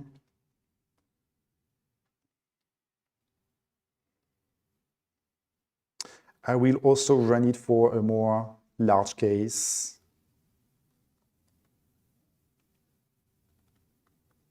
Just the one you had in the other sessions. Okay, with an interval of 32 and a number of 10 images. Just to give a bit more work to do. Okay, and if I open the report now,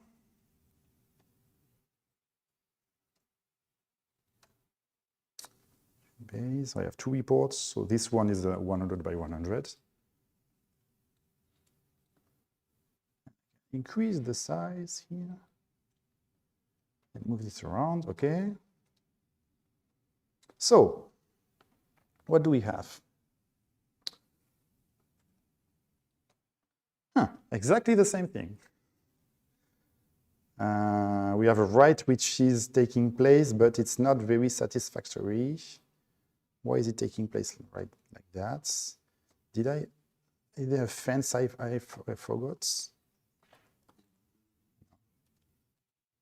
This is unexpected.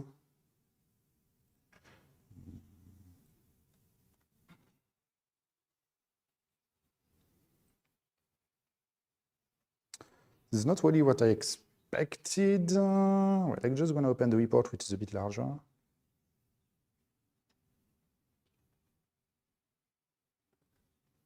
Okay, it was a problem of how much data we have. Here I have a more larger case and it exhibits better. So, okay, we achieve it. We hide the writing solution to disk. Now we do it and the rest of the computation is taking place. Okay, not bad. This is what we wanted. Do you have any questions about this part of the optimization? Chats, do you have anything? Yeah, Tristan, indeed, I did an infinite loop on n images. One question, what if the data is very huge and the writing interval is small? So the writing time is higher than the computation time itself. How should we fix it? We will exactly enter into this situation with Beth because, as you see, the write takes, well, a lot of time. We cannot, just using the computations, we don't have enough, I would say, steps for each image to completely hide the price we pay in for the writing of the solution to disk. Here we write on, so it's a cluster. The file system can be slow sometime, so that's a problem you may have. If the bottleneck is your file system, when the solution is try to write less, maybe we will at the very end of the exercise we will do something in order to try to compute as much as we can, and without having the problem of the performance of the file system. But that's actually a point. If you want also to witness it, because it really depends on the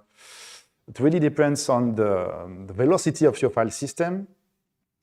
So you may have run a test program on your supercomputer, for instance, and do some profiling to try to see if, okay, what can you do if you need to change maybe the size of the number of iterations per image. Okay, do we have any other questions? Yeah? Take the mic. Take the mic somewhere.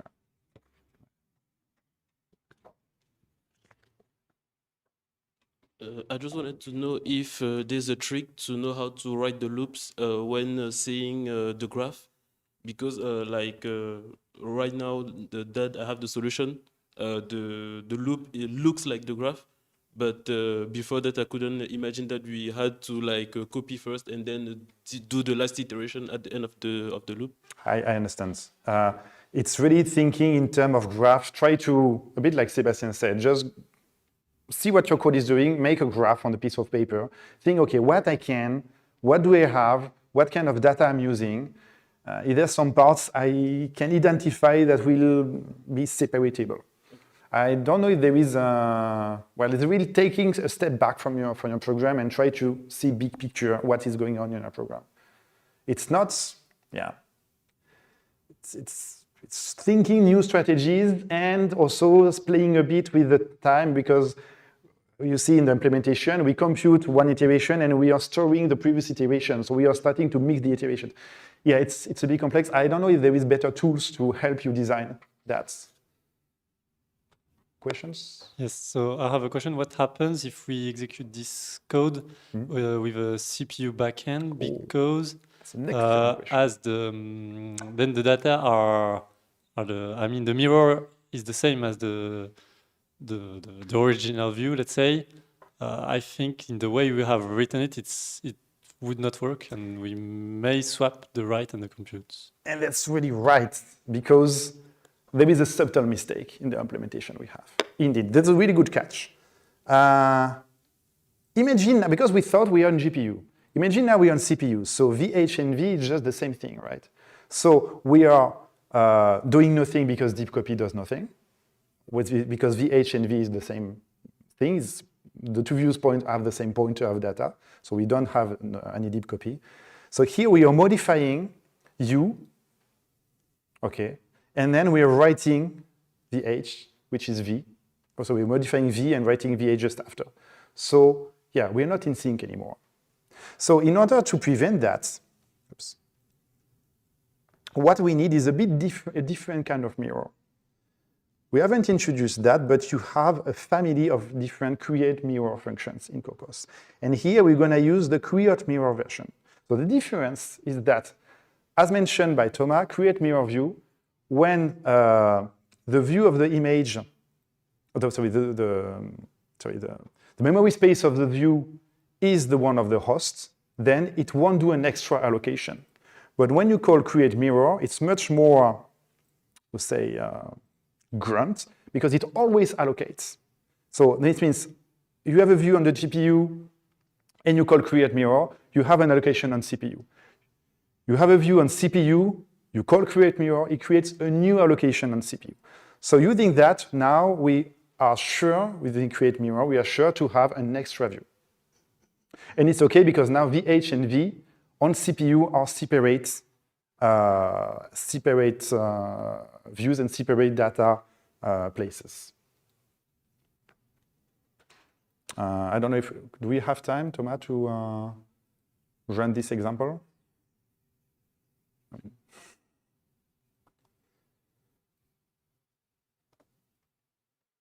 we can do that. I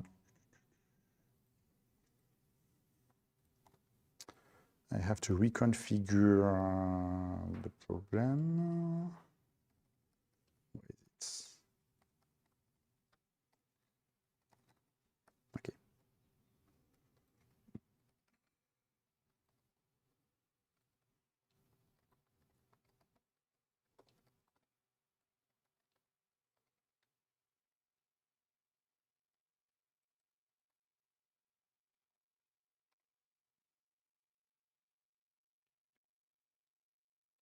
Okay, I will not do it. We'll keep it like that for now, just to show the mistake.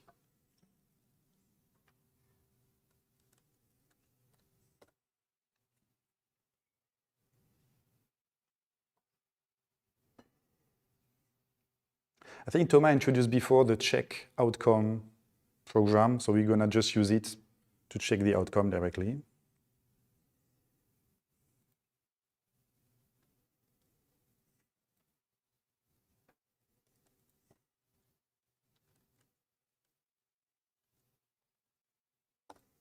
Okay.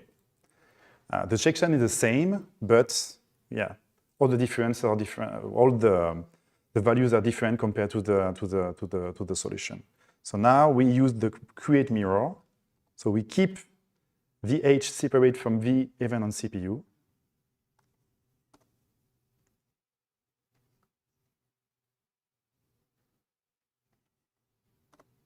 And now it works. So yeah, that's a good catch, because when I implemented it, I just considered the GPU part, and then we ran the test on CPU, and everything was false. Like, oh damn, made a mistake. Do we have other questions in the chats? Okay, there is Leon, Tate Shrub. If each iteration of the grade Scott algorithm requires reading and writing UNV, why does the mem copy appear to be so much slower between UNV and taking computational steps? You mean this, I guess.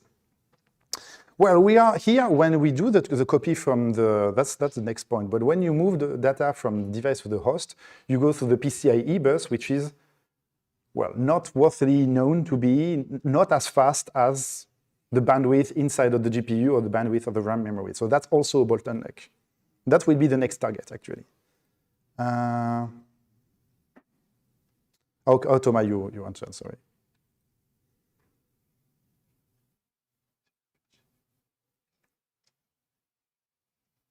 Faster. Thomas, you can continue answering the question if you want. Okay, let's move to the next part of the optimization using asynchronism. First, I would like to give some new tools about Kokkos. We saw just before how to hide a slow CPU task with GPU computations. But you know that on GPU, like on CUDA, you have streams or queues that allows you to run several kernels concurrently at the same time, right? If you want to do that in Kokkos, you have to use the partition space function, which is in Kokkos experimental. Well, even if it's mature enough, it's in this namespace. So partition space, you pass an instance of the execution space, so the default execution space, and some weights. I will talk about the weights later. This returns a vector, a stud vector of instance of execution spaces. And you can use this vector however you want. For instance, if you use it in a range policy, you just take like the first element, which is the first stream in this vector. The weights, actually, they are only used in OpenMP, as far as I know. So you cannot just put one for the weights just right now. And the syntax is a bit weird, like you pass as many arguments as a number of streams that you want. So here I want 2 streams, so I just put 1 and 1, or 2 weights. I want 3, I put 3, etc. You can also pass a vector if the number of the partition of your space, you don't know it at compile time. Another thing also to know about an instance of execution space, because so far we only used execution spaces only as the template argument. But if you create an instance of an execution space, you can do stuff with it because it is an object. And especially you can fence on it. And this is especially interesting because when you fence on an execution space, you only fence the jobs, the kernels which are scheduled in that queue, in that stream. You don't, well, unlike Kokkos fence, Kokkos fence fences on all execution space and all queues. So that's a major, fencing operation in a program. When you fence on the space, on the execution space, it's much more detailed on what you want to fence. So let's move on. So this is the result I obtained before on my laptop. So maybe they explain why the p-write is much smaller, because I have an SDD and also the writing of the solution is very fast. So we have already hidden the writing solution to disk. We have a device to host mem copy that somebody already witnessed it.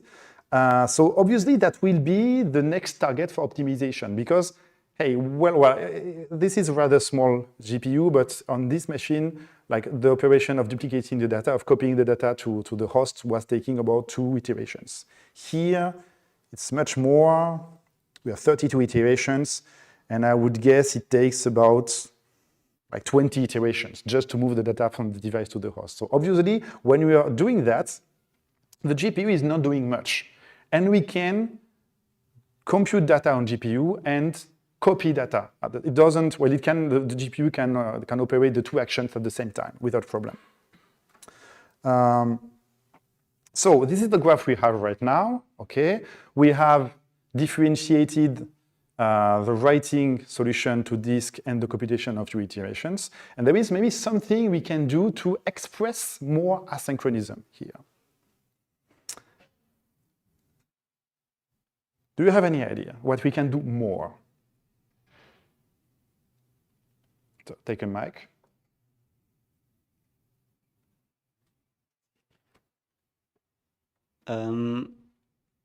Like we did on OpenMP, maybe we could copy a copy of the data on the GPU and then transfer this data to the host. Yeah, that's good. Yeah, that's the spirit.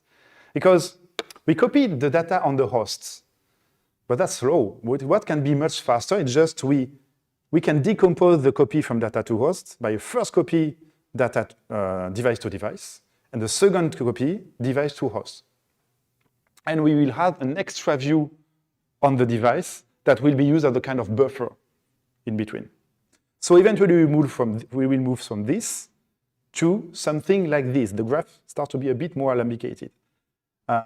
The copy device to device must be blocking because here we need the data,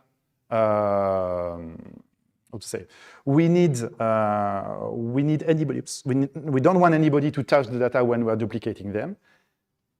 Then we can start the computation on the views, okay? And this duplicated view, we can move it, we can transfer it to the host and then write it on the file. So that's exactly what you are going to do. You will need to first duplicate the view. It's a view on the device. You will create one stream for the duplication using partition space. And we pass it to deep copy. Why? Because, well, I can keep on this slide. Because here, okay, the copy, that's the deep copy we use so far. We don't pass an execution space, meaning that it's blocking. But this deep copy, we want it to be non-blocking. We want it to be asynchronous because we want also the kernels of computation to execute at the same time, right? So we want to make it asynchronous. And we saw before that in order to make deep copy asynchronous, we need to pass an execution space to it. But we want an execution space which is different from the one that Kokkos uses by default. And to create such a different execution space, we just create it within partition space. Then you will have to make the second deep copy appear, or at least to separate the deep copy, the one to duplicate the data on the device, and the one to synchronize the data on the host. And you may have to adjust the fences also. Yes, question. Mike. Yes, I'm very much not an expert on this, so I don't understand if we need more memory to do this course. buffer? Yeah, So we have to trade something. It's a trade. We are gaining more performance, but at the cost of something. And here we have to duplicate one array. In the case of the Gray-Scott equation, this is acceptable. Well, we won't compute huge Gray-Scott. okay, so it's a situations. trade-off. Yes, it's a trade-off. But in other configurations, other programs, we will have to consider, does the cost, is the cost justified? Is taking, we are already using 4 arrays on GPU, U, V, and the temp U and temp V, U temp and V temp, and we are adding a 5th array. So we are consuming 25% more memory. Is this justified? In this case, for the sake of education, I think it's okay to go all the way to really try to make as much as we can asynchronous. For real case, for real world programs, maybe we have to consider, is it worthwhile or not? Do we have other questions in the chats? What is it? A bunch of stuff.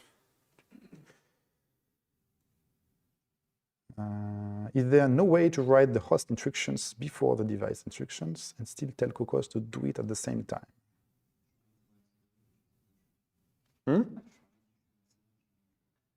So Thomas is on it.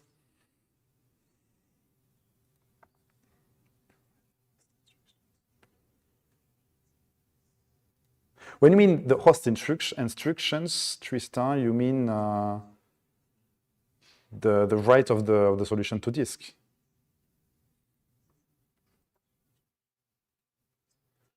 There is something I can show after that could give a path to a better implementation.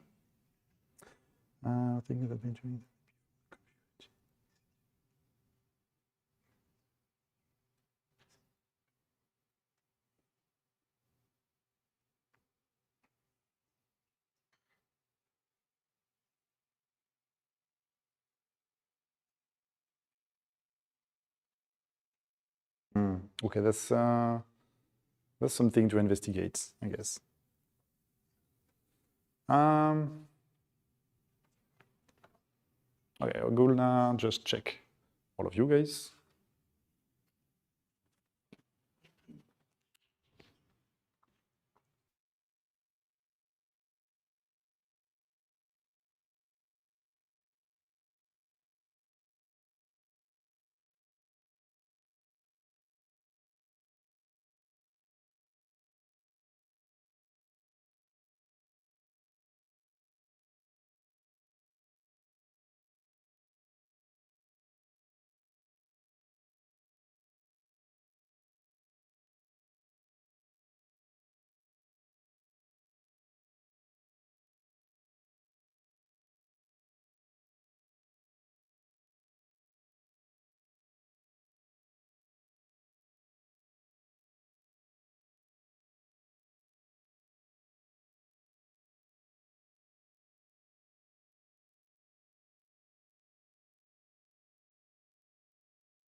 I forgot to mention, if you didn't have time to finish the previous step, so the previous implementation, you can start again from the GPU more async 0 write folder that contains the solution of the previous exercise.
So we'll have small breaks of half an hour. We'll meet at 4 sharp. So you give more time to think about the implementation and also to keep yourself hydrated. That's important. Yeah, also. Okay, so see you at 4 p.m. sharp.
Okay, welcome back. I hope you enjoyed the break and you had time to think about this asynchronization optimization. So I will move to doing the solution with you guys.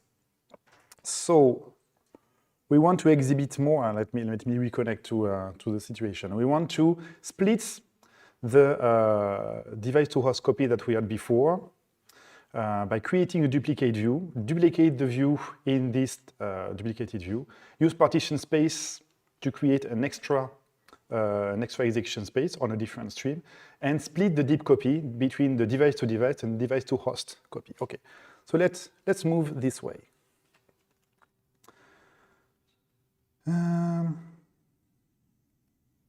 So I have my views. I will create an extra views, v out instance. Okay, it's on the device. Can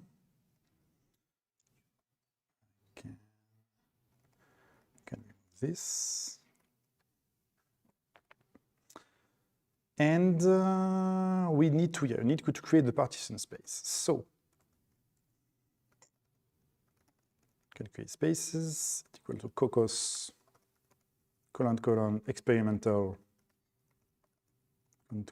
partition space. So we need to pass the instance and execution space. So an instance of the Kokkos default execution space.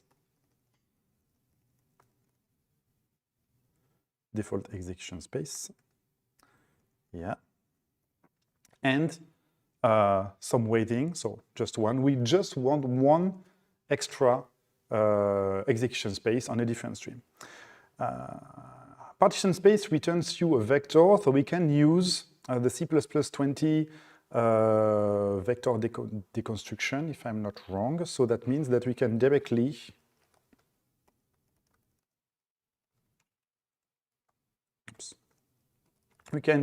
do something like that, meaning that we know that we will have an array of, well, it's only just one element, and we want to name the first element we have. But this is just a trick. Since we know at compile time how many elements the vector will return to us, we can do a trick like that.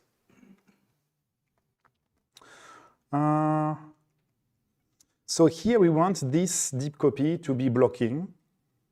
And we want to not copy to VH, to the host. We want to copy to the out. Okay.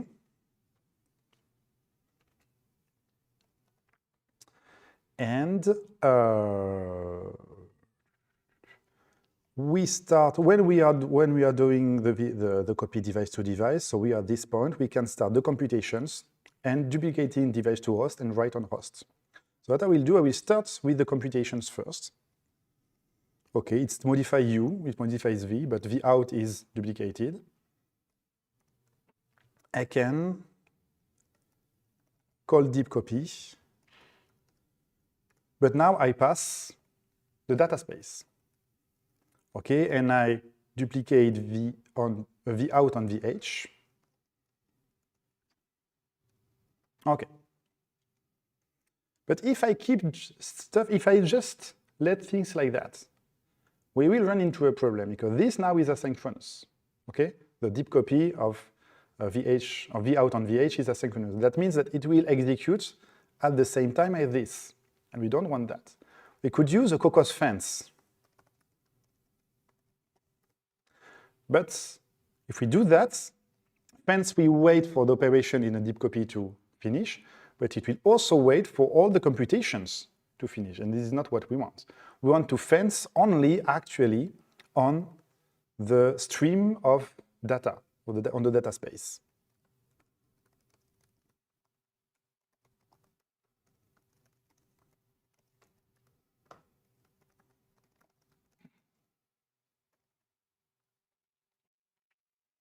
Okay, so here we have to modify the comments a little bit just to keep track of what I've done.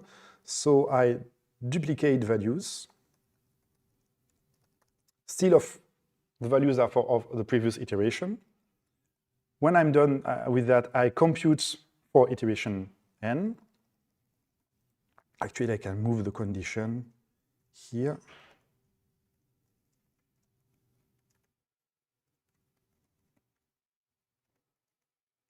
And here I copy values for iteration n minus 1. So let's review it again. I duplicate my data on the out. Okay, this is blocking. Then I start a bunch of computation. This is asynchronous, so it will give the hand very quickly when the computation is still performing on the GPU.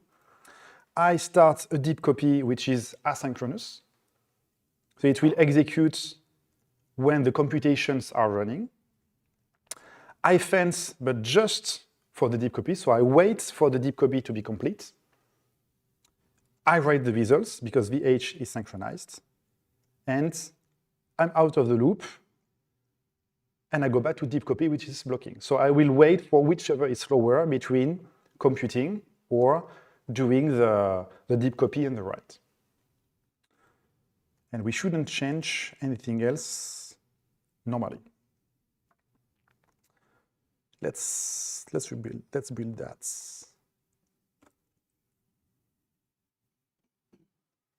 Oh, I forgot something. The out is undefined. Oops. Maybe I forgot to.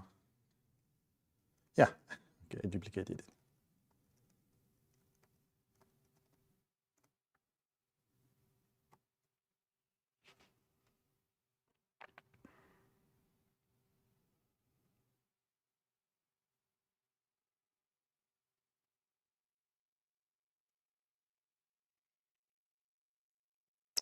Okay.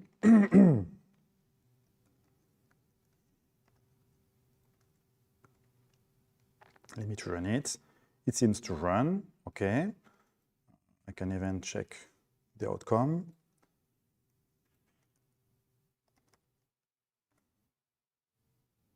Okay, it's fine. On GPU, it's fine. So let's run it for a larger problem. Ansys profile, report HD. Okay, with the connector. Okay, and give a different name. Okay, let's analyze the outcome of this. I open the HD async. I zoom on the time loop. And now, what do we have? This is pretty nice. I compare, I do the same. Up, I zoom a bit. And what we have now, we have hidden the duplication on the copy from device to host. We have hidden it with computations. Well, now we are already running into the problem that, I don't remember who made this remark before.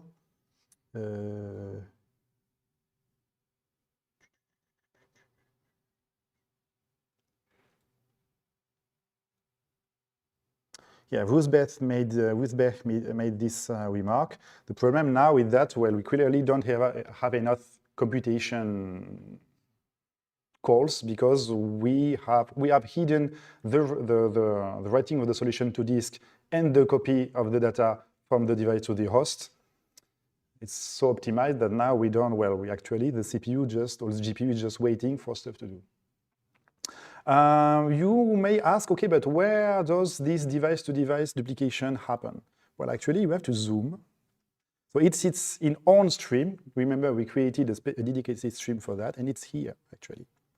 This is a device-to-device operation. When I zoom on the work, you see that this duplication, can I have more details?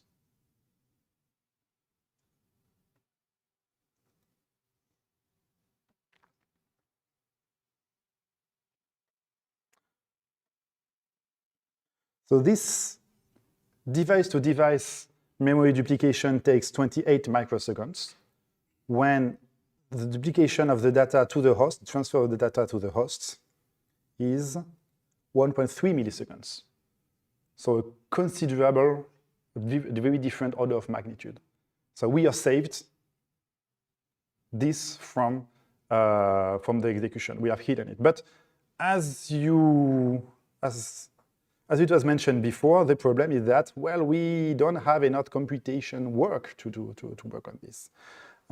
Because, well, the bandwidth in the PCIe bus is slow, the file system is slow also. So one solution we can have is to, I don't know, like, instead of writing just 32 images per iteration, maybe we can require to write more, like 96, 3 times more.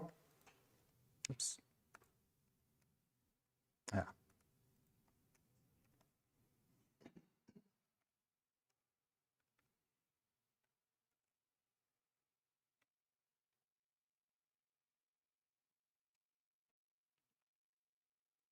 Okay.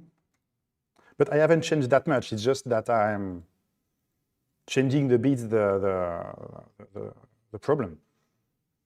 But when I put 96 images, iterations per image, then, well, that's a better balance. I keep my GPU busy all the time. I'm gonna zoom. Come on. I keep my GPU busy all the time. I have hidden the memory transfer, the data transfer from the device to the host. I have hidden the relative of the solution to disk. Wow. If I run this computation, I do the most of my GPU. Problem is, yeah, we had to increase the number of the number of iterations between 2 images, which is maybe not exactly what we want. Again, this, yeah, you do the most with what you have in your hands. Do you have questions about this in the room or in the chats? Do you have any remarks? Can fence be used to have one execution space wait for the output of another? No, Joseph. The fence, you can use the fence on the execution space, but that's the method of the execution space, so execution space dot fence, the method fence. And this relationship you're talking about, I will move on a bit, like ask one fence, one execution space to wait for another one. I'm just gonna move to something which is a bit close to what you described. But using what we have done so far, it works, okay. But we are making knocks in our heads. I don't know if that's the proper English saying, but we are making something more complicated. We are making also our code more complicated. It's fine for the grayscale equation because we don't have that many stuff. We have one kernel. Yes, Thomas? Yeah, before you move on, just one note that we also tried, if you can go back to... No, it works, but... Okay. If you can go back to the Insight. Yes. If you can zoom on the mem copy, we should see pageable. Yeah, right. We also tried another memory space in Kokkos, which is called pinned. Pin host space. Yeah. Host shared pinned. Something like that. Name. It's supposed to be slightly faster. We didn't see any improvements. Yeah, but maybe on other systems it could help reduce the device to host mem copy. Yeah, I didn't have that much. So yeah, this implementation we did, well, it's efficient, but we are making the code more complex to read. We are starting to play with the iterations. We are like computing iteration n, but writing iteration n-1. So that's an easy way to make your program more complex to maintain. I talked about workflow, I talked about graph. Actually, graph is a dedicated naming in that kind of asynchronous approach. CUDA and heap have a graph model, which is a task-based model, saying I want to execute this task on the GPU or this task otherwise, and I have to have this task executing concurrently with this other task. SYCL, on the other hand, has a data-based graph approach, meaning I have this task, and we're gonna put data, and I need the data in this place to do something. Maybe it's a bit more flexible. Eventually, Kokkos provides a graph API, which is very similar actually to the CUDA or the heap graph API. And it allows you to express the workflow, the graph much more clearly. Here, we had to create an execution space. We had to do some kind of low-level operations that the graph API can allows you to make more simpler. Actually, when we did this graph here on the screen, is actually what you would like to express with a graph API, saying, okay, I have tasks, they depend on each other using this pattern, blah, blah, blah, and you're done. We tried actually to implement the solution of this exercise using Kokkos graph, but the API is still experimental and we didn't succeed in the implementation because the graph API currently is not, it doesn't have all the features that we want, especially having nodes for duplicating data for deep copy. There is no nodes or no possibility to do not for that, or we have to resort to CUDA code or heap code, so it breaks the portability of the code. So eventually, for now, yeah, it's not mature enough to do it, but that would be much more interesting and easy to read if we would have implemented it this way. No, maybe next year, maybe we can improve the graph API and come with a better implementation for this. I think that's enough for the optimization with the asynchronism. If there is no other questions, I just check very quickly. But I think we are good. So for the rest of the afternoon, Thomas will give more details about some points of the API.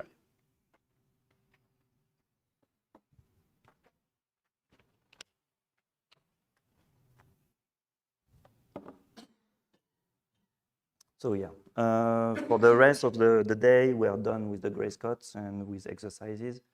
We will just present an overview of other features that we didn't find ideas to cover with the grace cut equation, or just because we were limited in time. Let's begin with the first one being atomics. So what it is about? Let's say we are creating a histogram.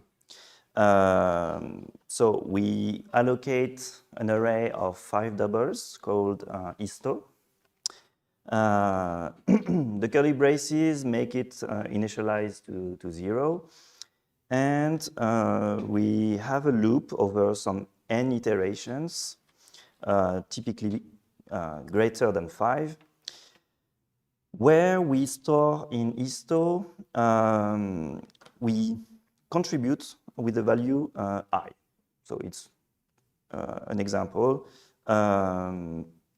So the idea is that we do a contribution on the iteration I somewhere that is not directly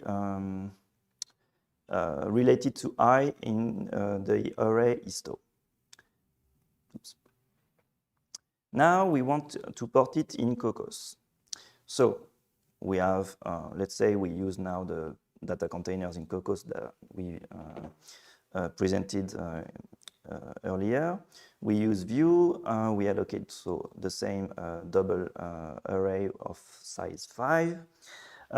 We do a parallel for, and for we just put the body of histo in the lambda that we pass to parallel for.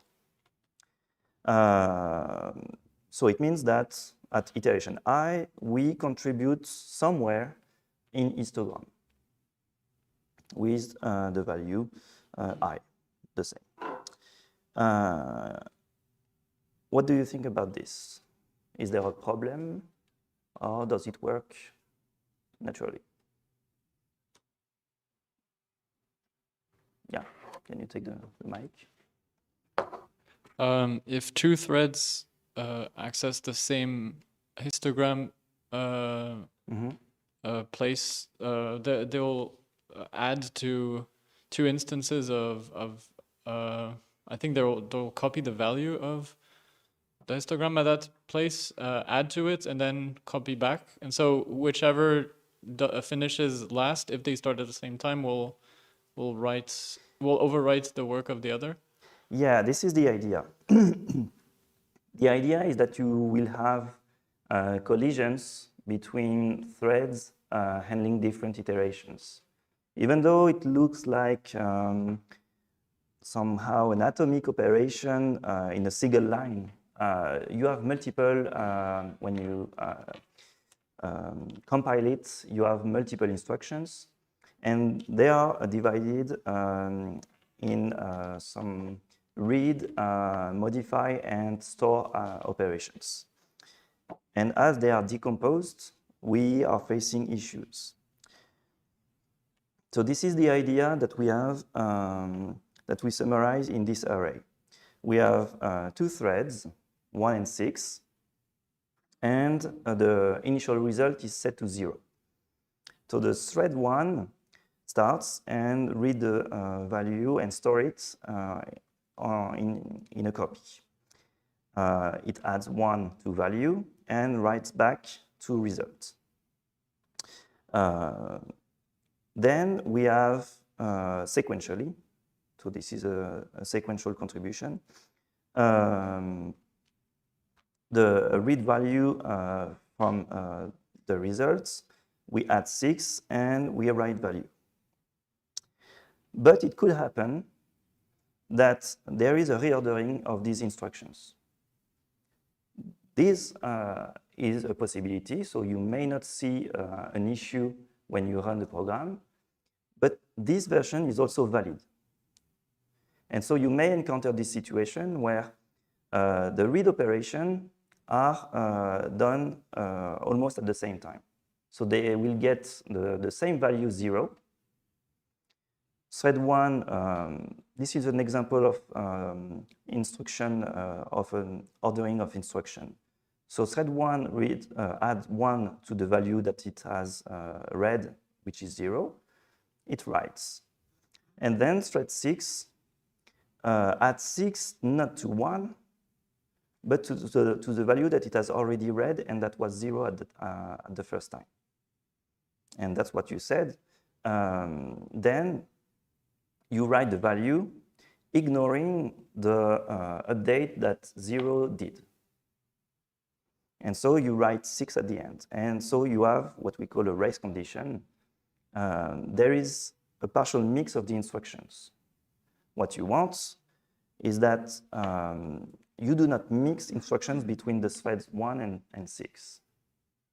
That's the idea of, and you get the idea from the name, you want atomic operations. So instructions that are not divided, that cannot interlace between them.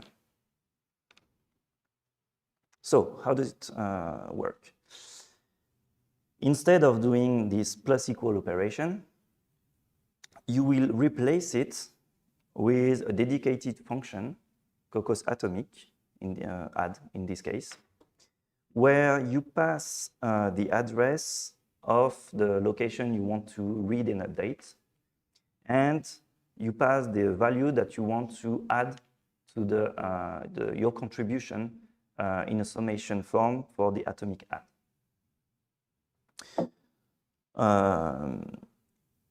The atomic add takes a pointer, so that's why we need to take the address. So histo is, when you call the function call operator of histo, it returns a reference, and from the reference you can get the address by applying this operator. So you get a pointer from this that you pass to atomic add. And in this way, you get this kind of chart. Thread 1 will do atomic add, and you see that this contribution is not subdivided into smaller instructions. And so you cannot interleave the instructions. You have an atomic add, and then thread 6 will do its own atomic add to the value that has been updated by thread 1.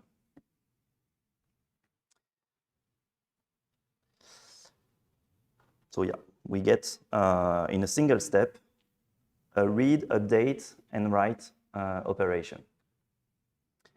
This, so the first one was a valid implementation, but it could also happen in this order.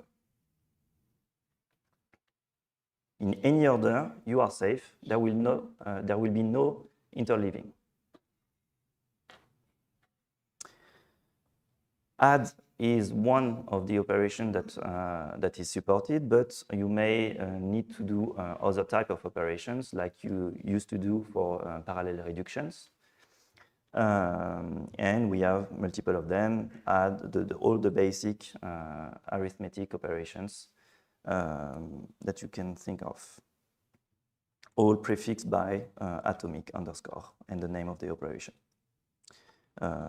Also, yeah, they also take the address that you want to update and the value of the contribution. There is another way to do atomic updates using the container directly. If all your contributions to the view to a memory location need to be atomic, then you can create a view with a special template parameter that is called atomic again. So the idea, so we have 4 template parameters in the view. We covered them all, I think, until with this one. So we have the data type, we have the layout of the data, the memory space, and the final one is kind of a joker. It's the memory threads. And that's a way to say, to express a different way of accessing your data. And one way to express another, a new way to access your data is to say that I want to access it atomically. So,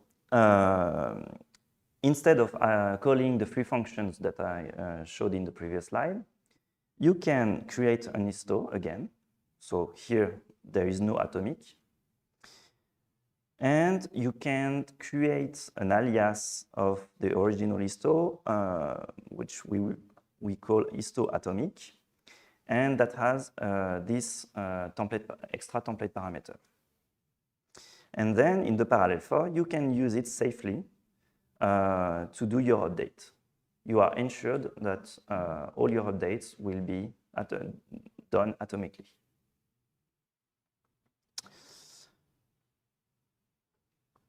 Yeah, we advise that you give an explicit name because then when you read the code, if you omit the atomic here, then each time you read the code, you have to make sure that you didn't forget in the template, the template parameter in the view, in the type of the view. But it is safe. So you could wonder why not put atomic everywhere, because this is safe. It comes with a performance penalty. You cannot put that everywhere. You have to use that carefully when you may have data races in your kernels. And typically, you do that when you have this kind of pattern, when iteration I will contribute somewhere in the array, when you have a function of I, when you write in histogram.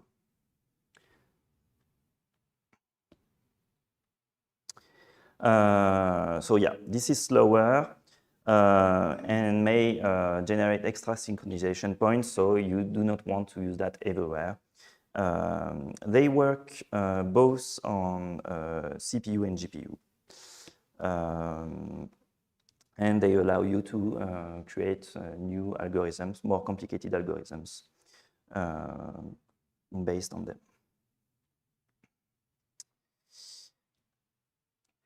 Any question on the atomics?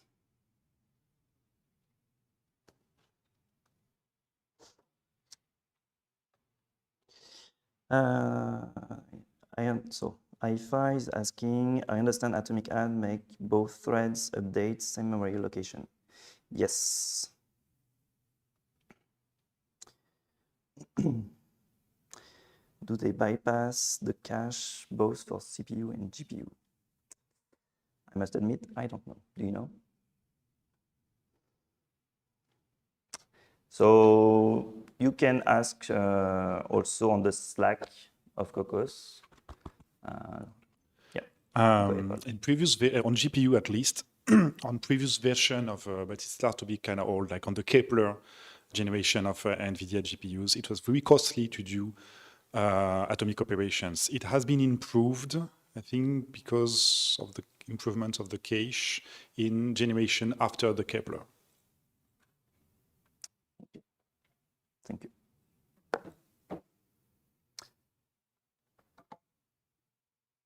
Okay, let's continue with the algorithms API. So first, some acknowledgement to Francesco Risi, which inspired these slides. So the idea, we have a higher level API in Kokkos, which is made by 3 functions and that are inspired by the STL. If you know the algorithms in the STL, for each and etc. And they operate on a range of elements, on a range of a container. So we have sorting, searching, counting, etc. The idea is to reuse the algorithms that we already have and that you manipulated, so the parallel algorithms like parallel for, parallel reduce, and scan. And you may ask why adding new algorithms. It's just that they are simpler to use and less error prone, and you may have, it's easier to get performance when they apply to your case. So they are higher abstraction. They are still in the Kokkos experimental namespace, so except for sort. And we also have some random algorithms in Kokkos. So what kind of functions do we have? So they are organized in families. So we have sorting functions, minimum and maximum functions, modifying sequence, non-modifying sequence, like when you ask for a number of elements, if you can apply a predicate like all of, numeric functions, partitioning, and we introduce also iterators in this namespace, and also the random algorithms. You can find a lot of more information in the documentation regarding these algorithms.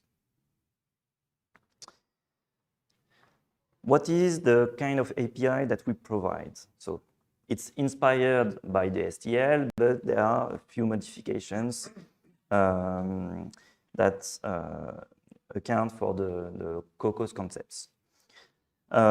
So we need to pass an execution space instance. It was not required for the parallel algorithms. It is for the STL standard algorithms API. We didn't mention another kind of execution policy. So you remember that we saw range policy and the range policy. There is another more complicated execution policy that is called hierarchical parallelism and team policy that allows you to have a more finer grain control of the parallelism on your GPU or on your CPU. They work with some kind of handles over the resources that you are manipulating. And this is also similar to an execution space instance. You can pass them as a first argument of your function.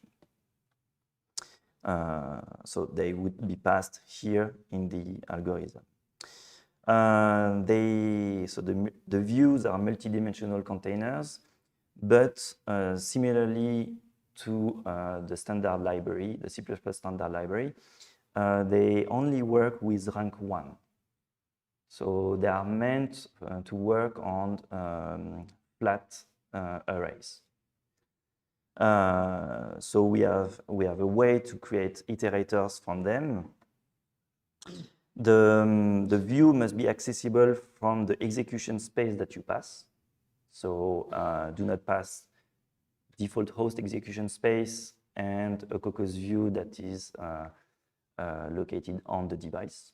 It will not work. And yes, you get this kind of API. So here you have the algorithm name. So let's say for each, you pass a label, an execution space, directly the view, or more views if the algorithm takes input and output views, and maybe some extra parameters. This API corresponds roughly to the ranges API that you may find in C++20. So this is a container that contains a way to get a begin and end. And we also have an API where you pass directly the iterators. So instead of passing the view, which counts for both begin and end, we have an API where you pass separately begin and end for the input and the outputs. It's slightly more verbose. And the future is more on this kind of API. So concretely, it looks like this. So let's say we have an alias for the namespace experimental KE. We create a one-dimensional view because it only works with one-dimensional views of size 13. And we want to call the replace algorithm.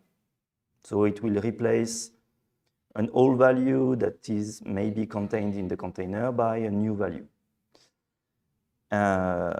We pass an execution space instance.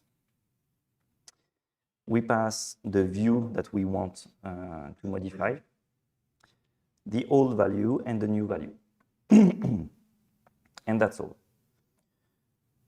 You may want to apply your algorithm on a subpart of it.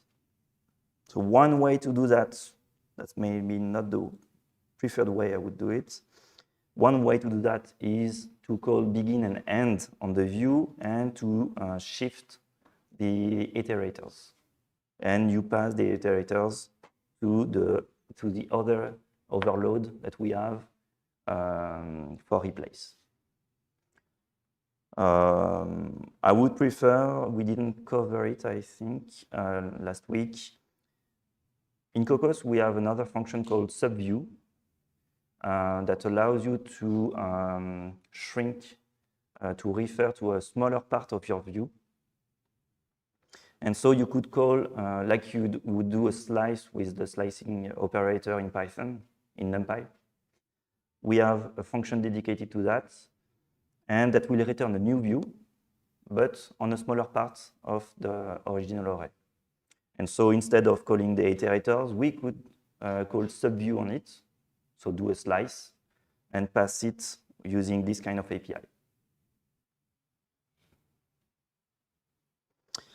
Another example is to call the min element. So in this in this function, we need to pass a functor that takes 2 elements to sort to get the min element in the view. Yeah, maybe here it's missing Kokkos function. Nothing really new. And yes, so we have.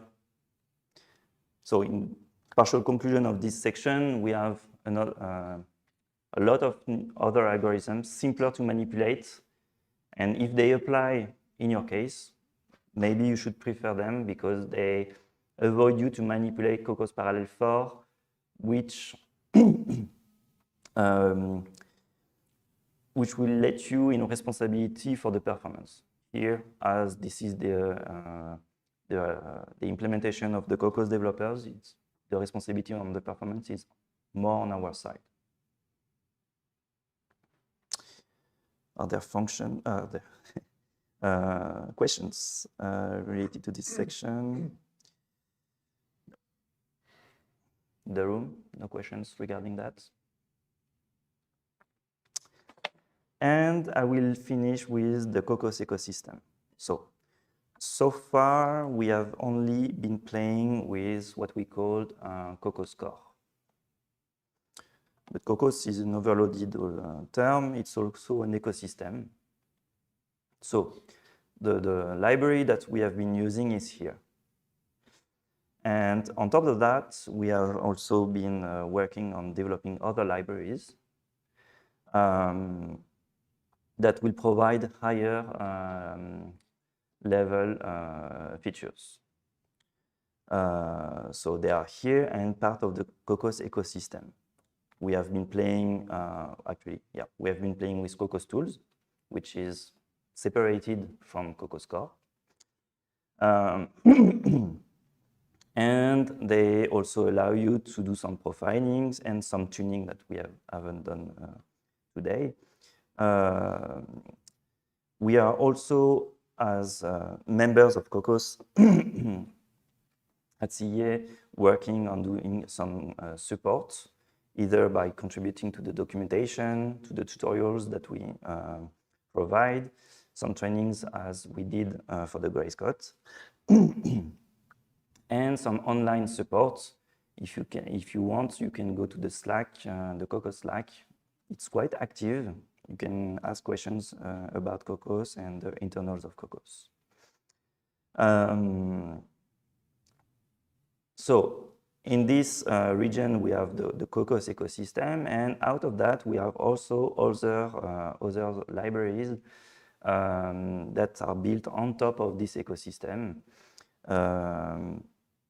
like Trilinos, and actually, which is a large framework, large library developed in the US, and for which Kokkos was actually part of it and was later extracted to be independent. And many other applications like we also develop at CEA. So let's have a look at some of these libraries. We have Kokkos FFT. So FFT stands for the fast Fourier transform. It's largely used in HPC, in scientific applications. So this is an interface that is integrated to Kokkos, to the Kokkos ecosystem, and that allows you to have portable FFT computations on all the backends that Kokkos core, or the most important backends that we support. Why do we provide this kind of library? Well, because, as I said, it's largely used in applications, and it's quite hard to make it performant. There are usually developed, many libraries from the are developed from the vendors, like cuFFT or HipFFT, and we want to take advantage of them and not redevelop. If you have a look at some open source implementations, it's a lot of work, a lot of corner cases to have performance on. It's not a single parallel for as we did so far. And so the key features that we support highly depends also on the features supported by the underlying libraries that we use are 1D to 3D real and complex FFTs. And also an important point is that it works directly with Kokkos views. If you have been using FFTW, for example, or some C-like APIs, it's quite verbose because you have to pass a lot of parameters to these functions. And it's quite error prone. When you just have a multidimensional container and rely on it, you pass at once plenty of information, and that reduces your API, which is quite good. Yes, one question? So is this a wrapper? Is it, like I see you write the backend abstraction, is it a wrapper or is it a new? Yeah, we didn't implement any FFT algorithm in the Kokkos FFT. We rely for all our backends on vendor libraries, external libraries, because we have FFTW as a Do you know by hand the complete list? Like the list of libraries? Yeah. Yep, we have FFTW for serial. So we map them to Kokkos backends. So for serial, OpenMP, and threads, we have FFTW because actually it maps quite well on the backends on this library. QFFT for CUDA, HIP and RockFFT for AMD. And Intel, the 1MKL for SYCL. Regarding the more exotic backends, we do not really have support for them. Okay. HPX or the upcoming Maverick, no, not yet. Thank you. How does it look like? First point is that also we have complex support, mainly due to the fact that we need many features from the standard library cannot be used on GPUs because they lack the host device annotations that we need to work on CUDA and a heap. So that leads us to re-implement a few features from the standard library, like Kokkos complex. So we have, so in this example, we create a complex. We create a view, 2D view, well, multiple 2D views of Kokkos complex double. So we have 3 arrays. We decide to initialize XC2C randomly, and we do it on passing an execution space. And then we apply the fast Fourier transform. I think if I remember correctly, the output is here, I guess. So the input is XC2C and the output is the hat to the transform. And then you can call the inverse fast Fourier transform from the previous transformation and you get the inverse. And you should have a mapping between the two.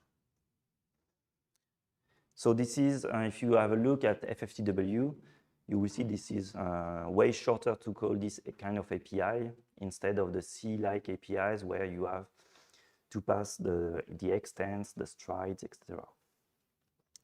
And again, this is quite error prone. We have also Kokkos kernels. So it's a library that provides parallel kernels mainly related to linear algebra. So BLAST-like features, also sparse operations. We also have, if I remember correctly, some ODE solvers. Again, it's kind of the same question as for Kokkos FFT. The vendors provide some external libraries that are highly optimized and can take advantage of really specific hardware like the tensor cores, etc. That is really difficult to use when you just do parallel for. And so these external libraries are highly tuned, and we want to take advantage of that. So Kokkos kernels as for Kokkos FFT, reuses some external libraries from the vendors, but also re-implements some of them. And so the idea is to provide, as for Kokkos, some portability without sacrificing too much performance. So from the key features, we have some dense linear algebra, so all the BLAS operations. If I remember, it goes to 1, 2, 3, all of them. Don't remember exactly. Sparse matrix operations and some graph kernels and utilities. And I think we can add also some ODE solvers. How does it look like? Again, this is an API based on the Kokkos views. So let's take a matrix A, that contains doubles, and two vectors x and r and y of doubles. We do some initialization of A with a parallel for. So here we just do a single range policy, and we have this kind of internal loop. We initialize also x and y. It could have been a deep copy. And then we call the GEMV, so general element matrix vector multiplication, if I'm not mistaken. So the idea is to multiply, I'm not sure of the exact formula. So you pass all the parameters and directly the Kokkos views instead of unpacking all what you would also have done, calling the C APIs of BLAS, where you have to pass all the extent, all the strides, and the pointers, which are quite low level nowadays to use. Then we create another new function that we didn't encounter. It's a create mirror view and copy. So it's a mirror view and that hides also a deep copy internally. And we print and we display the result on the screen.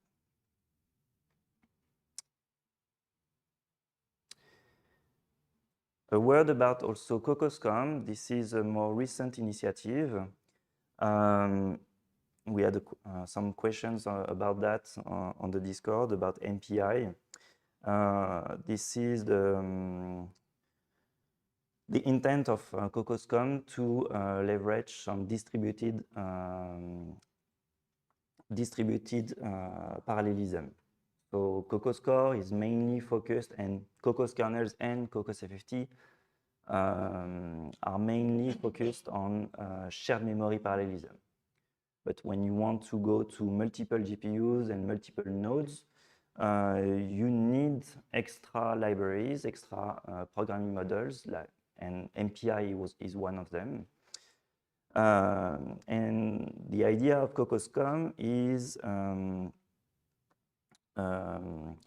to help you in doing communications based on with an API based on Kokkos views.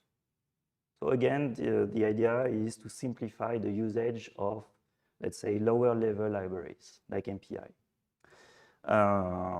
So it's a lightweight C++ library that will call either MPI, and we have also other technologies to use for GPUs. And designed for performance portability between CPU and multi-node GPUs.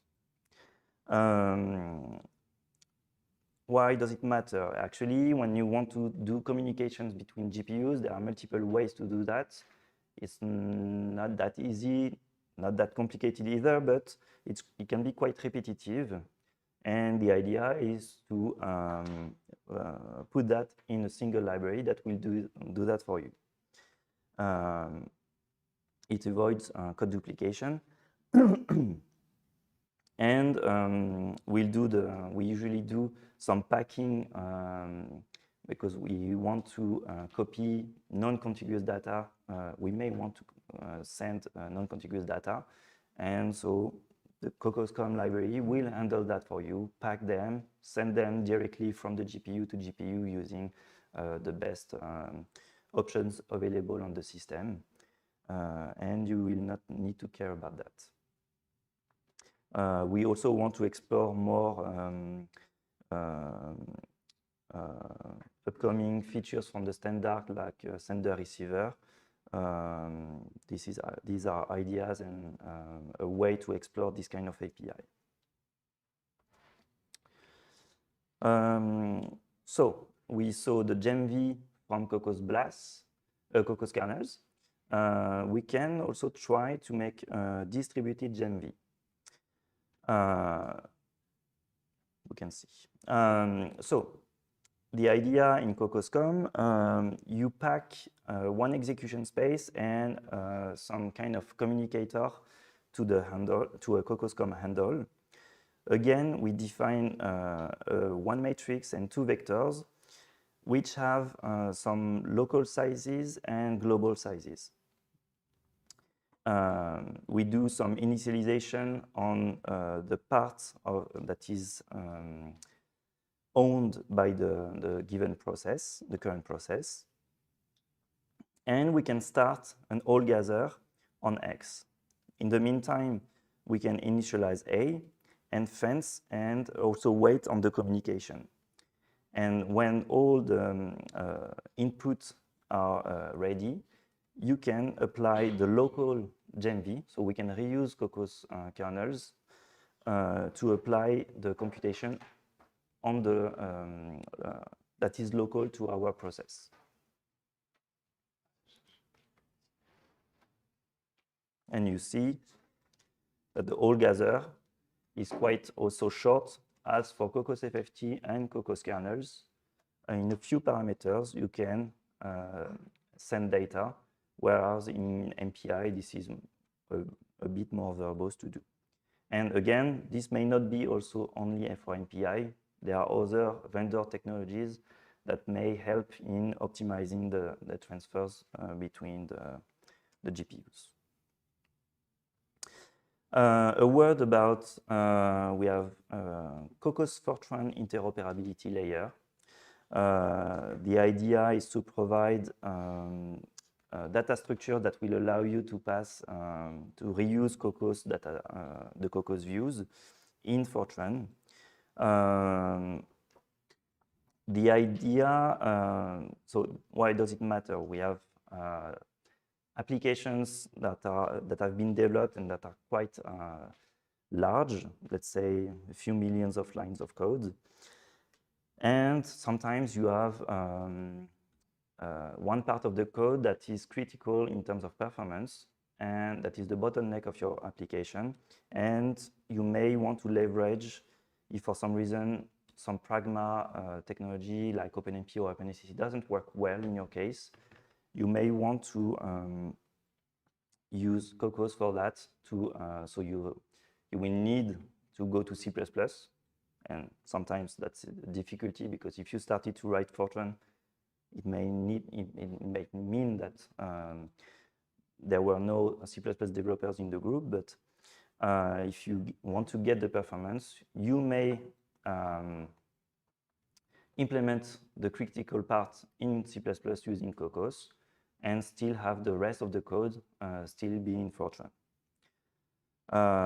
So yeah, it enables the GPU acceleration using Kokkos. We have the interoperability is done using the ISO-C binding module. We have the Fortran derived types to handle the Kokkos views, and memory management here is done using shared space memory. We don't have a choice. And the final library that I wanted to mention is pKokkos. Again, it's an interoperability layer. It's two things. It provides the bindings for Kokkos in Python. And there is another feature that allows you to write in Python a Kokkos kernel, and that will be translated and compiled in C++. So it can be useful to lower the barrier to use Kokkos for people that know better and are kind of allergic to the C++ syntax. So it enables to get the GPU acceleration in Python programs. There is an interoperability also with Numpy and CuPy.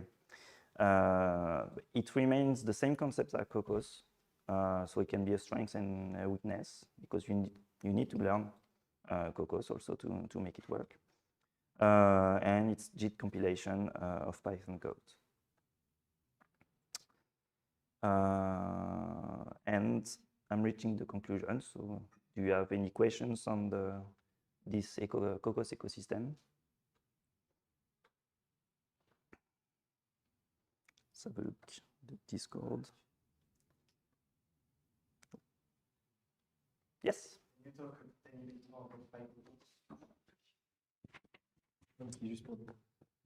Could you talk a little bit more about PyKokkos? How that works? I will try. Never used actually. I can show you a small example. So.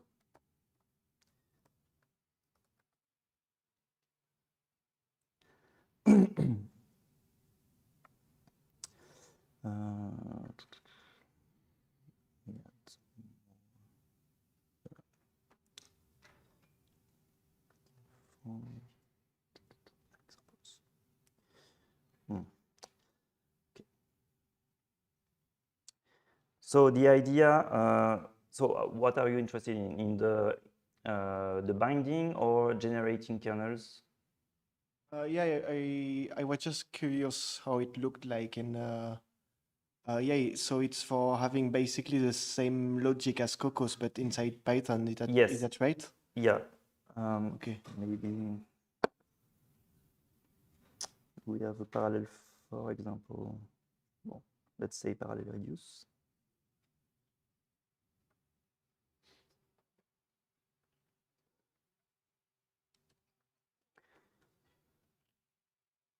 So this would be a kernel, if I remember correctly. The J is the current iteration that you would have in your lambda. And the rest of the parameters would correspond to the lambda capture that you have in C++. So you can pass them as remaining arguments. And where is it called? Yes, here. So the function that we just saw, y(ax), you call parallel reduce. What is P? P is the execution policy. And you pass your arguments, so all the variables that you need in your kernel.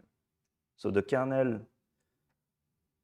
that we would do with Kokkos lambda and int I and the kernel body, it looks like this. You need to have this annotation, and this is your kernel. It looks like this. Does it answer your question? You can follow the installation guide. I think it should be straightforward to test. Not for CPU at least, for GPU I don't know if it's that straightforward. So yeah, we reached the conclusion. So we saw a lot of things actually. Yes. I have one last question. If I need at some point to work directly with CUDA or something, can I use? Can I build? Can I make a view from a raw CUDA pointer? Oh yeah. So you are still in C++ then. Yeah. You are back to C++. Yes. Yes, and we have, let's say, an interoperability constructor. You can pass a raw pointer to construct. It will be called an unmanaged view because you remember that the views are reference counted. So if you pass a pointer, Kokkos is not will not reference the view. But yeah, you can definitely, you are responsible then to make the correct template parameters describing your pointer. So if it's a CUDA pointer, you have to make it compatible with the memory space. Because you may also need to pass it to a deep copy, so you have to make it match. But yeah, definitely, you can use it. So yeah, as a conclusion, I think we have seen a lot of things today. The basic concepts of Kokkos, so memory spaces and execution spaces. We fixed our first implementations of last week to make GPU compatible. We have used the Kokkos tools to profile and understand how to where the time is spent in our execution. We saw that there is an easy way with the explicit memory management, but sometimes it can lead to spurious data transfers, and maybe the explicit memory management, maybe if it's more tedious, but it can help in performance. And yes, all the ecosystem and the remaining of the API, like the atomics and algorithms. And yes, now you can write portable code and optimize as you want. Thank you.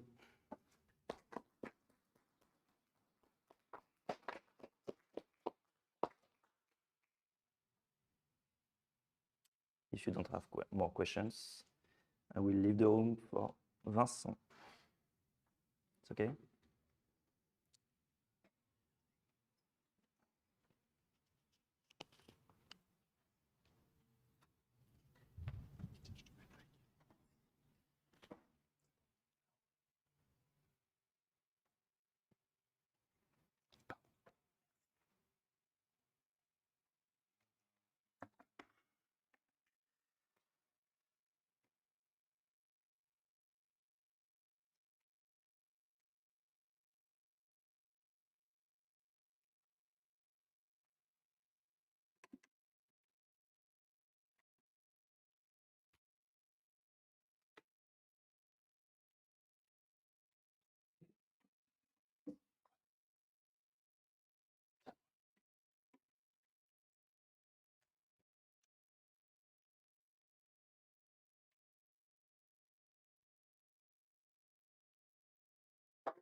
So, good afternoon. I will be glad to tell you today about an old story about cubic root optimization in C on Fortran. It all started with the vectorization master we all know, and with an old nuclear physics experiment, a European experiment called Agatha, and one of their computing point is the pulse shape analysis. Some particle hit a detector which is segmented, 6 layers of 6 sectors, so 36 pieces of germanium. And in the middle, core that is taking the opposite charge as the sum of all the germanium segments. So among your 36 segments plus 2 levels of reading of the core, among your 38 signals, when one of the segments is hit, in this case, the number 12, charge is deposited in the germanium. You see the rise over there.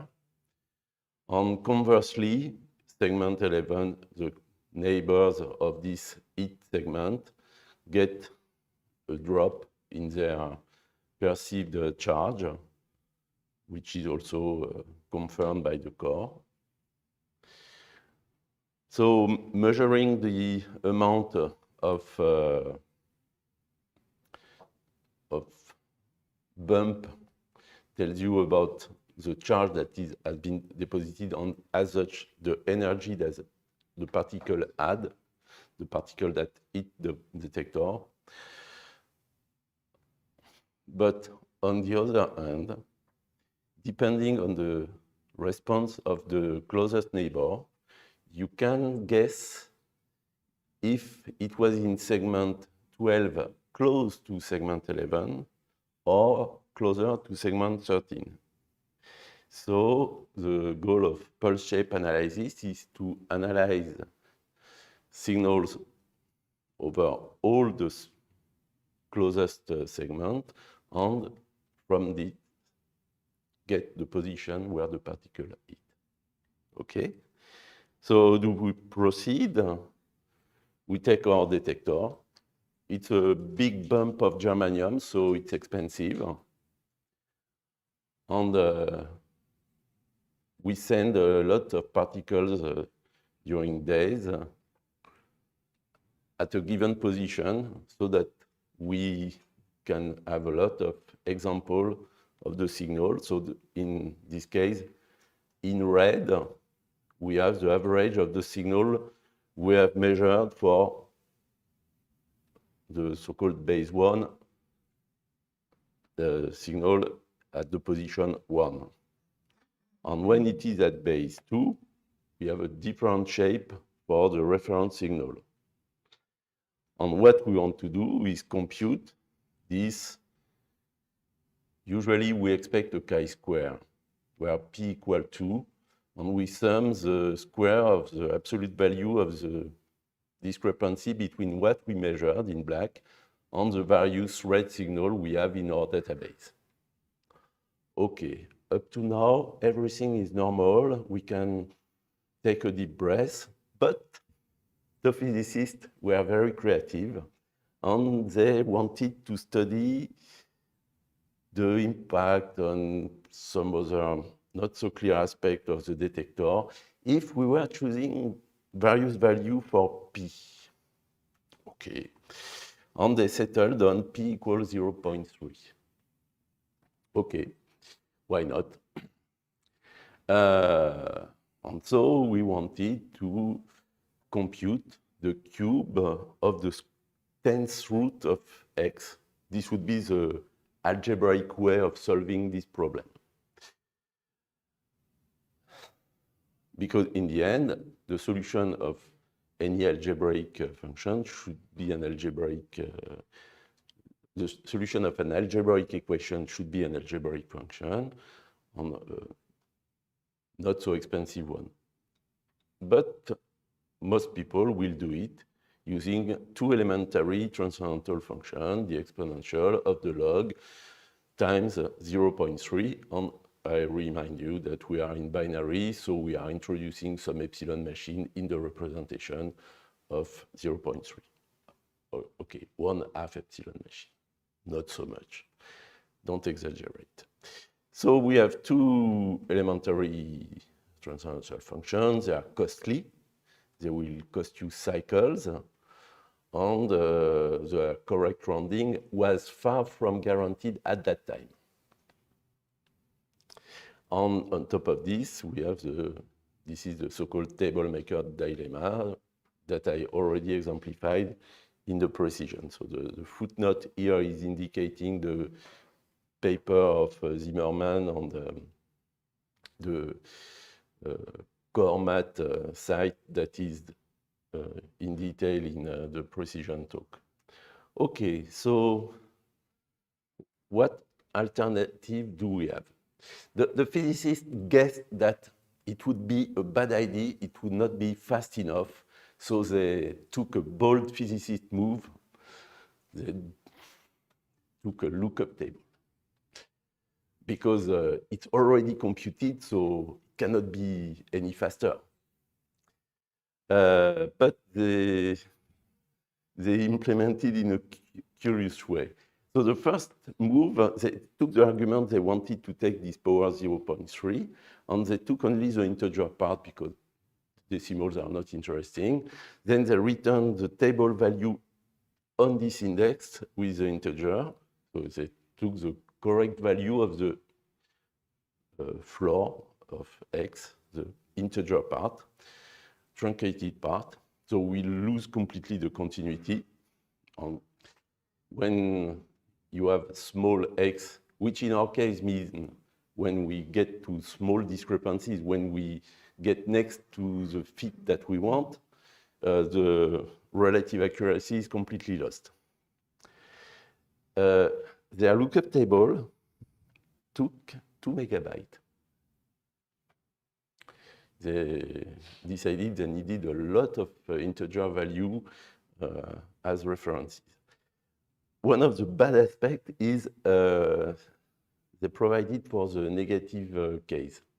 Instead of taking some absolute value, they said, oh, we'll take the power 0.3 for plus and minus.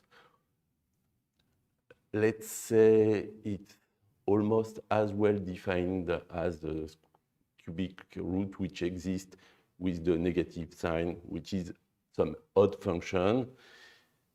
In the end, they uselessly doubled the memory in print. So this is dumb. On top of this, they are relying on indirection.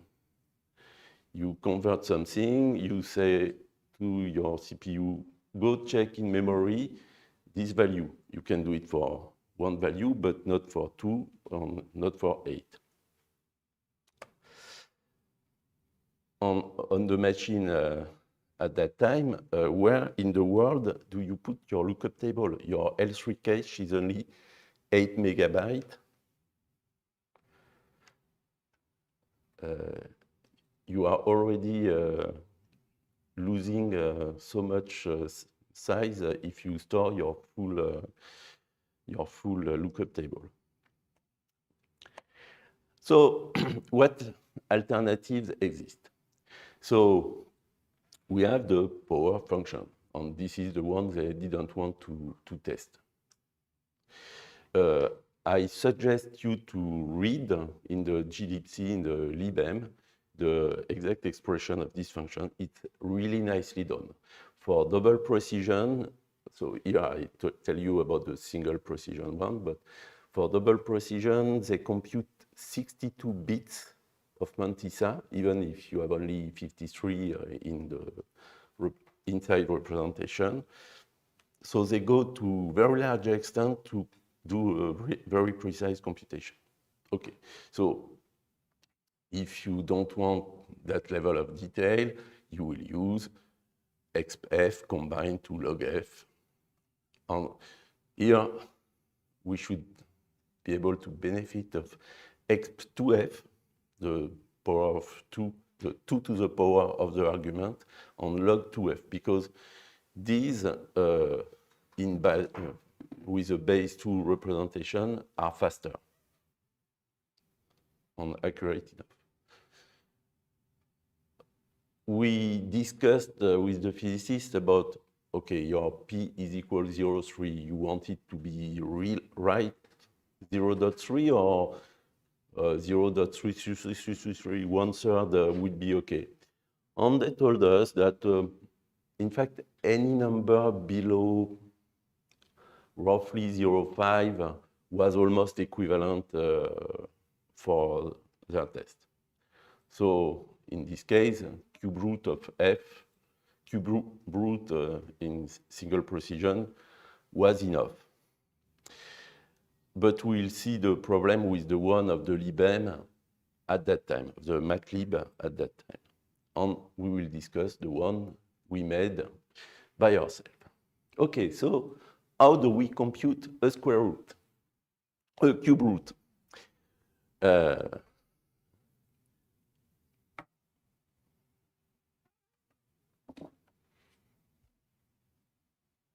Yes? You can do Newton iteration. Right.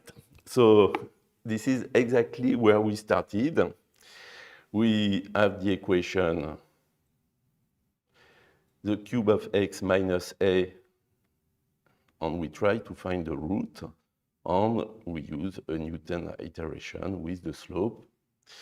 This is a very nice way to extract root. Once you have the good starting point, which is the first part of the difficulty, we will remove the actual excess with respect to the equation, divided by the slope, and find a new starting point. When you are close enough, Newton step is quadratic. If you have 2 correct bits at the first time, you have yes? Do you do a reciprocal or do you do normal? It goes on. I go slowly on this, but good question.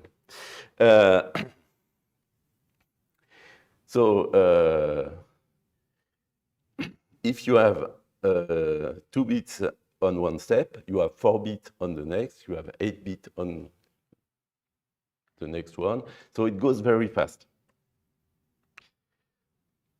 But you can go even faster. So Newton on LA, the one of the comet were from the same time, but LA went a bit further on his convergence step is in fact cubic in convergence. So you have 2 bits at one step, you have 6 at the next one, and you have 18 at the yet further one. Okay, so how does it play before addressing the cubic part for the square part? Can we do it with the square root first? Because it exists not only in the MathLib and in the in silico in the FPU, it is also guaranteed by the IEEE to be correctly rounded. So to extract the square root of y, there is the old Heron algorithm, 2000 years ago, the similar time as Archimedes. But as you can see, to extract your square root, you need to be able to divide. How does the computer divide?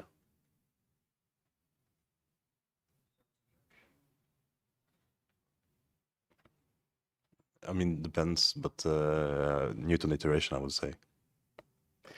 Newton iteration. Okay, so to get the reciprocal, you are inverting some equation.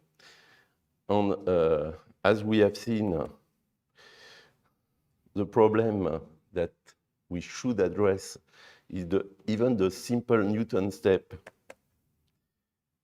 takes one division. And in order to get one division, we need to divide. But we are lucky on the Newton step that you can express to extract the reciprocal is only using multiplication. Okay, so it will be fast. We have a really fast multiplier, and it will be converging fast as well. And in fact, we can play the same trick with the square root by computing the reciprocal of the square root. You can apply a Newton step that use only multiplication to get to your square root. So this is the way to improve your algorithm. And a lot of time you want to take the square root of the norm of some vector to normalize something. So you already need the reciprocal of the square root rather than the square root. And once you have the reciprocal of the square root, you multiply by the argument and you have the square root. So with only multiplication, you can get to the square root fast. Breaking news, it also works with the LA step. It's more complicated. You understand that you will have 2 FMA instead of 1, but you can go really, really fast in this case. As the convergence is cubic for LA, 3 to the square is 9, 3 to the power 4 is 81. 4 step takes you from 1 bit to 81 good bits. So beside quadruple precision, there is no need. Yes? But does the Haley method ever work out? Like if you look at the processor, like now you require 2 FMAs and the latency, I don't think it does, like does the latency, how do I phrase this? Like, does it ever benefit to actually use Haley method? So the point that I'm discussing is, except if you want a quadruple precision, it's useless. It works. If you are designing some high-level quadruple precision library, use it. But for any daily precision, you don't need it.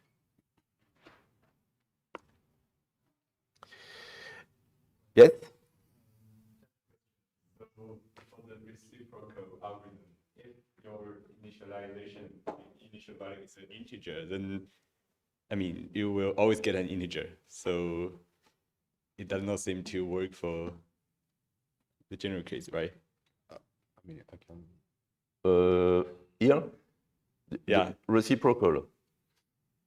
No. So the idea is you want to start from some point which is sensible. So I am describing now the second part of the algorithm, and I will discuss later the first part, which is selecting the right point. So as I did not discuss enough in the general Newton and LA method, we always plot this curve where everything is nice. But in fact, as soon as you are too far from the ideal condition, it goes nowhere. In this respect, you are right. Because if we want to have the reciprocal of some integer, it means that we should start from something between 0 and 1. So you cannot have both y and x integer. Okay. So let's go to the cube root. And the Newton expression here requires some division. Okay, so we have to do it. And as we spoke of LA, it's not much more complicated. There is this nice symmetry between the 2 here and here, and the 1 here and here, and we will see it come again and again. But what our fellow physicists forgot, unfortunately, is we are not using integer, we are using floating point. So we should take advantage of the inside representation as a power of 2 times 1 plus a mantissa. And this is always the first approach when you build a library of, build one function in a library, numerical function, you reduce the study interval. So the cube root is nice because we will have a result for every float. Be it positive or negative, we can address it. If we have the biggest positive float. Its cube root is much smaller, and so it can be represented. So this is the easiest kind of function to deal with because the domain is as big as we want. Okay, so for any value of the exponent, it can be expressed as a product of 3 plus the modulo of the exponent by 3. So we have f on g. And when you take the square, the cube root of your value, so here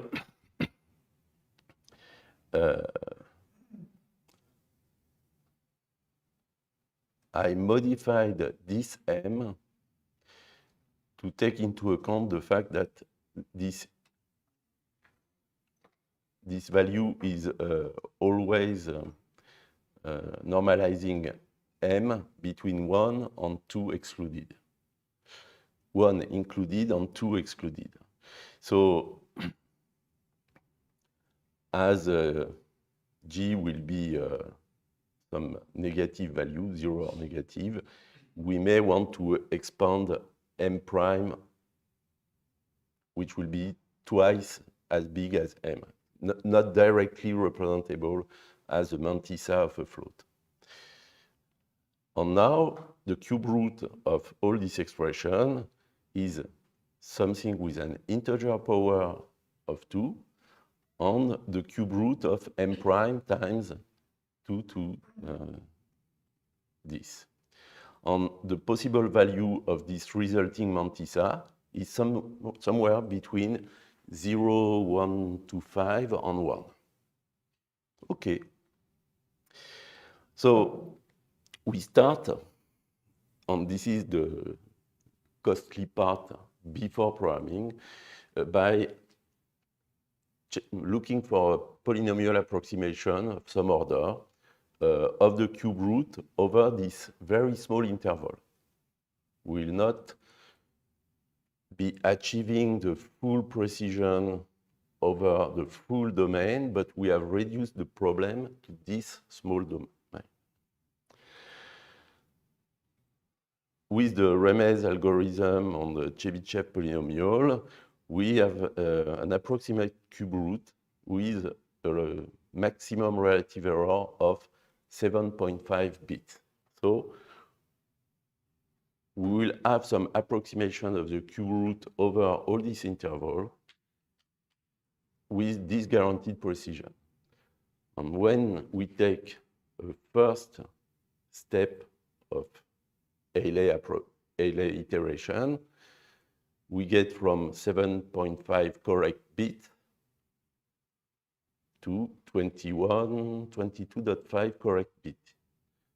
And on the next step, okay, 22.5, we have already almost the level of float, single precision float.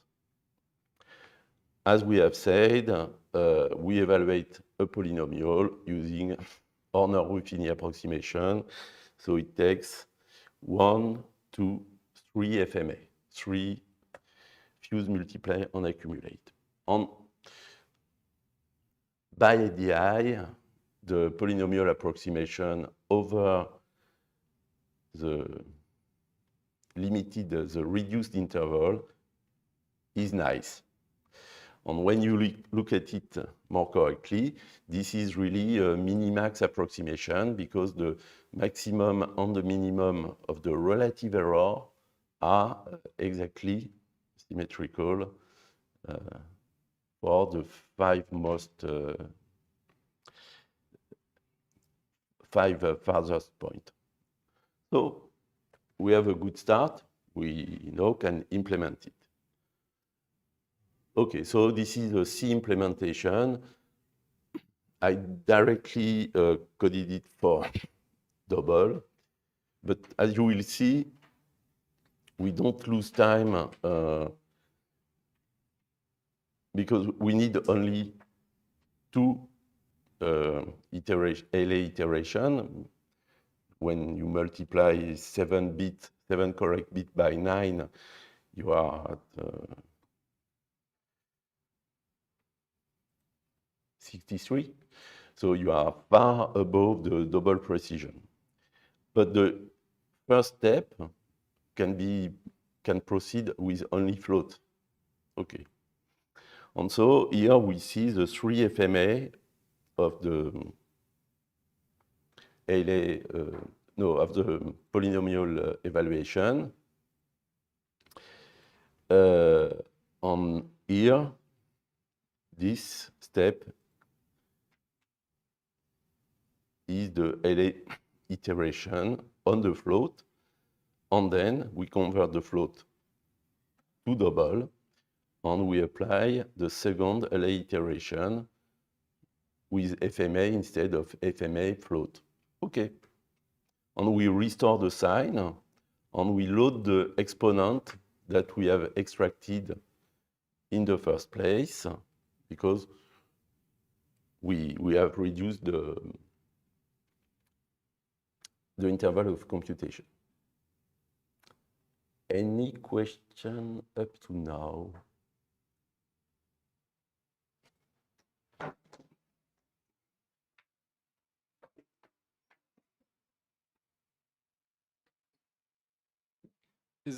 Excuse me, is the casting rounding or is it truncating when you cast a float in this case?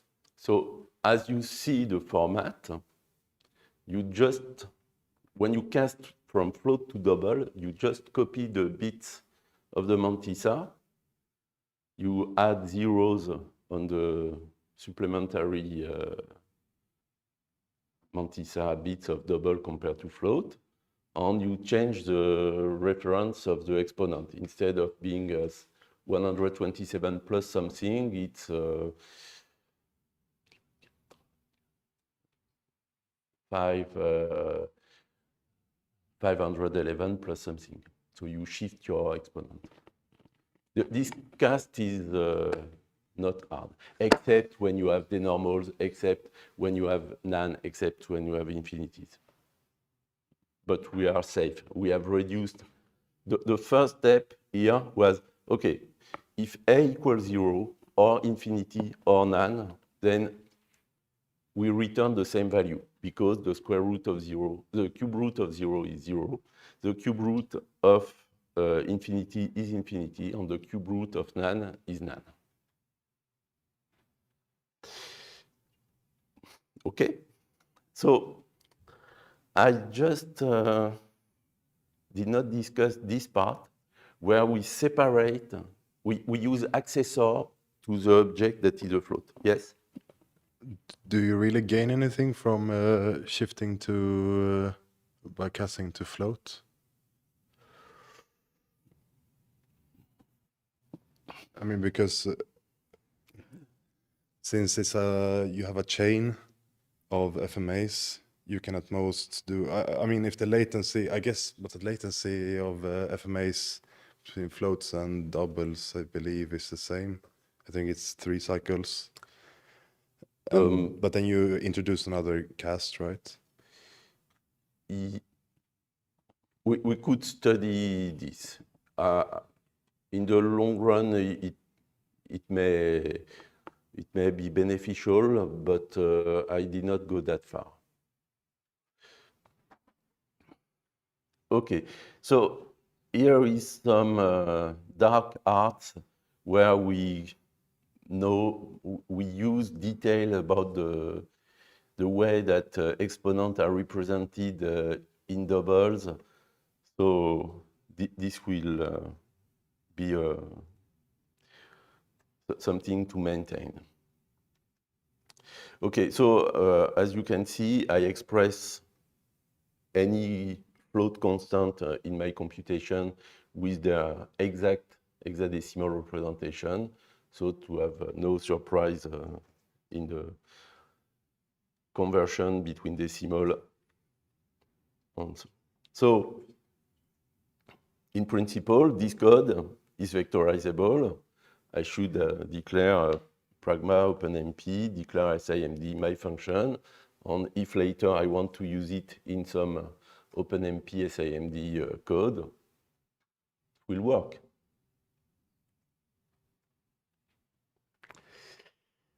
Okay, and so in the code, my cube root, I have harvested a large array of random test value.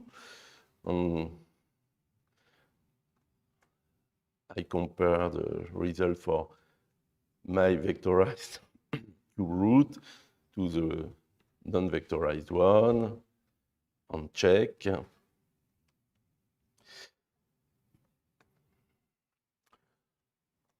I should only have to turn the proper option. So at the time, it was on the AVX2 machine. And at that time, we needed to explicitly ask for it. Yes? Can you go back one slide?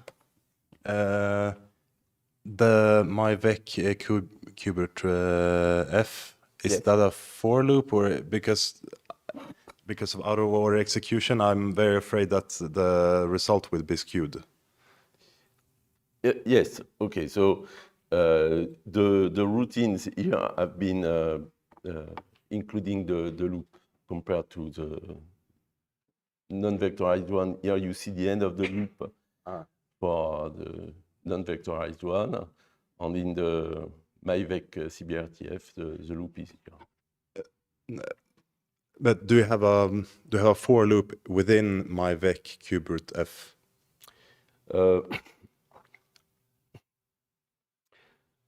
We will check soon in the repository itself. All right. Okay. So does it work? So how do you know that your program has been properly vectorized?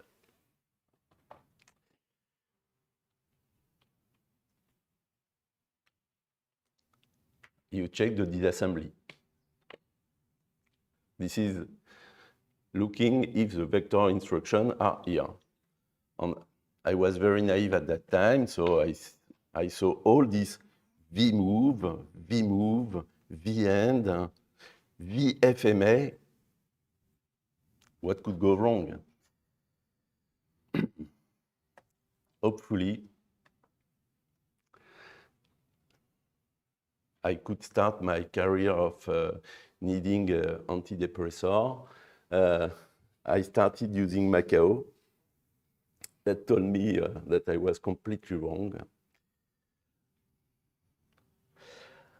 And okay, so this is when it works. Because at that time, you see, in the end, you have this SS and only a very few PS for packed single. And SS will be a scalar single. So you are not vectorizing, you are not computing with vector instruction. Okay, second hint, you have XMM register and not what we have afterwards, YMM for AVX2 or ZMM for AVX512. Okay, so after much suffering, Macao finally, okay, maybe we'll see it in real. And so the code that made finally Macao smile is not the one that I presented you. So where does the problem of, why did the compiler not do its job?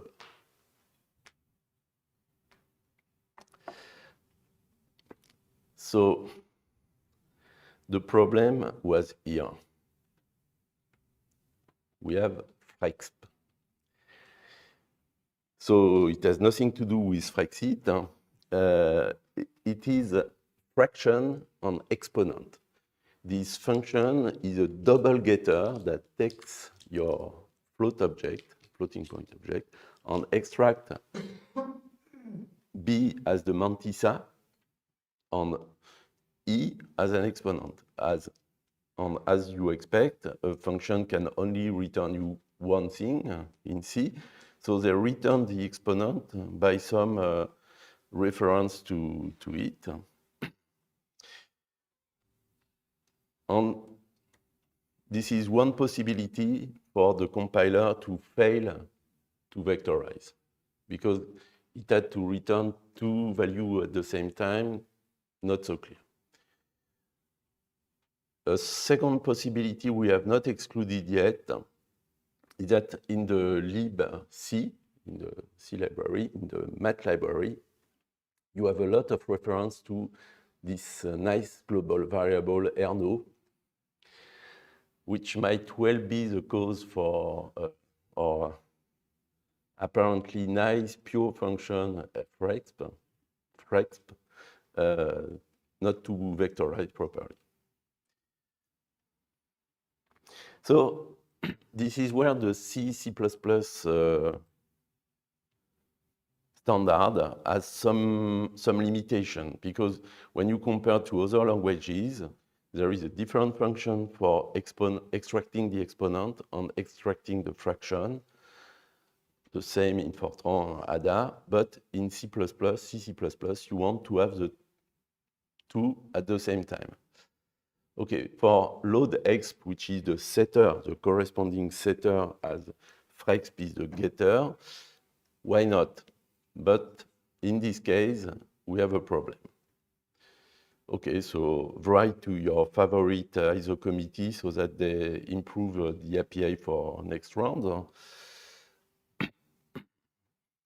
And in the end, okay, what did we take out of it?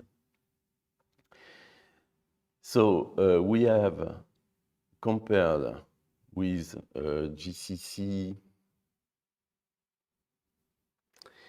maybe GCC 10 at that time, the scalar function, the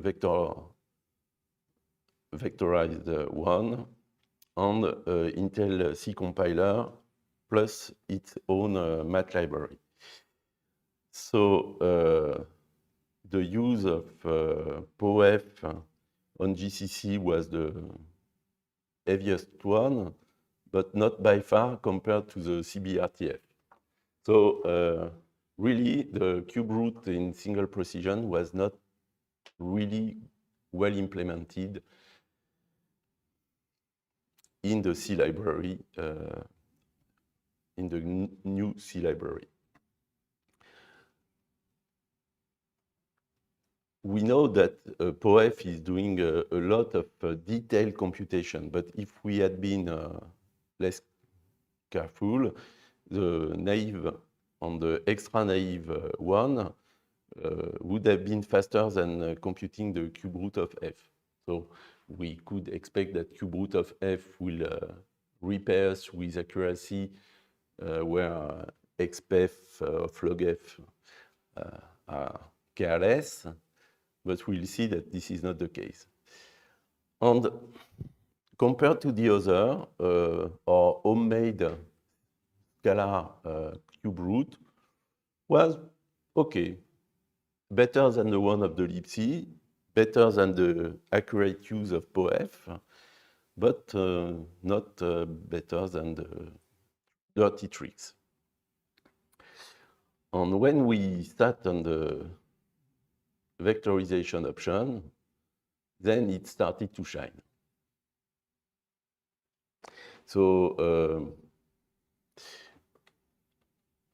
I have been presenting you the code for the double precision cube root, but we used the same code without the cast and to get to the exact cube root.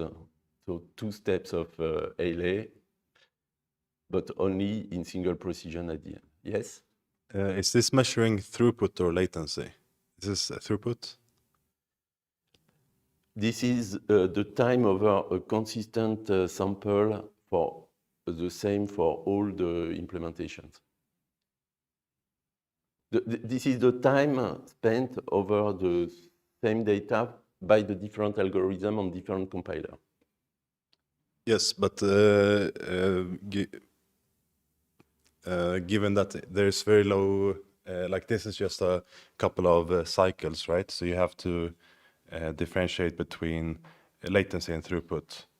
I guess you're measuring throughput.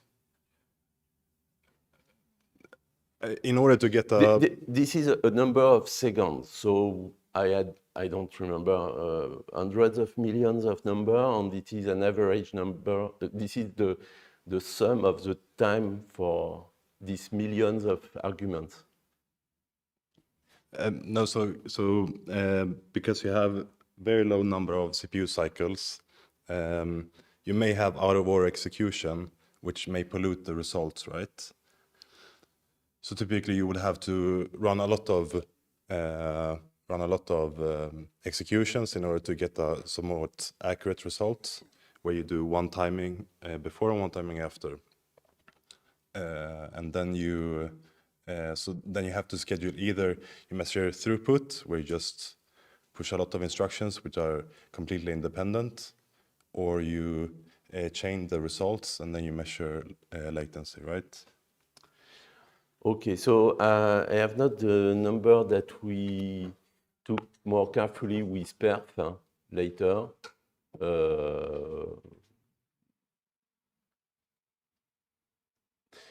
But this is a field measurement. Okay. This is an overall statement, blanket statement. Okay, so in the GCC universe, we were definitely satisfied with this vectorized function.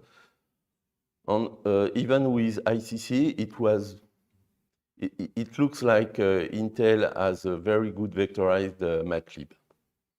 This is what we can deduce from the kind of discrepancy you see here. They already did the job.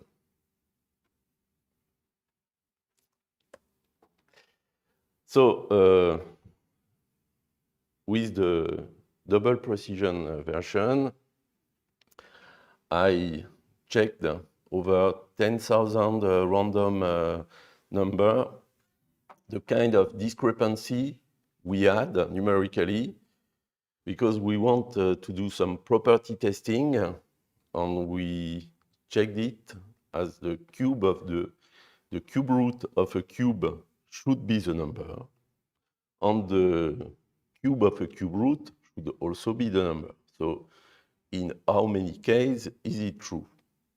And in how many cases is it not? We expect that there will be less cases where it is not, but with the libm function, it's really bad. In 2/3 to 4/5 of the case, you don't satisfy this. With our new cube root, we could always get the cube root of a cube is the number itself, always. So it meant, to some respect, that we had the correct rounding. The opposite one is more tricky, because you take the cube root of a number, you introduce half an epsilon of uncertainty, and then you cube it. The condition number of the cube is multiplying the relative error by 3. So if you have half one machine epsilon times 3, you have more than one machine epsilon in the end. So the rounding may not be exact. This is why we have this kind of discrepancy here, which is still better than for the other cases. Okay, so at some point, we also want to have the exact power 0.3, and not only the power 0.333 of the cube root.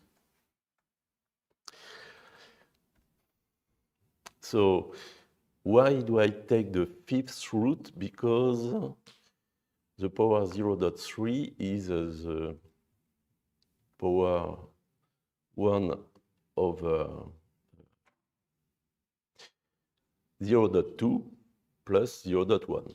And 0.1 will be the square root of this fifth root. Okay, so we start by steps. So it's already much more difficult to get a correct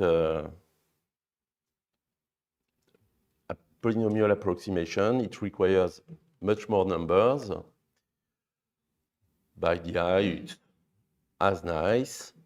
We also find what the Remez algorithm can provide us, the fact that we have a minimax approximation. We have restricted for the fifth power on the interval 1 over 2 to the 5 to 1. And you see we have very similar relative uncertainty for the minimax. So here is some description of the Remez algorithm.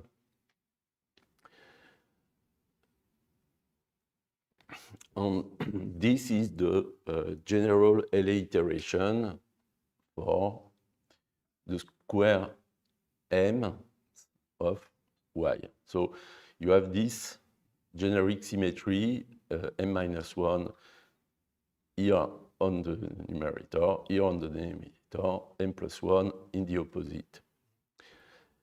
But what is changing with this kind of things is that we have higher power. So we are combining rounding error on top of rounding error, and we are taking some time. So we have only 2 steps to compute, but we have already computed a larger polynomial approximation, and we also have more error of rounding. So if you want to check what is the condition number of this LA step, here is the formula. The condition number is here to tell you for which x you will find the biggest improvement is not the term, the biggest error magnification given by your function. And you don't want to magnify the error. Okay, so if you count the number of operations, so when I wanted to address the fifth root, when you count the total number of operations, you have potentially in the worst case error 6 machine epsilon, which is a lot. Before, with the cube root, we had only 4 machine epsilon in the worst case error. And why not take the cube of the 10th root, because this is 0.3 as an exponent. In this case, we have 16 operations with rounding for each step. Given the sign of the number, there will be no catastrophic cancellation, but we reach 8 machine epsilon worst case error. Okay, so at some point, if we can do it in C, we want to have it in Fortran. So the implementation is not really different. You have the same syntactic aspects. And in the same way as in C, but this time for no good reason, exponent may not be understood by the compiler as something that you can vectorize. So we had a nice story on the C side, but on the Fortran side, we also had to make bit operation to extract the exponent from the float. So please write to your favorite ISO committee to ask them to have exponents that can be vectorized in C and in Fortran.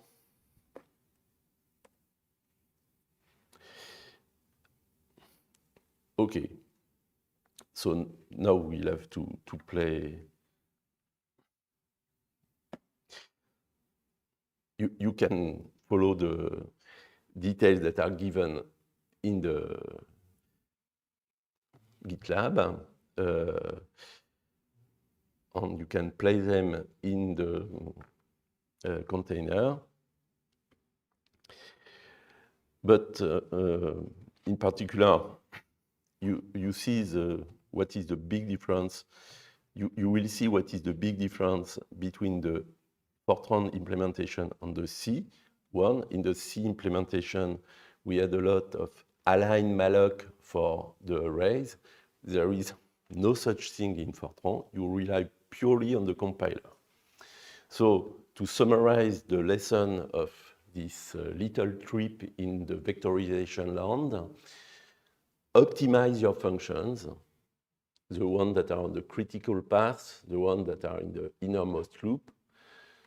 Test the speed and accuracy, compare with your various compilers, compare with the various versions of the compiler.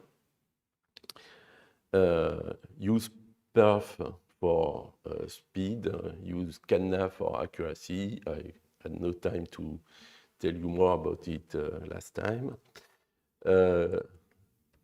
Give a try to contemporary vectorization. So if you use OpenMP SIMD, in Fortran, this is the best thing we have to hint the compiler at some point, to ask the compiler to vectorize something that happens.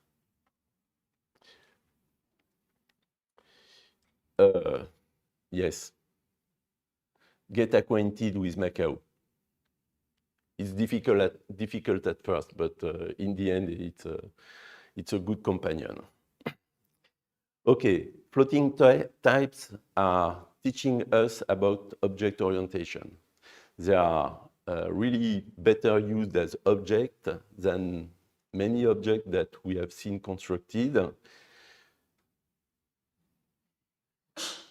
Almost nobody uses getters and setters over the float, because this is the way an object is supposed to be used. It is supposed to be constructed, used, and back. You construct it in one go, and you don't set only this part that you tweak separately from this other part.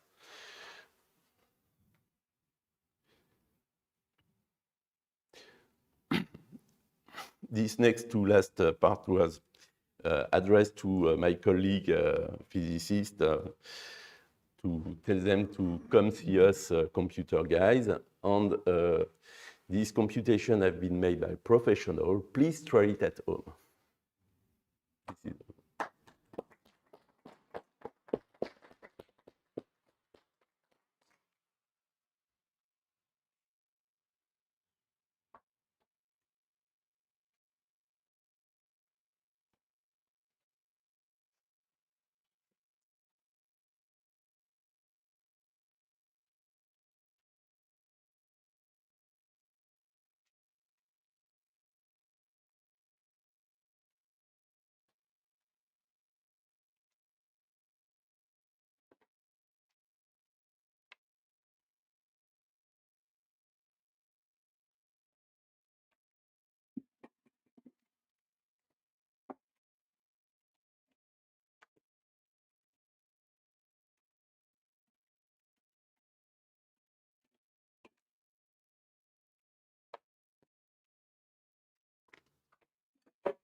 Okay, normally there is no presentation at the end, but since that's a special school, we'll make an exception.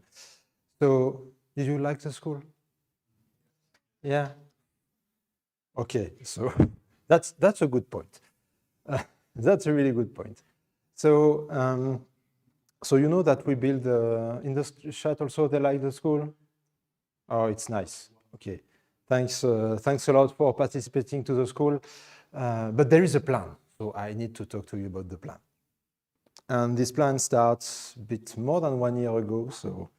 We are really proud to talk to you about that. So you know that we started the school a while ago, and we try to do some different things each time, because of course, if we do twice the same school, we will die, I'm pretty sure. So we don't do that. So last year, we talked about CPU, GPU, NUMA, computing, really simple computing. This year, we do a bit of both. We did some multi-GPU, not in all the lecture, because we don't want to bore you with this kind of stuff, but it's important to have that in mind. So logically, next year, we'll say, okay, but if I cannot use a Blade server fully, but more, what should I do? With a full rack, for example, or a full computing center. If I want to be crazy in terms of computing, what are the solutions? What can I do as a math developer? So that's the point that we will do in 2027. And with that, of course, we have to scale the problem a bit, because of course, otherwise we'll have a problem. So we start with 4K images or full HD images in this school, and sometimes we do some cheating a bit, because of course full HD is not too much, so 4K and 8K, not enough. 16K, oh come on, 32K, interesting, but we can do better. 64, or maybe it's a bit too much. Okay, so we propose you for the next year to compute Grayscale reaction. Of course, it's still a Grayscale school, at a 40K image, with a lot of parallelism, with a lot of technology like this, because of course we did not talk much about OpenMPI, OpenSHMEM, HPX, NVSHMEM, Nickel, etc., Qtile. We have a lot of things to explore, and of course that's important when you do HPC, when you do simulation. Here it's really simple, but we want to scale it in all the way possible. And of course for all your favorite languages, so for C++, for Fortran, for Rust, for Python. So that's not the precise program of next year, of course, because we'll collapse, I think, normally in November as always, but that's ongoing since a bit more than 1 year now, so normally it should be quite okay for next year. It's really long to build this kind of school. And the next year is a bit special, because you know we talk a bit about the Reprise project, so at Numpy, so with Vincent, with David, Adrien, etc. You know a bit of the team now. We all do a lot of perspective, and we check the new technologies. And the fact is, next year we celebrate our 10 years of the project. And for the 10 years of the project, we have to do something special. So what we propose to you for next year is to have one school, the Grayscale 40K that you already know, or the Grayscale that you already know, for the developer. But since it's not enough, because I have a crazy developer in my team and IT people, I want to check and set up the machine correctly. So we do another school. So we'll have 2 schools next year for that. So the summer school in 2027, so Grayscale for the developer, as you already know, and the Gray Ops, because you know only a part of the team, of course. So you know the developer and the people who care about optimization, but we have another team in the same group for the ops, the operating parts. So we'll fall 2027. So how to set up a machine when I want to be okay to get a program from a crazy developer to run on my cluster. How do I feel that? How do I install that properly? Is it okay for you? You are happy? And you know what? You can register already for this school.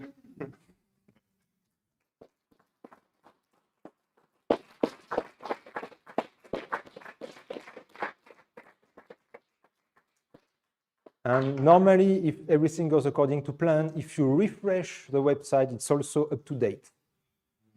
So you have an extra section. Yeah, it was working on the side. You have an extra section, and you can register also on your laptop if you want. So now, as always, I will invite all the teachers here to come to the stage with me, because of course that's a teamwork, as you realize. So they are not all here, but I'm pretty sure that they are on Discord now. We will have Alice and Sébastien. They will normally give us some message online.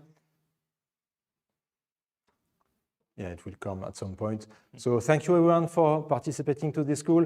Big thanks to Mary for all the communication, all this kind of stuff. Big thanks also to Karim for bringing all the satellite sites, all the publicity to make it work. And thanks also for all the satellite sites to play the game for this year. And very thanks for Erwin as well for all the streams, all the trailers. That's a huge work. So thank you, Karim. Thank you, Erwin. Thank you, Mary.